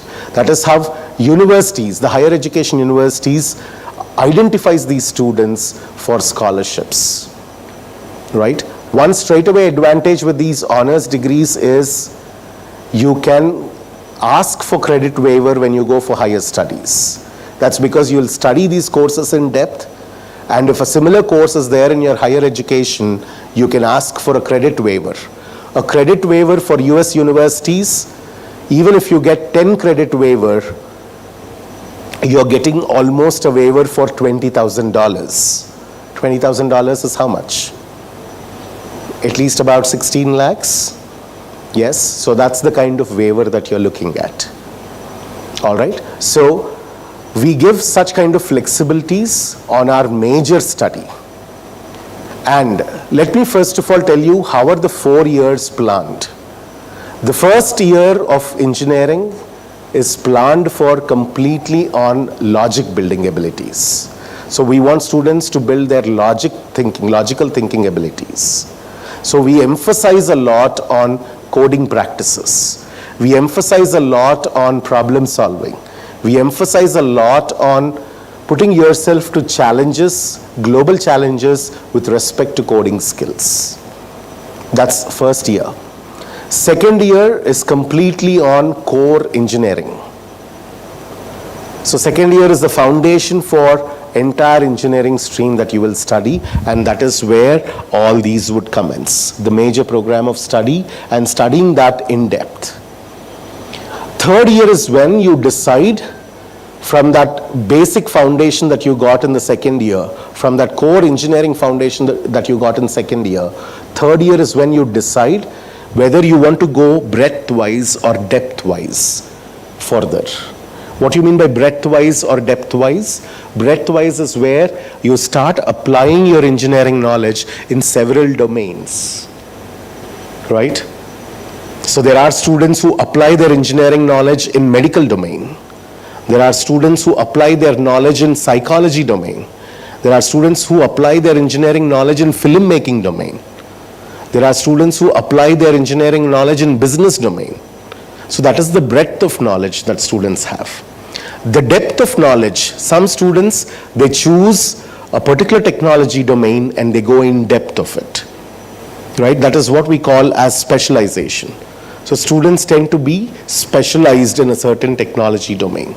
So it is students' choice that they go either in breadth-wise or in depth-wise in their third year. So that is where they take these program add-ons. They either take a specialization or a minor program or a double major. And fourth year, we don't want to see you here.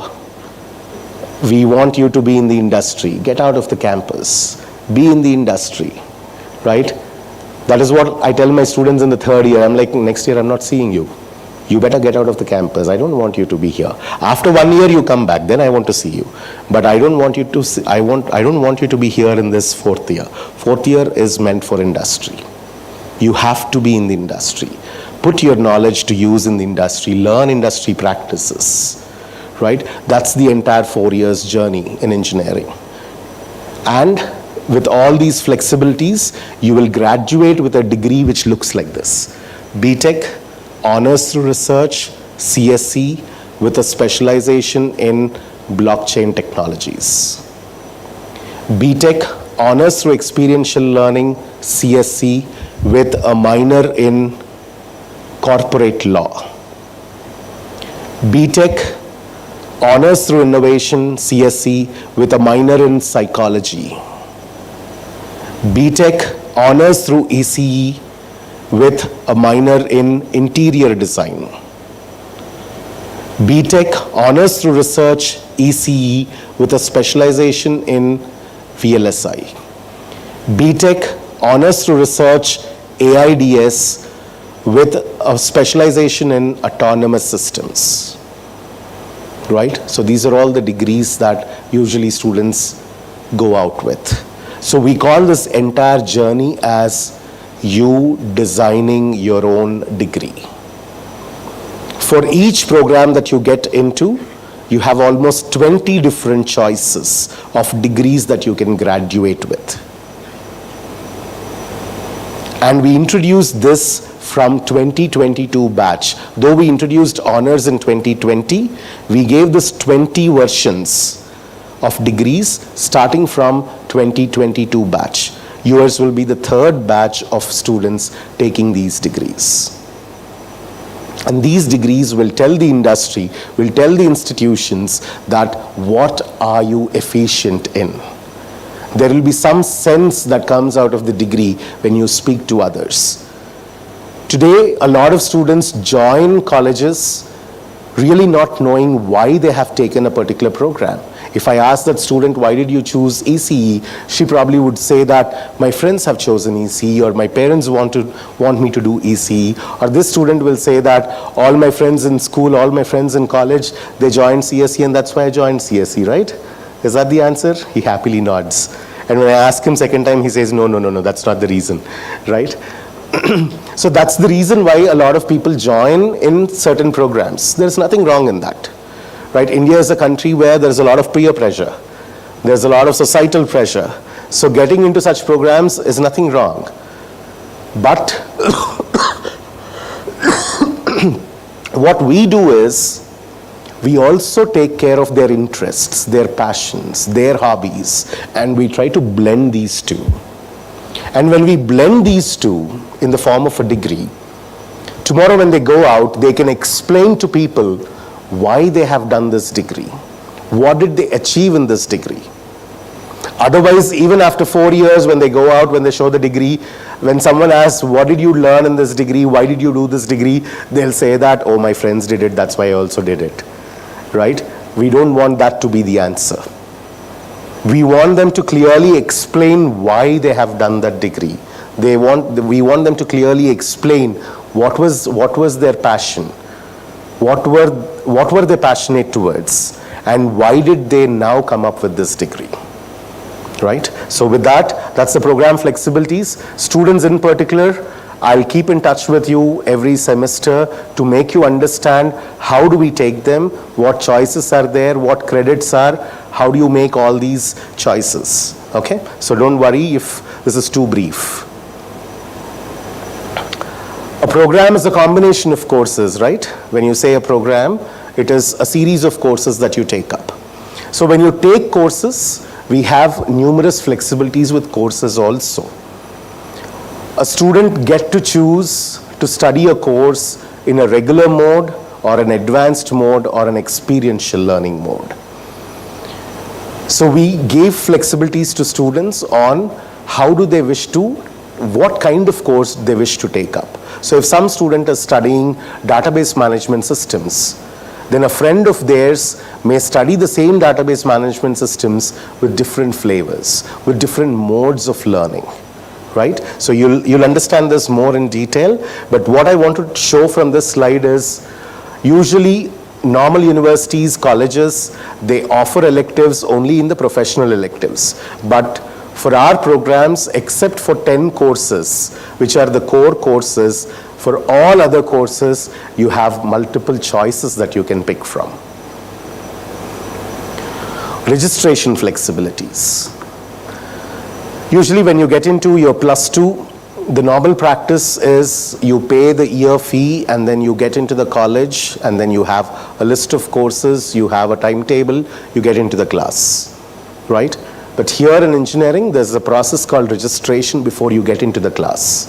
Registration is a process where you will have to choose your courses. No two students may have the same set of courses. So you and your friend may have different set of courses, depending on what your interests are, right? So you need to tell, you need to confirm, you need to acknowledge right at the beginning of the semester that these are the courses that I'm planning to study. And there is always a chance for you to accelerate and decelerate. What do you mean by accelerate or decelerate? Study early or study a little late, right? So how does that work? Let's go with a quick example. There were students on this campus till yesterday writing exams. Were all the students there on the campus? No, only some of them were there. What were they doing in summer? This is all supposed to be summer vacation. What were they doing here in summer? All their friends, some of their friends were at home in the vacation, while some of the students were studying here in the summer. What these guys were doing was, while some of their friends were having a vacation at home or at some other places, these guys want to study a couple of courses early. Right? If the next semester has got 6 courses, they want to study 2 courses in the summer. So that next semester they only have 4 courses to study, while all their friends will have to study 6 courses. We call that as acceleration. But what is the advantage do I get? Do I complete my degree early? Do I get degree in 3 years? If I accelerate too much, do I get the degree in 2 years? If I accelerate way too much, do I get a degree in 1 year? No, nothing of that sort happens. B.Tech degree can only be obtained in 4 years. You need to register for 8 regular semesters, only then a B.Tech degree is given. But what happens when you accelerate is, let's assume every semester has 6 courses. Let's take this example. So 2 1 semester. We don't give all these options in the first year because first year we still treat you as intermediate students. You're still 17 years old. We want you to be like intermediate students. We will spoon feed you with 6 courses, 6 books, study these, right? We will slowly take you into these flexibilities. So second year, first semester, let's assume you have 6 courses every semester from then. Though it's not actually 6 courses, let's assume that for a moment. If I study 2 courses in this summer, how many courses do I have in 2-1? 4 courses to study, right? So will I study only 4 courses in 2-1 semester? What I'll do instead is, I'll ask my teacher, I'll ask my lecturer, I'll ask my faculty, my year coordinator to give me 2 more courses which I usually would study later. So these faculty will give 2 courses from the next semester for you in this semester. So how many courses will you be studying in this semester? 6 courses. How many courses you are supposed to study in second year, second semester? 4 courses, because you already studied 2 of those courses, right? What will you do then in 2-2? You will say that I only have 4 courses, I want to do 2 more courses. So your faculty will give you 2 courses from 3-1 in 2-2 semester. So how many courses did you do in 2-2 semester? 6 courses, right? 3-1 semester, how many courses you have at the moment? 4 courses, because you did 2 of those courses in 2-2 semester, right? You have 4 courses in 3-1 semester to do. But there is a summer again after second year, right? So you are a student who wishes to accelerate. So you'll say that I'll do 2 more courses in summer. Now how many courses I've got to do in 3-1 semester? Only 2. Now I will take a wise decision. I only have 2 courses to do in 3-1. I will decelerate them. I'll push them to next semester. I'll do them in 3-2, right? Now I get an entire semester break, and this semester I will use it for a special purpose. I'll identify a faculty mentor for me, either in this university or in any other university in this country or any other university abroad. I will work with that faculty on a research project. Or I'll get an internship in an industry and work with the industry for an internship. Or I'll work on my own startup. I have a startup idea, I've been developing it. Now I want to take it to the next TRL level or a next MRL level, right? A technology readiness level or a marketing readiness level. You'll understand all these words a little later. I'm just trying to put a bit of terminology into your mind, right? So if these are all what your ideas are, you have a semester to work towards them, a complete semester, right? This is in addition to the final year, which is completely meant for industry or project or startup, whatever you wish to. Along with that 1 year, there is an additional semester that you can now gain. Right? A lot of students utilize such semesters for special purpose. They go out, they explore, they come back, they complete their targets, right? Your program, major flexibilities, you have certain targets towards research or towards innovation or towards experiential learning. So you fulfill all those targets with that gap that you got, right? And that gap is obtained only when you accelerated and decelerated. So it's a combination, it's something that goes hand in hand. So deceleration is nothing wrong, but do it in the right way, do it with correct knowledge. Otherwise what happens is you'll end up having a 4-year degree done in 5 years, right? And we don't want you to do that. Okay, since this topic has come up, I'll tell you the rules. UGC says you can complete your degree in 8 years maximum, right? When you go beyond 8 years, it is not valid. But we don't want students to get into that zone, right? There are very, very few students of ours who usually go to about 5 years or 6 years, right? That's because they failed and then they got detained for various reasons. There could be health reasons, there could be family reasons. So probably most of the reasons are not something that are in their control. And I appreciate them for taking such decisions. A lot of parents, because the context has come, I wish to inform this. A lot of parents come to me, especially post-COVID, a lot of health complications are there in students. So a lot of parents come to me and they talk about the health conditions of the students. They keep telling me, sir, మా వాడికి అస్సలు ఒంట్లో బాగోట్లేదు, 2 నెలల నుంచి doctor చూపిస్తున్నాము, ఆ complications ఉన్నాయి, ఈ కాంప్లికేషన్స్ ఉన్నాయి, 2 months నుంచి అసలు క్లాసులు అటెండ్ అవ్వడానికి అవ్వట్లేదు. That's really a worrisome situation, right? So I take a lot of keen interest in understanding what the health problem is. But what struck me very strongly is, right after saying that 2 months he could not attend classes because of the health reason, the parent says, can he now come down and write the exams? I am like, what kind of a villainous parent you are, right? You say that he is not able to be in a class for 2 months. That means that that's a serious situation. With such serious situation, you do not expect your student, you don't think about his education in that situation. Health is a priority. Even if that requires you to pause a semester, it is perfectly all right. Health is a priority. And ensure that the health is taken care, and only then bring the student back into the campus.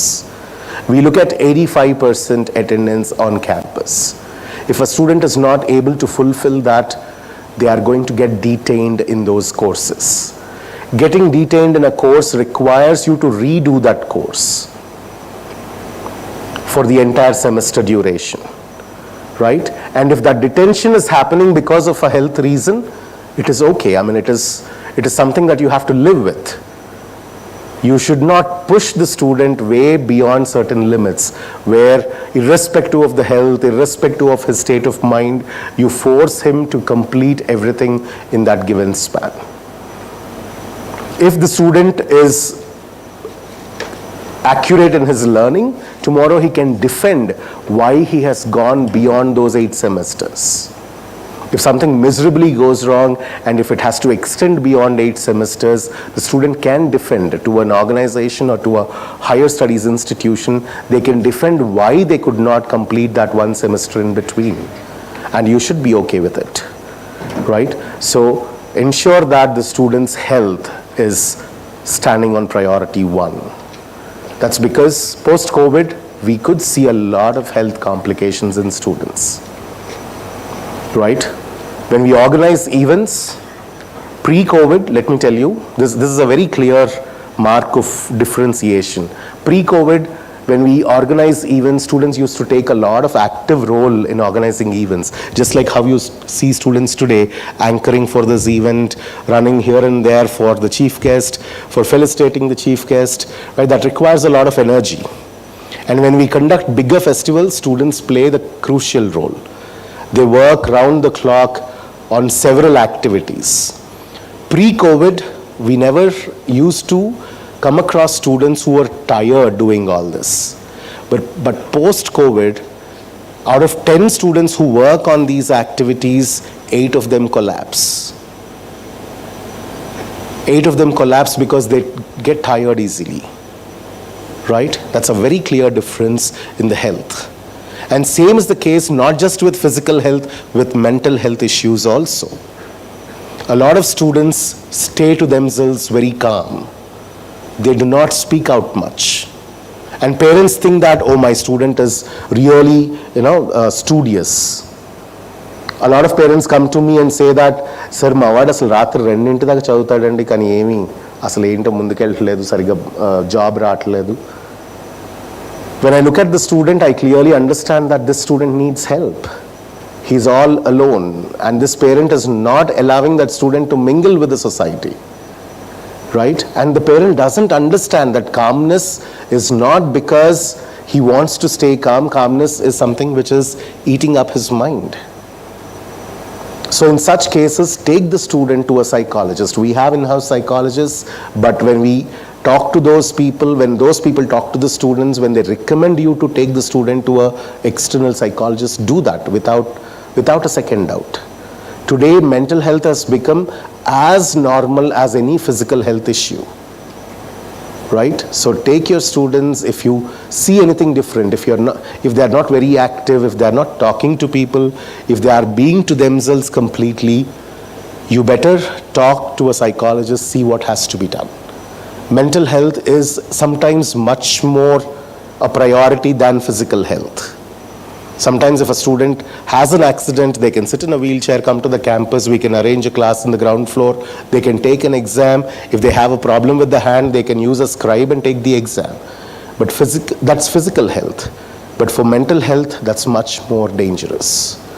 So parents have to be watchful. Parents must ensure that their students are fit to study. Right? Do not take it for granted. Do not be like, okay, fine, not feeling well, stay at home for 3 weeks, 4 weeks, you can write the exam. That's not how it works. Do not take their health for granted. Do not take their education for granted. It is not okay to manage exams without being in the class. It is not okay to manage health for the reason of exams. Both of them are strict no. I hear the statement from students and parents, sir, I missed 6 weeks of classwork, I can still manage the exams. I would very sarcastically tell the student, you can directly go to controller of exams, he'll conduct all 60 courses exam, you manage to write and take the degree. If manage is a word that you wish to use, this is not a place for you. This is not a university for you. This is not a college for you. Even if that word comes into your mind, this is not a place for you. Right? Suddenly the entire conversation became a little serious, but let's get into further details. So the learning also is something that we give a lot of flexibilities about. I started off this entire conversation with a story of my final year students coming from industry, where I asked them, what are those 2 things that helped you, right? From KL, when you went into industry, what are those 2 things that helped you in the industry? What was the first thing that they said? Discipline, right? They said discipline is the first thing that has helped them. The moment they said that statement, I was like, okay, discipline, fine. You did not tell me anything technical. I have taught you so many technical courses, right? You still said discipline. All right, discipline, good. We are very well disciplined. You learned it. You went into industry. You gained. Now tell me, what is that second thing? And I was very curious. I want them to tell something technical. And the students are like, sir, technology is okay. You taught us. We are using it. But the second thing is also not technical. I was like, are you kidding me? What is that second thing? They all discussed. They said, sir, the second thing that helped us from KL when I went into industry is the independent learning skill. This bowled me completely. That's because when we introduced independent learning, There were a lot of questions in faculty, a lot of questions in the students also. Independent learning? If I can do independent learning, why am I here? I can study at home, right? If I can study by myself, I can study at home.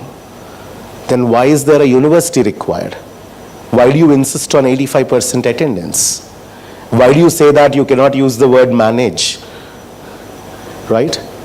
Independent learning is a skill that must be practiced.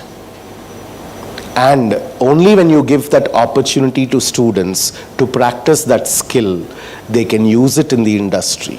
And industry requires that skill. And students told me this out of their experience. They were all given a project one day. The project leader came in and said that, all right, from tomorrow we are working on a particular project of a company, and that is, you should be able to do it in the .NET framework. They were all confused. .NET framework? We never used .NET framework in our college. College has taught them C programming, college has taught them Java programming, college has taught them Python. We never taught them C#, they never have learned .NET programming. So all students were confused, and when I say all students, their friends from other colleges also. Everyone was confused, everyone was like, what should we do? From tomorrow we have to work on the project, and none of us know what C# programming is. And then the next day, all the students started asking the leader, project leader, so can we get some training? Can we get a mentor for it? Can we have some classes so that we will learn C# programming for 1 month and then we can start the project? The project leader said, 1 month, this is not your school or college. 1 month billing from the customer is in some crores. We cannot put you for 1 month on bench just for your learning. If we do that, we will have to lose the project. Right? So you don't have so much of leverage when you get into industry. You cannot say that I will learn in some time and then come back to you. You will have to start working on the project immediately. And that requires you to learn from scratch everything and start putting that to use. And that is where self-learning helps. And because these guys were doing a lot of self-learning, independent learning, right from their university studies, these students could cope up. And they remembered this very strongly. The other students from other colleges, they were shifted from that project back to bench. So when some employee is shifted from a project to a bench, that is an indication of that student going out, right?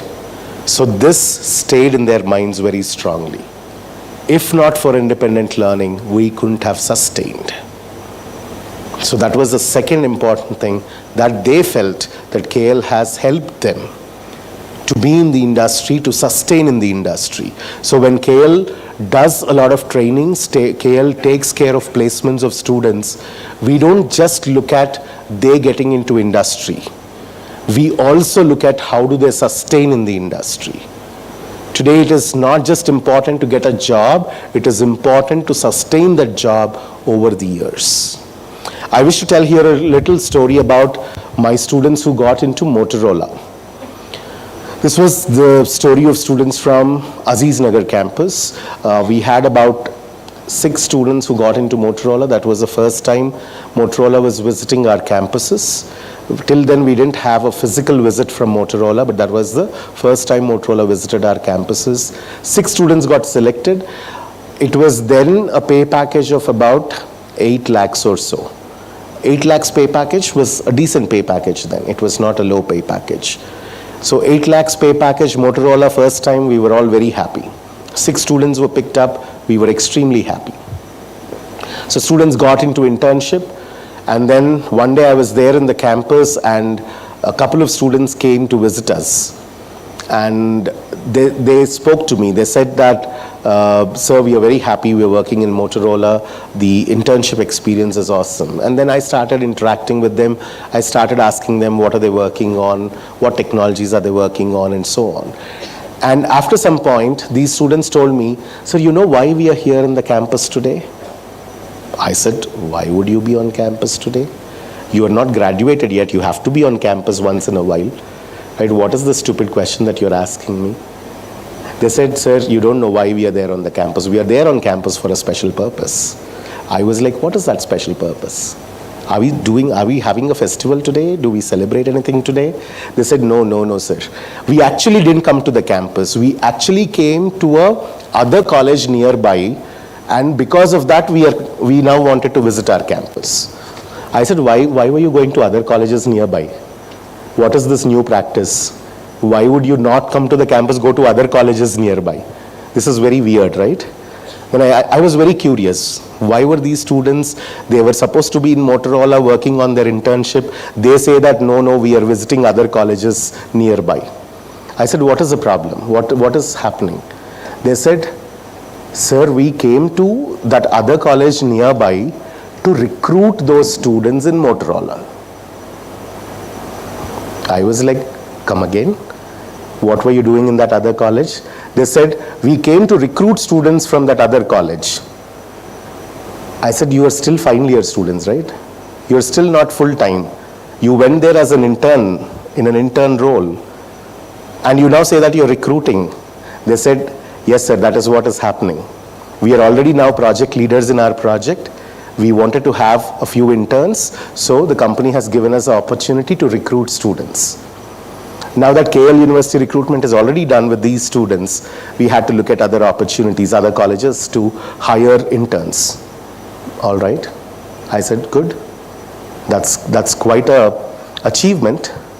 When you're still an intern, you are recruiting people. That's a very good thing to hear. Then I spoke to them further. I said, are they converting you to full-time? Now that you're recruiting from other colleges, are you getting a full-time role? These people are very casual. They said, yes, sir, we are thinking on that. I said, what do you mean by you're thinking on that? You're an intern, you should convert into a full-time role. Then what those students told me bowled me completely. What they said was, sir, they initially offered 8 lakhs pay package, but after looking at our work for 1.5 semester, they increased it to 14 lakh pay package. But we are now, checking with them if the pay package can be 16 lakhs because we have got other opportunities for 16 lakhs outside. I was like, I have no words to say. You continue that bargaining drama. You continue with it. It's all yours. You have the potential. You play around. I have nothing to speak. Right? So that's the kind of people that we want. That's the kind of confidence that we want in students. And those people were not worried about whether they will have a conversion to full-time or not. They were very clear that no matter what happens, they'll get a job somewhere or the other, much higher than 14 lakhs pay package. So they were really not worried about Motorola job. Will they have it? Will they not have it? Will they convert? Will they not convert? No questions in their mind. That's the level of confidence that we want in students.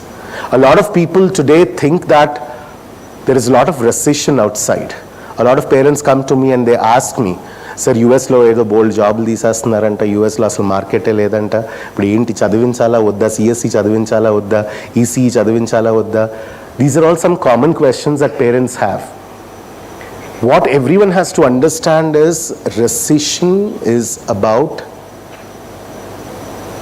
having less number of students who have the right skill, not about less number of job opportunities. Right? So if there is recession in the world, that means there are less skilled students. So take that as an opportunity. Recession is an opportunity for universities like us when we work on upskilling. When we make students work hard on their skill development, I think you should take that as an opportunity. If there is recession in the world, with your skills, you can easily get a job. Right? And today jobs are something which should happen organically. With the kind of skill set you have, with the kind of learning that you have, with the kind of projects that you have done, with the kind of global certifications that you have, jobs should come knock your door. And you need to showcase all your skills to that extent. So I usually tell students a 4-point formula. immense hard work, honest hard work. Honest, immense hard work with clear target. Achieving these honest, immense hard work and the targets, showcase them. If you do these 4, jobs will come searching for you. People will knock your door, take you, grab you. That's because today it is difficult to find people like that. It is difficult to find skilled people. And if you're one among them, no one would leave you. Then it is your turn. 14 goes to 16, goes to 18, goes to 20. Right? So never put a target on. A lot of students say this, sir, my target is to get a job in 25 lakh company. Why 25? Why not 30? Why not 40? Why not 50? Do not ever target on the pay package. Target on the depth of the knowledge you have and the capabilities you have. I'm again stressing, the hard work, the upskilling is not just in technology domains. It is on your overall growth. It is on your 360-degree dimension growth. Only then you are bound to get a job that you can dream of. And that is exactly what KL works towards, right? Evaluation flexibilities. Till date, there are a lot of exams that you wrote, right? For every year, you write a lot of exams. And all those exams are all paper-based exams, right? How many of you enjoyed writing exams? I'm sure no one raises their hand. Right? Obviously, there's one little kid who is raising the hand. That's because he's still a kid, right? Other than that little kid, there is no one in the room who raises their hand and says, I enjoyed writing an exam. All your high school, all your college exams are all pretty boring. You have a question paper, you need to write for 3 hours. But when you come into engineering, your evaluation mechanisms, they change. You get to decide how you want to get evaluated. A lot of students come back to us. These are not flexibilities that we gave you. These are flexibilities that students wanted to be offered, and that's the reason why they're all there. A lot of students come back to us and say that, sir, I don't want to write a 3-hour theory paper. It's very boring for me. I want to do a project instead, and you evaluate me based on that project. I want to write a research article. You evaluate me based on the research article. I want to do a global certification, evaluate me based on the global certification. I'm working as a freelancer for a client on a project. You evaluate me based on that project. So these are all different evaluation, innovative mechanisms that you can work towards. I asked a question, how many of you watch Instagram Reels? Some of you have raised the hands, especially because your parents are sitting next to you. But now the question is, how many of you create content on Instagram? Not just Instagram, YouTube or anywhere. How many of you create content? There's one hand that is raising there. 2. Okay, which area do you create content on? Dance videos, perfect. What is the domain that you create content on? Photography, fantastic, fantastic. I'm glad this is the only session where someone raised their hands and said that they are content creators, right? No other session, they were content creators. Everyone was a consumer of content. Everyone was watching reels, that's it. They were not creating content. When you have that tendency to create content, you do that in your courses also with the technical content. Content related to the course, we are ready to evaluate you based on that, right? So that's the kind of innovation we wish to bring in. That's the kind of exciting ways of evaluation we wish to bring in into our courses. And again, as we said, we don't know what reels are. We don't usually watch them. Lecturers don't usually watch them. It is students who brought in. They are the ones who says, sir, why don't I create a vlog? Right? And then we have to ask them, what's a vlog? I know what a log is, but what a vlog is. Sir, it's a video log. Can I create a video log? Can I use that for my exam? Why not? create a video log, I'll use that as an evaluation for you. Right? So all these are different evaluations that are possible. So make use of them, come up with more innovative ways, and we are ready to evaluate you based on those innovative ways. The learning at KL. How do you define a good student till now? Till intermediate, what is your definition of a good student? The marks is the end result, but every day, when you see a student every day, what does a good student look like? So I'm talking about every day when you see a student, how does a good student look like? Wakes up in the morning, gets ready to the college on time, packs his books, everything without forgetting anything, right? There on campus, on time, sits in the first two benches, waits for the faculty, right? The moment faculty writes something on the board or explains, will seriously take notes of it, right? So notes down everything that faculty has taught, asks questions, and then makes a note of all the problems that faculty has given, goes back home, sincerely takes those questions, starts solving those problems, right? That's what a good student's definition is. Everyone agrees to that? Let us flip that a little in KL.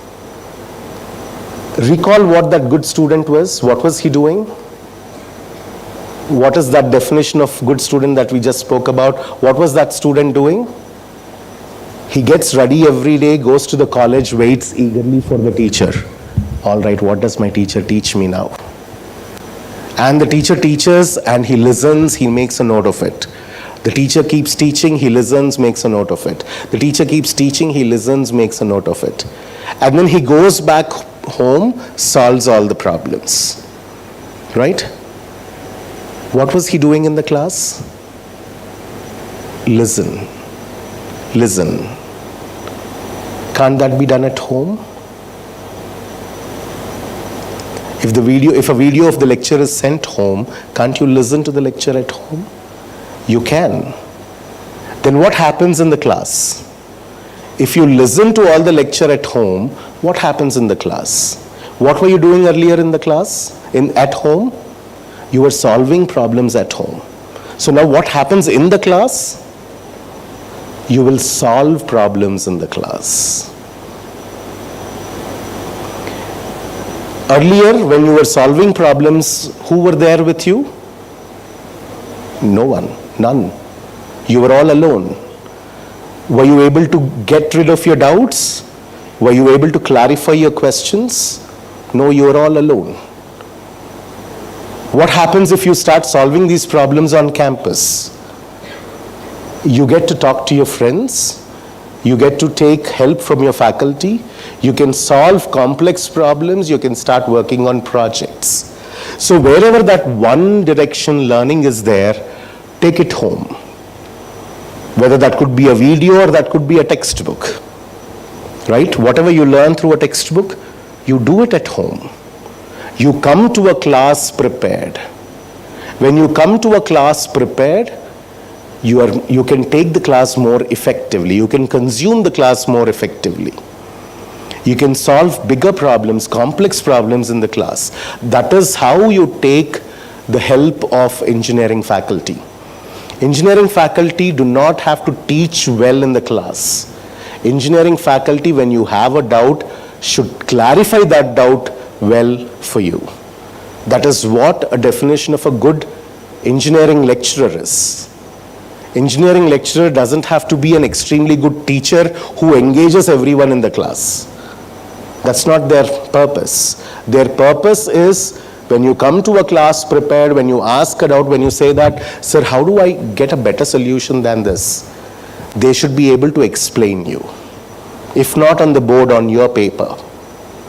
If not on board, on your laptop. That is when they are engineering faculty. That is how you should consume them. That is how you should take help of them. So always ensure whenever you get into classes for any course, you go to the class prepared. You go to a class prepared in such a way that you're the one who is about to take the lecture. Tomorrow I have 60 students in my class for whom I need to deliver the lecture. So let me prepare. And then go to the class. If everyone comes to the class that way, the lecturer can deliver the lecture at a very next level. That is how you raise the bar. While a lot of colleges, a lot of universities, they use that university timings to just go through the basics. They leave all that complex problem solving for students to put hard work on. But we want to reverse it. We want to flip it and ask students to be here for solving problems, for working on projects, not just to listen. Let that listening happen, let that reading happen at home. Will you be able to understand everything? You may not. Wherever doubts that you have, that gets clarified in the class, right? So with that, I'll take more time for all these as I talk to you later, but let us move on to setting the targets. So every student, especially when you're part of KL, ensure that every semester you have clear academic targets and clear career targets. Do not assume that career is something that you'll have to decide in the 4th year. A lot of seniors, a lot of students, not seniors here, but outside, they say that, oh, placements happen in final year. So you can start preparing for it in 3rd year. That's not how placements work. Your career targets must be set right from the 1st semester. Your academic targets should be clear right from the 1st semester. Only then you will have a successful career ahead after 4 years. On that note, again by repeating very clearly that honest hard work with clear targets, when you clearly showcase them, the future is all yours the way you dream. Right? With that note, let me thank you all for this wonderful evening. Right? Thank you everyone. Just give me a moment. Yes, do we have a name? Okay. All right. Yeah. Okay. Thank you everyone for this evening. It is a pleasure talking to you all. You are quite a patient audience, so you sat through the entire conversation. My phone also got dead. It was that long span. But thank you everybody. Thanks for being here. I'll answer all the general questions that usually students have, parents have. Your classwork starts from Monday onwards. You'll have bridge courses till 27th. 29th is when the actual classes start. The semester commences from 29th. The academic calendar is there on the university website. This entire duration is for bridge courses. What do we teach in bridge courses? We teach everything that is required by you to have a smooth transition from your +2 to engineering. We talk about ethics, we talk about human values, we talk about plagiarism, we talk about the math, physics, chemistry that is required. We also give introduction to logic building. So bridge courses are important. So make sure you're there on campus from Monday onwards. The actual semester commences from 29th of July, the Monday, right? Monday of that week. And do you need to carry a laptop with you? You do not have to carry a laptop with you when it is bridge courses. But when the semester starts, yes, you must carry a laptop with you, right? What specifications? You can ask the support team who are sitting in the ground floor. And if you have any questions related to transport, there is a help desk that is there in the ground floor with whom you can consult and tell them the bus routes that are required. They'll make a note of it. They are planning to increase the bus routes now from what they were there earlier. So please provide your requirements. They will figure out what are the best bus routes available. And any other questions? Yeah. Any further questions? I have my students carrying the mic for you. Even if you don't need a mic, you can just shout out. Dress code, fantastic question. We have a uniform, a dark blue pant and a light blue shirt that you need to wear every day. Parents are so happy about it. The student is so frustrated with my answer. There is no uniform, but there is a dress code, right? We do not have a uniform. Don't panic. Yeah, the dress code is there. A decent dress code, we'll tell you, we'll give you more details as you come into the bridge classes, because we don't want to bombard you with too many discipline rules right from day one, right? First couple of days, wear a t-shirt and come, that's okay, I'll tell the principal. By looking at you, he will then on the third day will tell what is the dress code rule. At least take that leverage for 2 days to wear whatever you want to. But after that, he'll tell you, you should wear a full sleeve shirt, full hand shirt with a collar. You need to put on a trouser, a formal trouser with shoes, and you should tuck in your shirt, right? That's the dress code. And for girls, decent dress code with a chudidar and a chuni, I think, is what we request. Yeah. Otherwise, if you're wearing something modern, probably put on a blazer. That's what we suggest. Yeah. Hello. But all these, they'll tell you. The Vijayawada campus is a little more, conventional in terms of dress code. Maybe the Hyderabad campus is a little more liberal in terms of dress code, but they'll all tell you. But whatever it is, the reason for dress code is to let not your attention get deviated. That's the reason anywhere, even in corporate world, why do they say plain shirt and a dark trouser? Because if you wear something glittery, for someone who speaks to you, their attention is on your dress rather than on you, right? So we don't want to distract people. That is where the dress code comes in, okay? Yeah. Hello. The timings for bridge course are same as the actual timings of the university, 8 to 4. But in case if there are any deviations, your counselor, your mentor will talk to you on that. For every 25 students, we have given a mentor. So the mentor will be in touch with you if there are any deviations during the bridge courses. Bridge courses, we are little liberal with the timings also. So some days we might close a little early or start a little late, but all the deviations, the mentor will stay in touch with you to tell you. But otherwise, it is 8 to 4. Global certifications, you said, no, sir? It's mandatory. Yeah. Global certification. Yes, it is. It's part of the curriculum. It is part of the curriculum. And one more thing, what I observed is with regularly, internships are very difficult in recent days. So do you have any tie-up with any organizations for the internships and other things? We do have a lot of, we empanel a lot of institutions for our placements, and these are the companies which also offer internships for us. Today it is majority of them are internships first, which get converted into a full-time employment.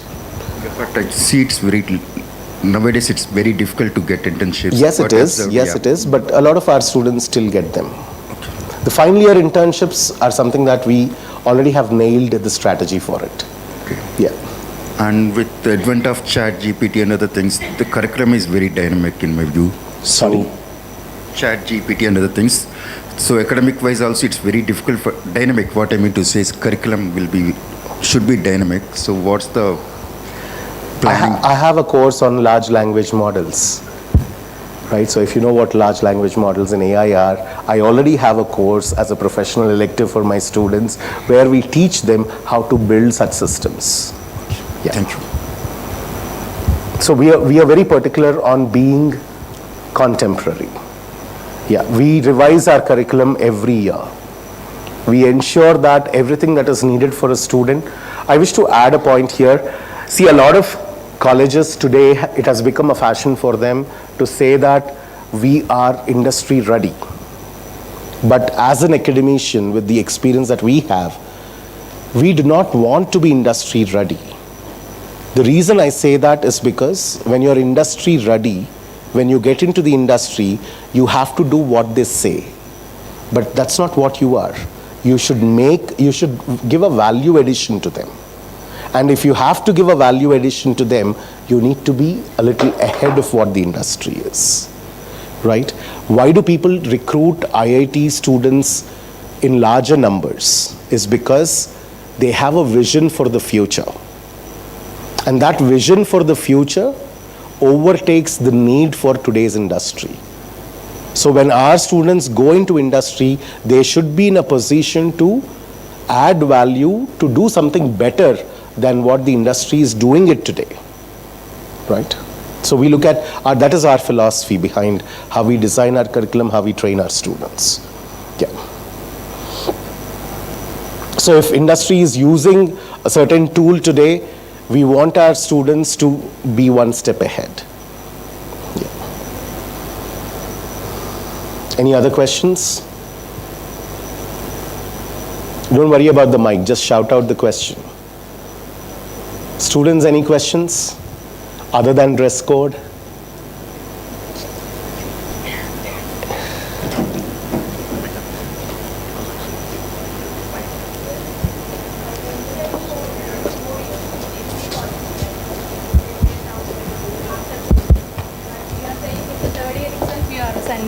For internship. No, internship is part of the 4-year journey. So internship is not a full-time thing. It is only a part-time internship and it is part of the 4-year study. So in the grade sheets, we will mention that this semester the student is in internship. Yeah. It is part of their 4-year curriculum.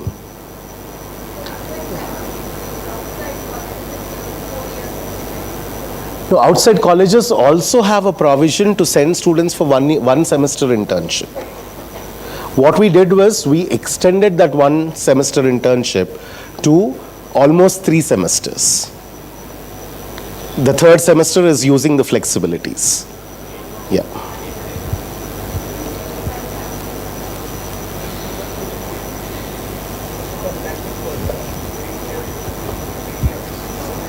Thank you.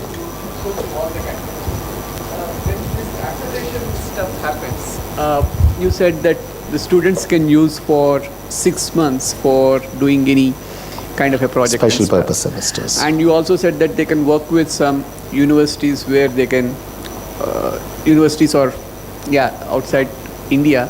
So do we have any tie-ups for the students? We do have a lot of them. We have a separate wing for international affairs. Okay.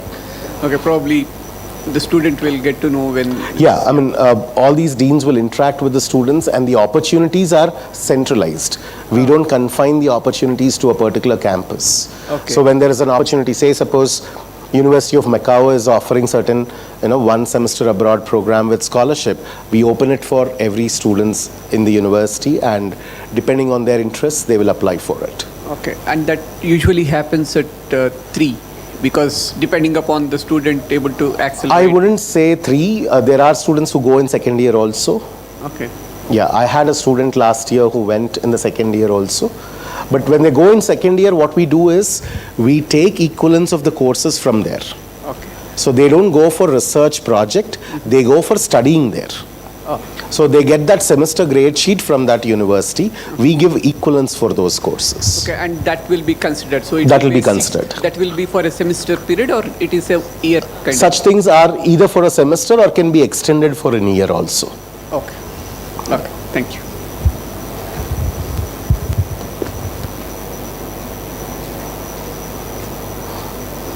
Any further questions?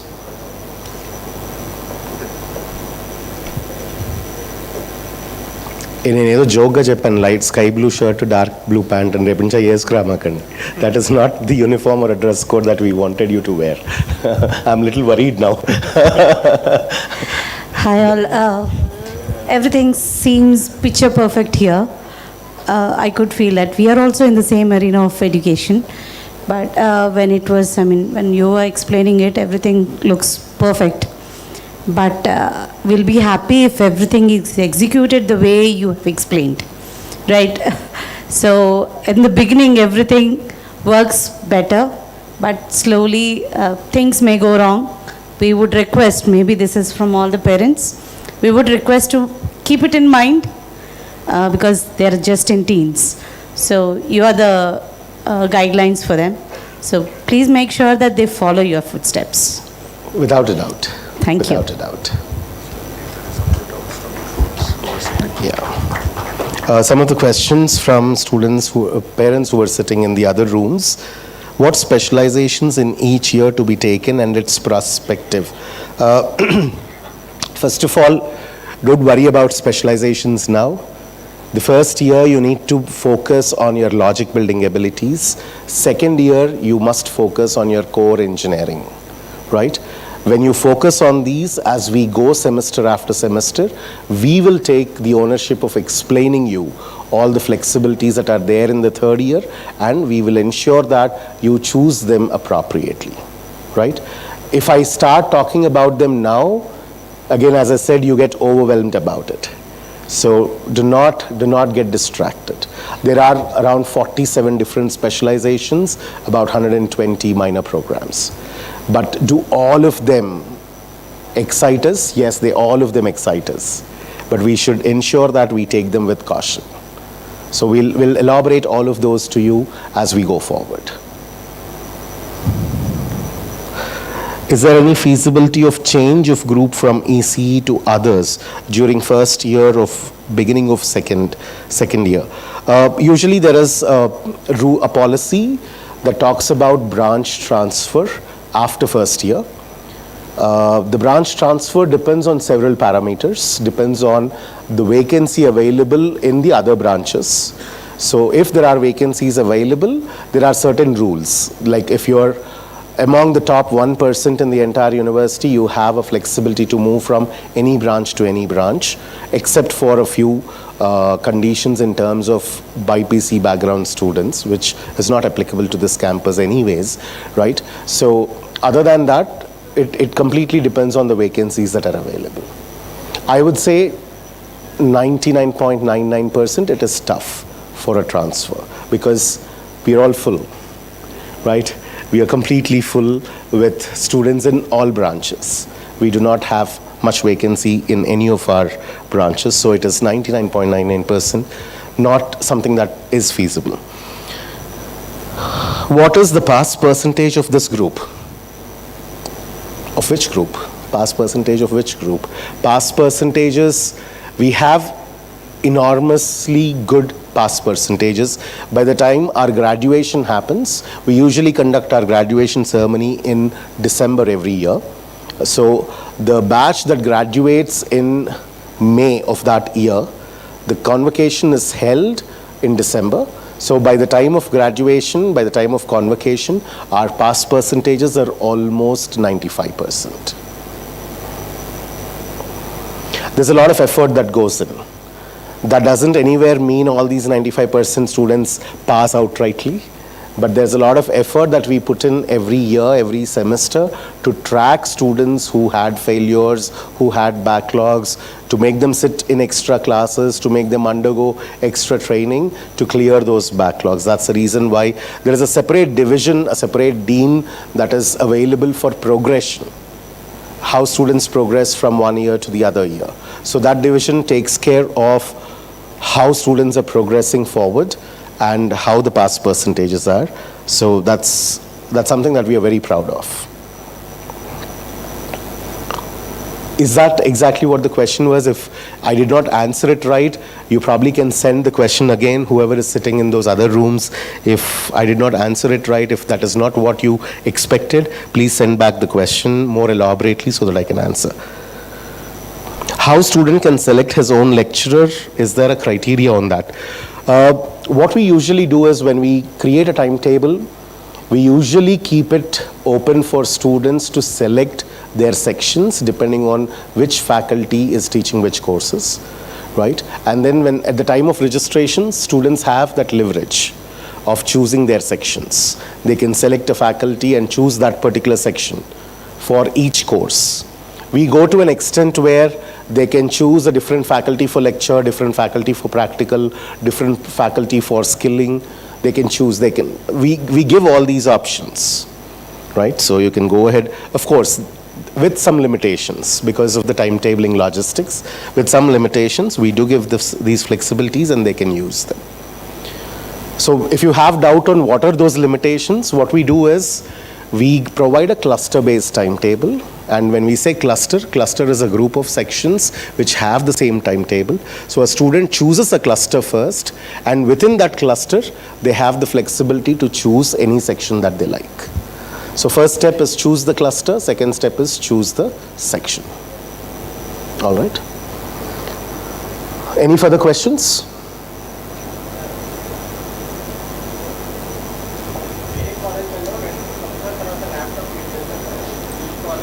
Day 1 నుంచి laptop వాడాల్సిందే.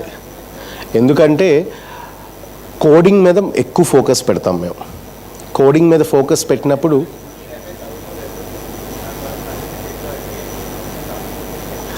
No problem, don't think otherwise.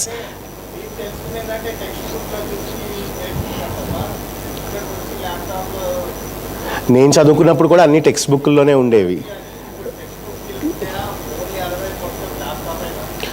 Laptop మాత్రం first day నుంచి last day వరకు కావాల్సిందే, అందులో doubt లేదు.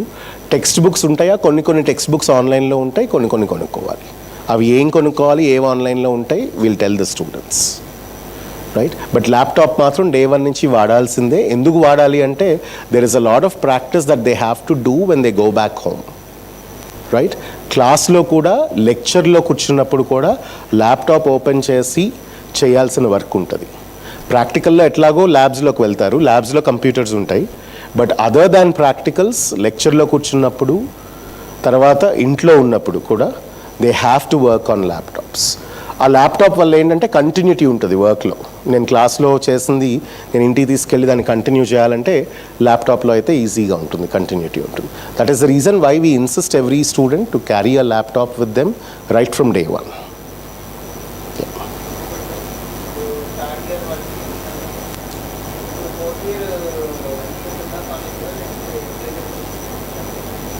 ఇంటి దగ్గర నుంచి చదువుకోవటం అనే కాన్సెప్ట్ వదిలేయండి, ఇదే ఇల్లు అని చెప్తున్నాంగా. ఇదే ఇల్లు అయితే ఇంటి నుంచి చదువుకోవటమే.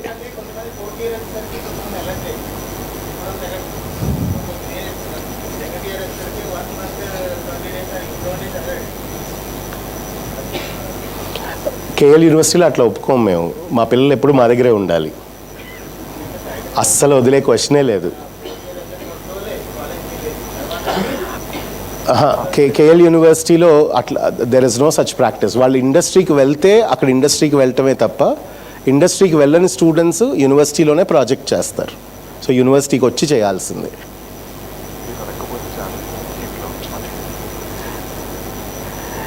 అండ్ ఈ మధ్య పేరెంట్స్ కూడా ఎక్కువ ఇంట్లో ఉంచండి అని కూడా అడగట్లా.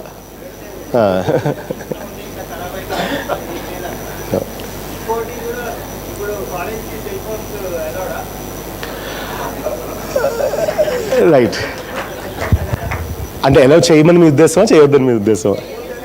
Okay, good, I'm happy about it. Right, few years back KL was much more strict on mobile policy. ఒక ఫ్యూ ఇయర్స్ బ్యాక్ స్టూడెంట్ బ్యాగ్లో కూడా మొబైల్ కనిపించినా తీసేసుకునేవాళ్ళు, కాన్ఫిస్కేట్ చేసేవాళ్ళు, ఇచ్చేవాళ్ళు కాదు. But today we are slightly liberal. They can carry mobiles with them, they can not open them in the classes. Right? They have to keep them switched off while the classes are going on. They cannot use them during the classes.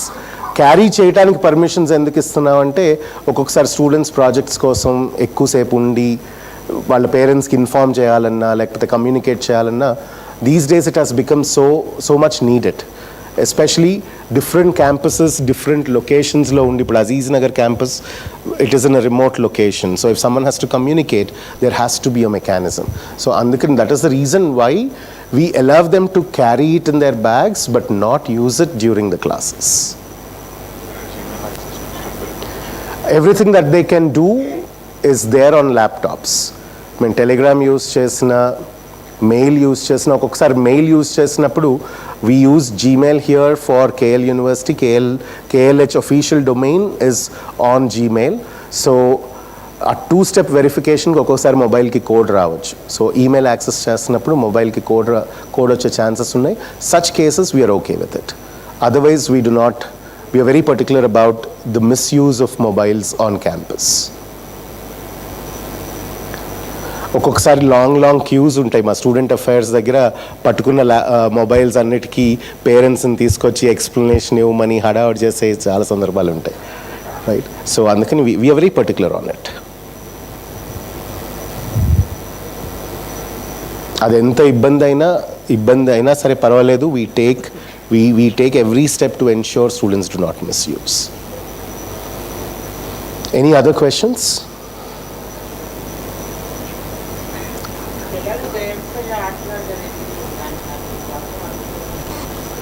Games ఆడితే problem ఏమొస్తుందండి?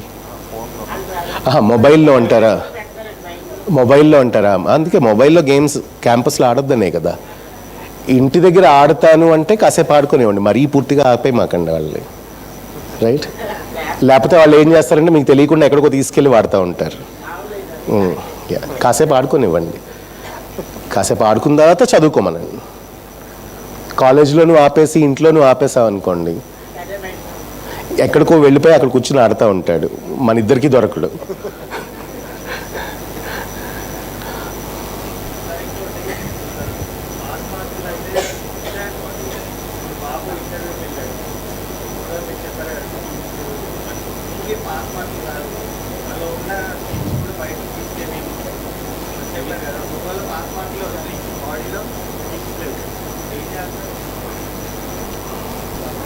No, that's a good question that you have put in. Actually, ఉంటారు అలాంటి students ఉంటారు. ఉండరు అని నేను చెప్పను. అలాంటి students ఉంటారు. అలాంటి స్టూడెంట్స్ ఉన్నప్పుడు ఐడెంటిఫై చేసి ఇంక మళ్ళీ వాళ్ళకి మళ్ళీ ట్రైనింగ్స్ ఇచ్చి మళ్ళీ ఆ స్కిల్ డెవలప్ అయ్యేలాగా చేయటమే. There is no alternative. ఎంత టైం పడితే అంత టైం తీసుకుని వాళ్ళ స్కిల్ బిల్డ్ చేసే మనం ముందు తీసుకెళ్ళాలి. ఉంటారండి ప్రతి బ్యాచ్లోనూ. మేము యూజువల్గా మొత్తం అన్ని 3 క్యాంపసెస్ మీద ఇయర్లో దగ్గర లాస్ట్ ఇయర్ మేము దగ్గర 3,000 మంది స్టూడెంట్స్కి మేము జాబ్స్ ఇప్పించాం. 3,000 మంది స్టూడెంట్స్కి ఈజీగా జాబ్స్ ఇప్పించేసామా? లేదు. ఒక 2,500 దాకా బాగానే వెళ్ళింది. ఆ లాస్ట్ 500ని తోమాల్సి వచ్చింది, రైట్? కష్టమే కానీ but we take it very seriously.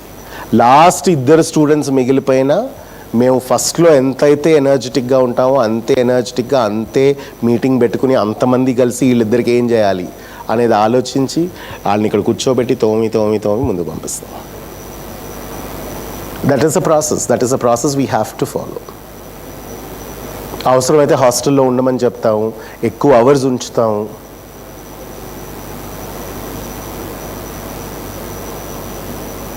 It doesn't come easy. The placements are not that easy. There is a lot of effort that goes in. Adgan sir.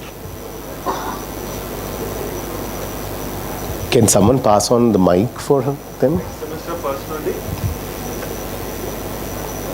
Mic. Red shirt.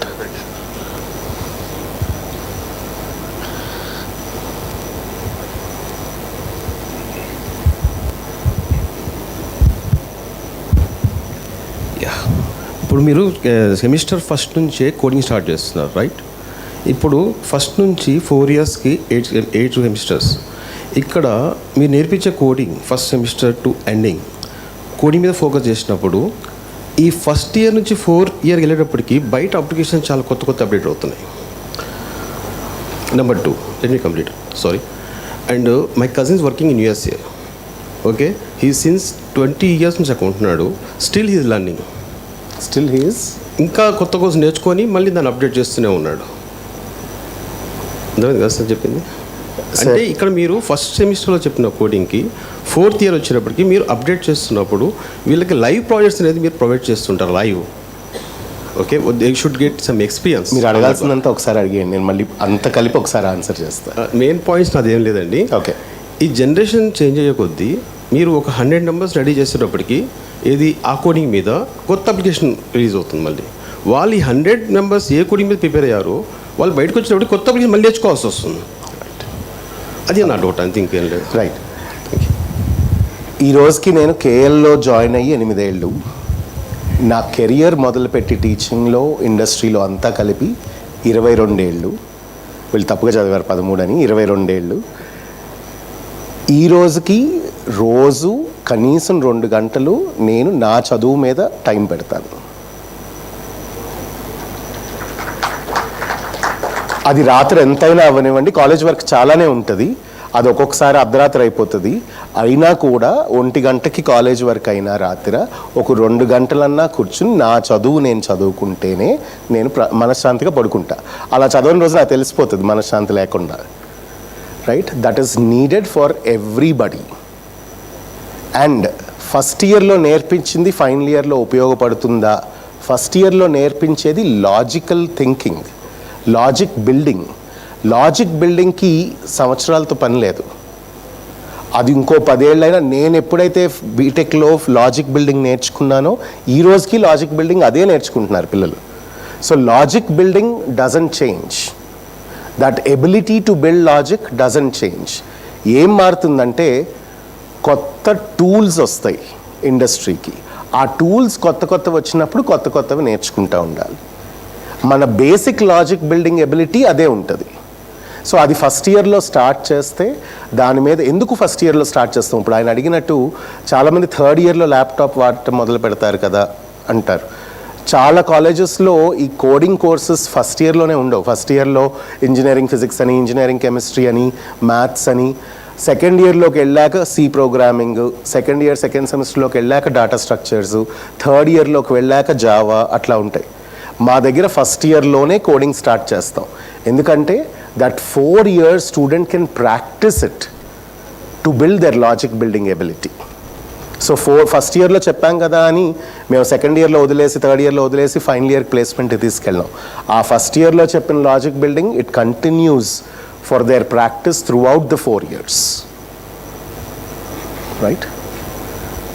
Live projects, అందరికీ live projects ఇస్తామా? ఇవ్వం, to be very honest. ఎందుకంటే అలా కుదరదు, అన్ని live projects రావు ముందు మనకి. But a lot of students get simulated projects, some of them work on live projects. We tie up with industries. నేను ఒక ఎగ్జాంపుల్ చెప్తా. సామ్సంగ్ ప్రిజమ్ అని మాకు ఒక టైఅప్ ఉంది. సో సామ్సంగ్ వాళ్ళు ఏవైతే ప్రోడక్ట్స్ బిల్డ్ చేస్తారో వాటి మీద ఉన్న ప్రాజెక్ట్స్ని లైవ్గా they give it to our students. So అలాంటి వాటి మీద సామ్సంగ్ వాళ్ళు మాకు every year they give us about 35 worklets. 35 worklets అంటే ఒక్కొక్క వర్క్లెట్ మీద దగ్గర 10 స్టూడెంట్స్ వర్క్ చేస్తారు. So 330 students get an opportunity to work on Samsung Prism projects. అట్లాంటివి ఒక 3-4 ఉంటాయి ఆప్షన్స్. సో వాళ్ళు లైవ్ ప్రాజెక్ట్స్ మీద వర్క్ చేస్తారు. మిగతా వాళ్ళందరూ లైవ్ ప్రాజెక్ట్స్ మీద వర్క్ చేయగలుగుతారా? నో. వీటిని యూజ్ చేసి మేము సిమ్యులేట్ చేసి అలాంటి ప్రాజెక్ట్స్ మీద చేపిస్తాం. సో ఎవరైతే లైవ్ ప్రాజెక్ట్స్ తీసుకుంటారు అంటే వీళ్ళందరూ కూడా ఎగ్జామ్స్ పెట్టి స్టూడెంట్స్ని ఫిల్టర్ చేసి లైవ్ ప్రాజెక్ట్స్లోకి తీసుకుంటారు. So a student has to be in the creamy layer to get into those live projects. We have about 20,000 students studying every year in all the campuses put together. So 20,000 students అందరూ live projects మీద work చేయడానికి today industry is not prepared enough to give us so many live projects. Right? Yeah. అంటే వాళ్ళు ఇచ్చే అంత projects వాళ్ళ దగ్గర ఉన్నా దాన్ని మానిటర్ చేసే కెపాసిటీ వాళ్ళకి లేదు. ఎందుకంటే మనకు ప్రాజెక్ట్స్ ఇచ్చారు అంటే వాళ్ళు కూడా మానిటర్ చేసుకోవాలి.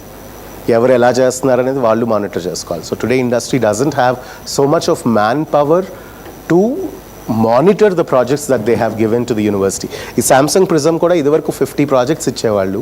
They cut it down to 30 because వాళ్ళు అంతమంది మెంటర్స్ని ఎలకేట్ చేసి మేము అంత మానిటరింగ్ చేయలేకపోతున్నాము, మా దగ్గర అంతమంది రిసోర్స్ పీపుల్ ఉండట్లేదు, అందుకని మేము కట్ డౌన్ చేసుకోవాల్సి వస్తుంది అని వాళ్ళు తగ్గించారు. Any other questions?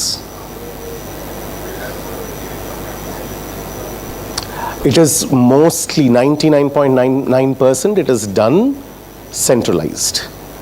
ఎవరైనా మరీ దగ్గరగా ఉండి ఈ క్యాంపస్కి మేము వచ్చేస్తాము తీసుకుంటాము అంటే అప్పుడు కూడా టైం ఉంటే మేము ఏం చేస్తామంటే 3 క్యాంపస్ల స్టూడెంట్స్ని ఇక్కడ తీసుకొస్తాం.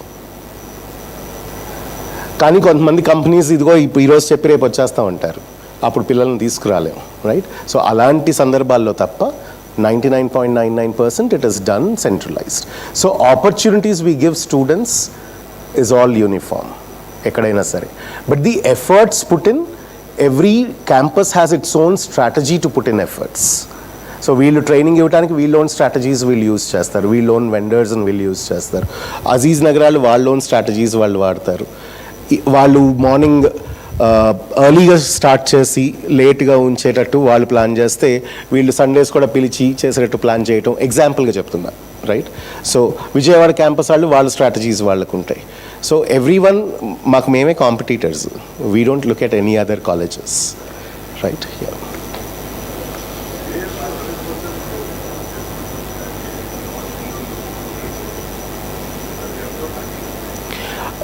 లాస్ట్ ఎన్ని ఇయర్స్ అండి?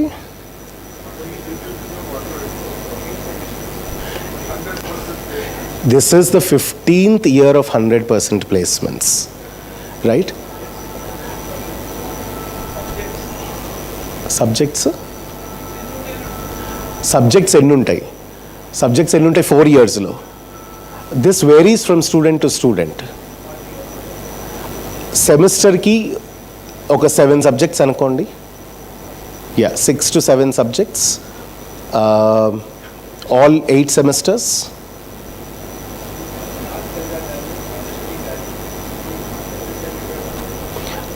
అసలు కెరియర్కి ఉపయోగపడిన సబ్జెక్ట్ లేదు, అది ఎప్పుడో తీసేసాం, రైట్? మిగతా కాలేజెస్లా కాదు. అవును నాకు తెలుసు, I know what you're talking about. So అందుకే అంత ఓపెన్గా చెప్పా, ఉపయోగపడని కోర్సులన్నీ ఎప్పుడో తీసేసాం. అంటే అప్పట్లో వాళ్ళు పెట్టడానికి కూడా ఒక రీజన్ ఉంది, బట్ ఆ రీజన్ని మనం కరెక్ట్గా అర్థం చేసుకుని దాన్ని ఎలా ట్రాన్స్ఫార్మ్ చేయాలో చూసి పెడతాం.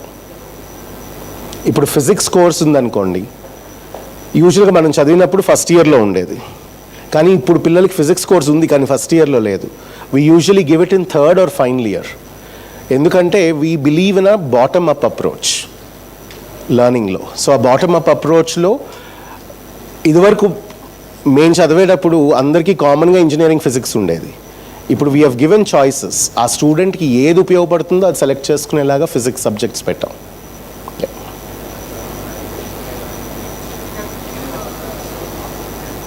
Can you be a bit louder? Soft skills training is part of our academics as well as for placements. There is no second doubt in that. ఎందుకంటే soft skills are required for today's generation no matter what. May I request everyone to use the door upstairs if you are planning to go out. Do not use this door.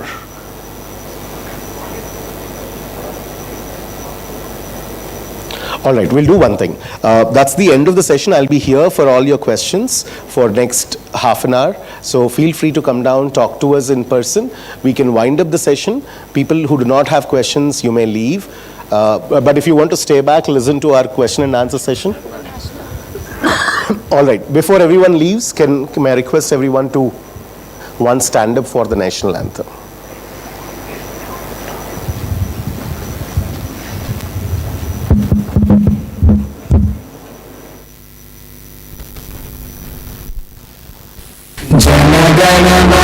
अधिनायक जय हे भारत भाग्य विधाता, पंजाब सिंध गुजरात मराठा द्राविड उत्कल गंगा, विंध्य हिमाचल यमुना गंगा उच्चल जलधि तरंगा, तव शुभ नामे जागे, तव शुभ आशीष मांगे, गाहे तव जय गाथा, जन गण मंगल दायक जय हे भारत भाग्य विधाता, जय हे जय हे जय हे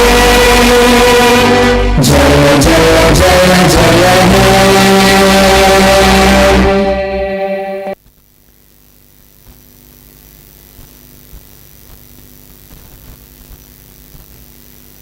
Door that side to exit.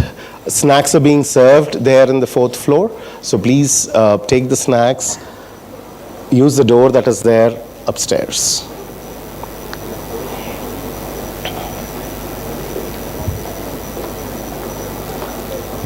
Time.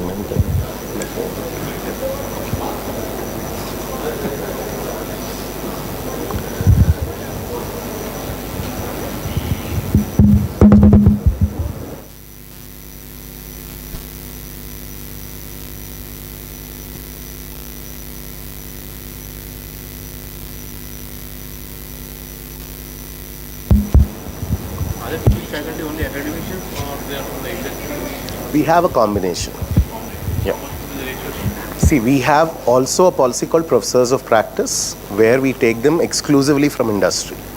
So professors of practice, we almost have about 40 of them now from different universities like Microsoft, Google, companies like that. వీళ్ళు ఏంటంటే ప్రస్తుతం కూడా ఇండస్ట్రీలో వర్క్ చేస్తున్న వాళ్ళే మా దగ్గరికి వచ్చి టీచ్ చేస్తారు, రైట్? విజిటింగ్ ఫ్యాకల్టీ కింద, లేకపోతే రెగ్యులర్ డేస్లో ఆన్లైన్లో, ఒక్కొక్కసారి అంటే హైబ్రిడ్ మోడల్లో టీచ్ చేస్తారు వాళ్ళ కన్వీనియన్స్ని బట్టి. ఒక 40 దాకా ప్రొఫెసర్స్ ఆఫ్ ప్రాక్టీస్ ఉన్నారు. No, not 40%, 40 in number. And these 40 teach people across all campuses. Yeah. We are planning to increase that number to 100. Yeah. Parent-teacher meet usually is conducted either physically or online once a semester. But recommend you to visit the campus at least twice a semester to get the feedback. We recommend twice a semester interaction. So if you have time, visit us at least twice a semester. It would be great to have you here. Yeah, yeah. Any day will be designated for that? No, there is no specific day like that. Yeah. But just leave a message to the counselor or write a mail to the particular faculty or HOD that you want to meet. They can look at the schedule and see what is the best time to get. Yeah. ఒక్కొక్క కోర్స్కి ఒక్కొక్కలాగా ఉంటాయండి. This is all course based. కామన్గా అన్ని కోర్సులకి ఒకలాంటి structure ఉండదు మన దగ్గర. ఒక్కొక్క కోర్స్కి ఆ కోర్స్ రిక్వైర్మెంట్ తగ్గట్టు ఎగ్జామ్స్ ఉంటాయి.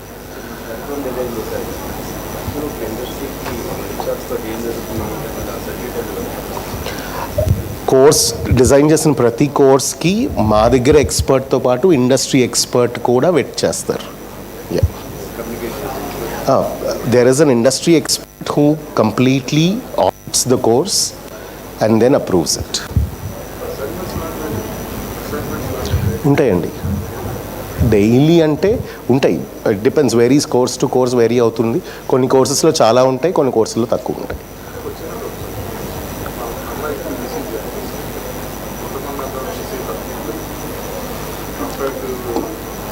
ఇలాంటి క్వశ్చన్ నన్ను ఎప్పుడు అడిగినా టఫ్గా ఉన్నదే తీసుకోండి అని చెప్తా.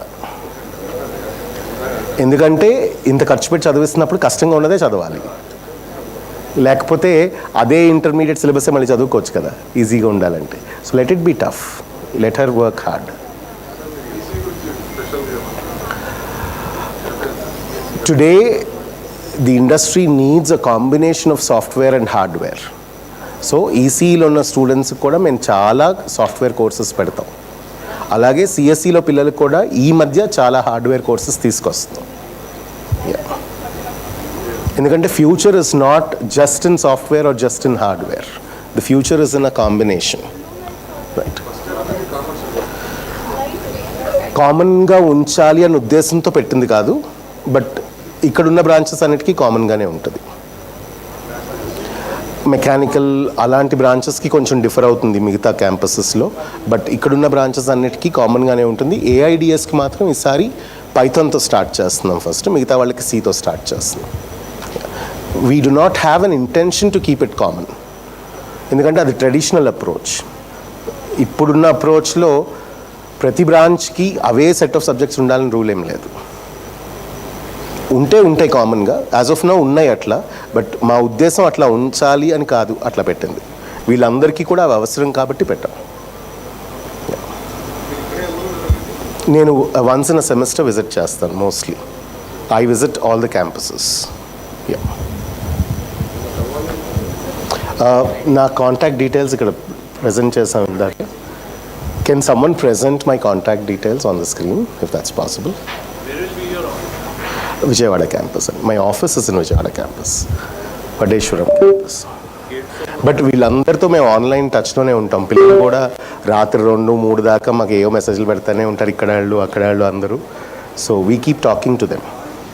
టుడే ఫిజికల్ బ్యారియర్స్ ఏం లేవు. యా,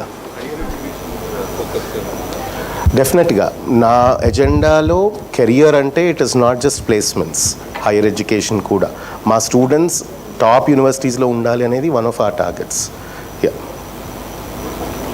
కానీ background study for both of them is the same. చాలామంది పిల్లలు ఏమనుకుంటారంటే ఇక్కడ జాబ్కి వెళ్ళాలంటే ఒకలాగా ట్రైన్ అవ్వాలి, హైయర్ స్టడీస్కి వెళ్ళాలంటే ఒకలా ట్రైన్ అవ్వాలనుకుంటారు. అది కరెక్ట్ కాదు. రెండిటికి డెప్త్ అదే కావాలి. 6.75 CGPA మినిమం అండి. ఎందుకంటే that translates to 60%.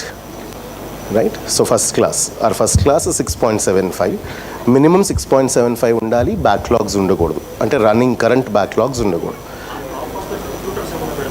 On top of that recruiters పెడతారు. ఇప్పుడు ఇందాక నేను చెప్పినట్టు Siemens 90% is the cut off right from 10th class to engineering. అట్లా ఒక్కొక్క కంపెనీ వాళ్ళ ఓన్ కట్ ఆఫ్స్ వాళ్ళకు ఉంటాయి. అలాంటప్పుడు స్టూడెంట్ ఆ పర్టికులర్ కంపెనీకి ఎలిజిబుల్ కాకపోవచ్చు ఒక్కొక్కసారి, అది మీట్ అవ్వకపోతే, బట్ అదర్ కంపెనీస్ ఉంటాయి. But general cut off is first class. First class కనుక త్రూ అవుట్ 10th క్లాస్ నుంచి లేకపోతే దెన్ ఇట్ బికమ్స్ డిఫికల్ట్. ఉంటారు మా దగ్గర 1 or 2 students once in a while ఉంటారు, చాలా షార్ప్ స్టూడెంట్స్ ఉంటారు, చాలా షార్ప్ స్టూడెంట్స్ ఉంటారు. నాకు ఇప్పుడు 2024 గ్రాడ్యుయేటింగ్ బ్యాచ్లోనే ఒక స్టూడెంట్ ఉన్నాడు. Is one of our finest students. వాడికి ఇంటర్లోనో 10thలోనో 59 ఎంతో ఉంది. దానివల్ల చాలా ఆపర్చునిటీస్ మేము ఇవ్వలేకపోయాం. But today he is already into one of the companies working really well.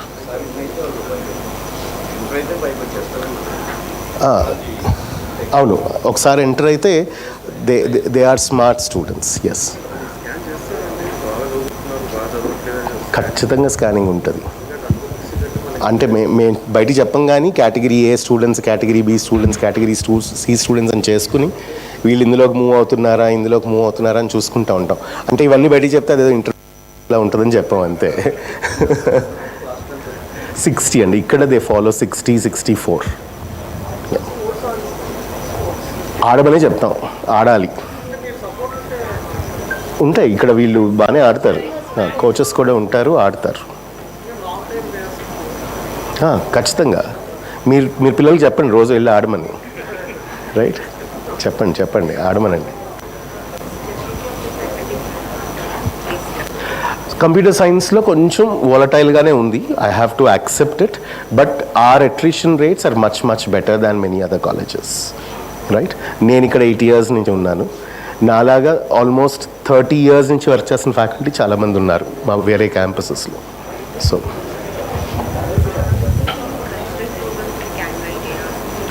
ఉంటాయండి. Each semester we take up 1 festival. The odd semester we usually have the Techno Management Fest. The even semester we have a cultural fest. Yeah. Aziznagar branch na ippatlo ledu.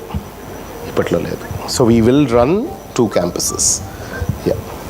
ఎప్పుడు మారుస్తాం అనేది కూడా నేను చెప్పలేను, ఎందుకంటే that will continue for a longer duration there itself. చాలా ఉంటాయి. ఓవరాల్గా university across there are around 77 clubs. డిఫరెంట్గానే ఉంటాయండి. అండ్ వాటిల నుంచి నువ్వు మైనర్ ప్రోగ్రామ్స్ తీసుకోవాలని మేము చెప్తున్నాం. Right? If you're someone interested in music, I want to give you a minor program in performing arts. Right? Yeah.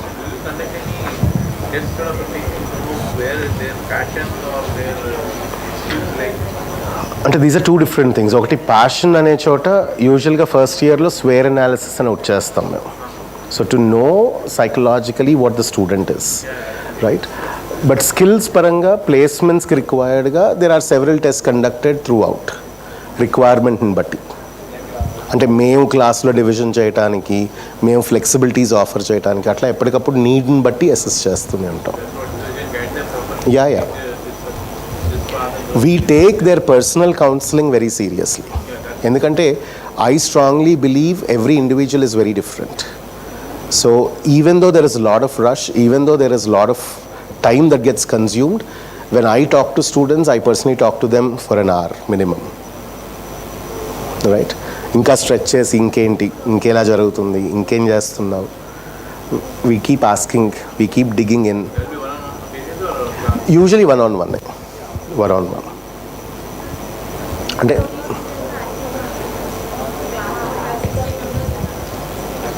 అంటే డిఫరెంట్ ఇన్స్టాన్సెస్లో మాకు డిఫరెంట్ స్టూడెంట్స్ని కౌన్సిల్ చేసే అవసరాలు వస్తుంటాయి.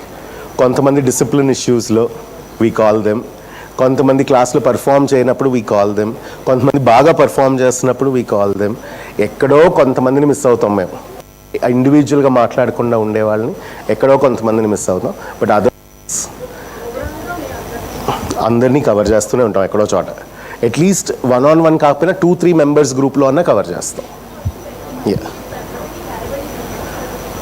అందరికీ రాదమ్మా ఇంటర్న్షిప్, అందరికీ రాదు. ఎందుకు అంటే జాబ్స్లో కూడా not every job starts with an internship. Placements are categorised into direct placements, internship followed by placement. ఆ ఇంటర్న్షిప్ కూడా కొన్ని కంపెనీస్ 1 year ఇంటర్న్షిప్, కొంతమంది half year ఇంటర్న్షిప్, కొంతమంది డైరెక్ట్ ప్లేస్మెంట్స్ అట్లా ఉంటాయి. So depending on what the placement is, that is how students will take up. కొంతమంది students ఏంటంటే direct placements ఉన్నవాళ్ళు final year they work with us for project and then they go for placement. కొంతమంది ఏం చేస్తారంటే వాళ్ళు select అయిన కంపెనీలో internship లేదు కాబట్టి ప్లేస్మెంట్కి అక్కడికే వెళ్తారు, ఇంకో కంపెనీలో ఇంటర్న్షిప్ తీసుకుని ఆ ఇంటర్న్షిప్కి వెళ్తారు.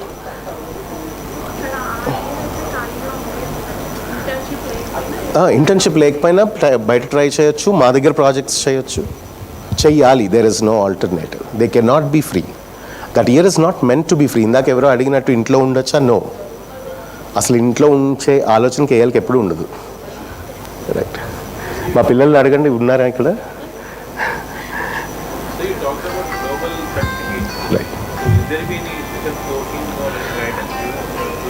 Our faculty are also certified. Whatever we offer as global certifications, we have faculty certified.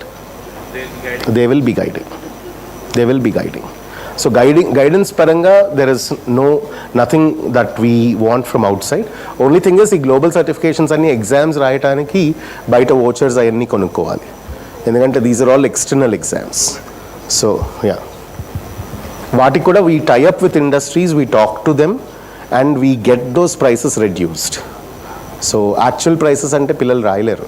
ఒక్కొక్క ఎగ్జామ్ 20,000 30,000 అట్లా ఉంటాయి. So we tie up with them, we talk to them. మా దగ్గర ఈ క్లాస్లో ఇంతమంది పిల్లలు ఉన్నారు, వీళ్ళందరూ రాస్తారు అంటే they cut down the price and give us at a discounted price.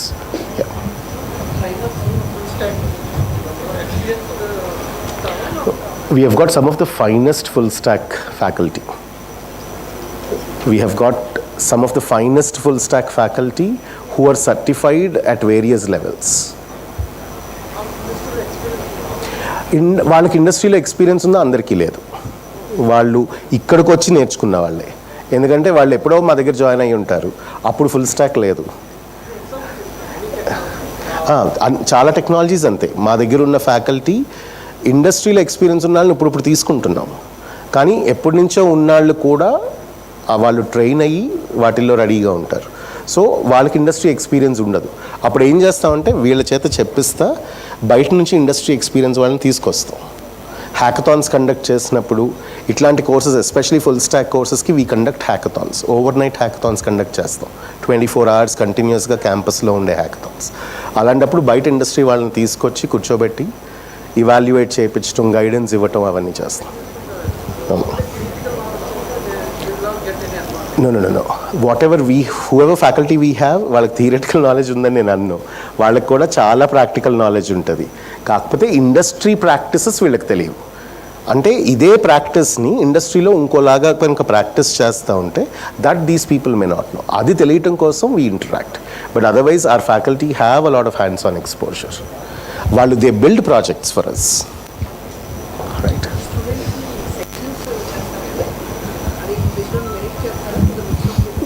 Academic sections అయితే కనుక వాళ్ళ చాయిస్ అది. అంటే మా దగ్గర ఒక కోర్స్లోనే అడ్వాన్స్డ్ మోడ్ ఉంది, రెగ్యులర్ మోడ్ ఉంది.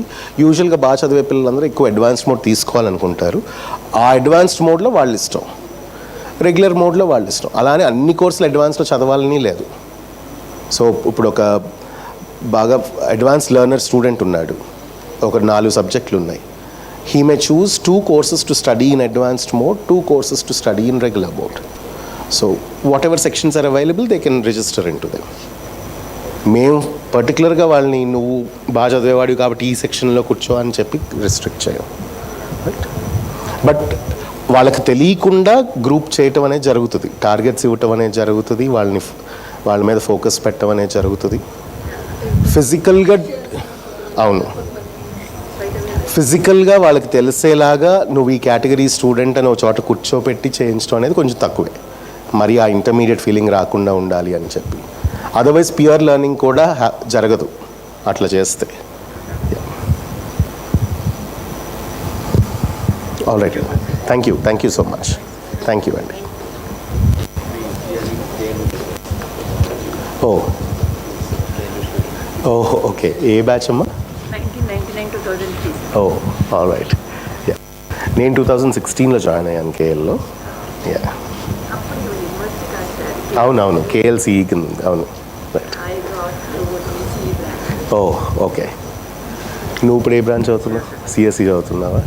నీకు ఇంట్రెస్ట్ అయి జాయిన్ అయ్యా? Okay, good good good good. All right, thank you. Group 4.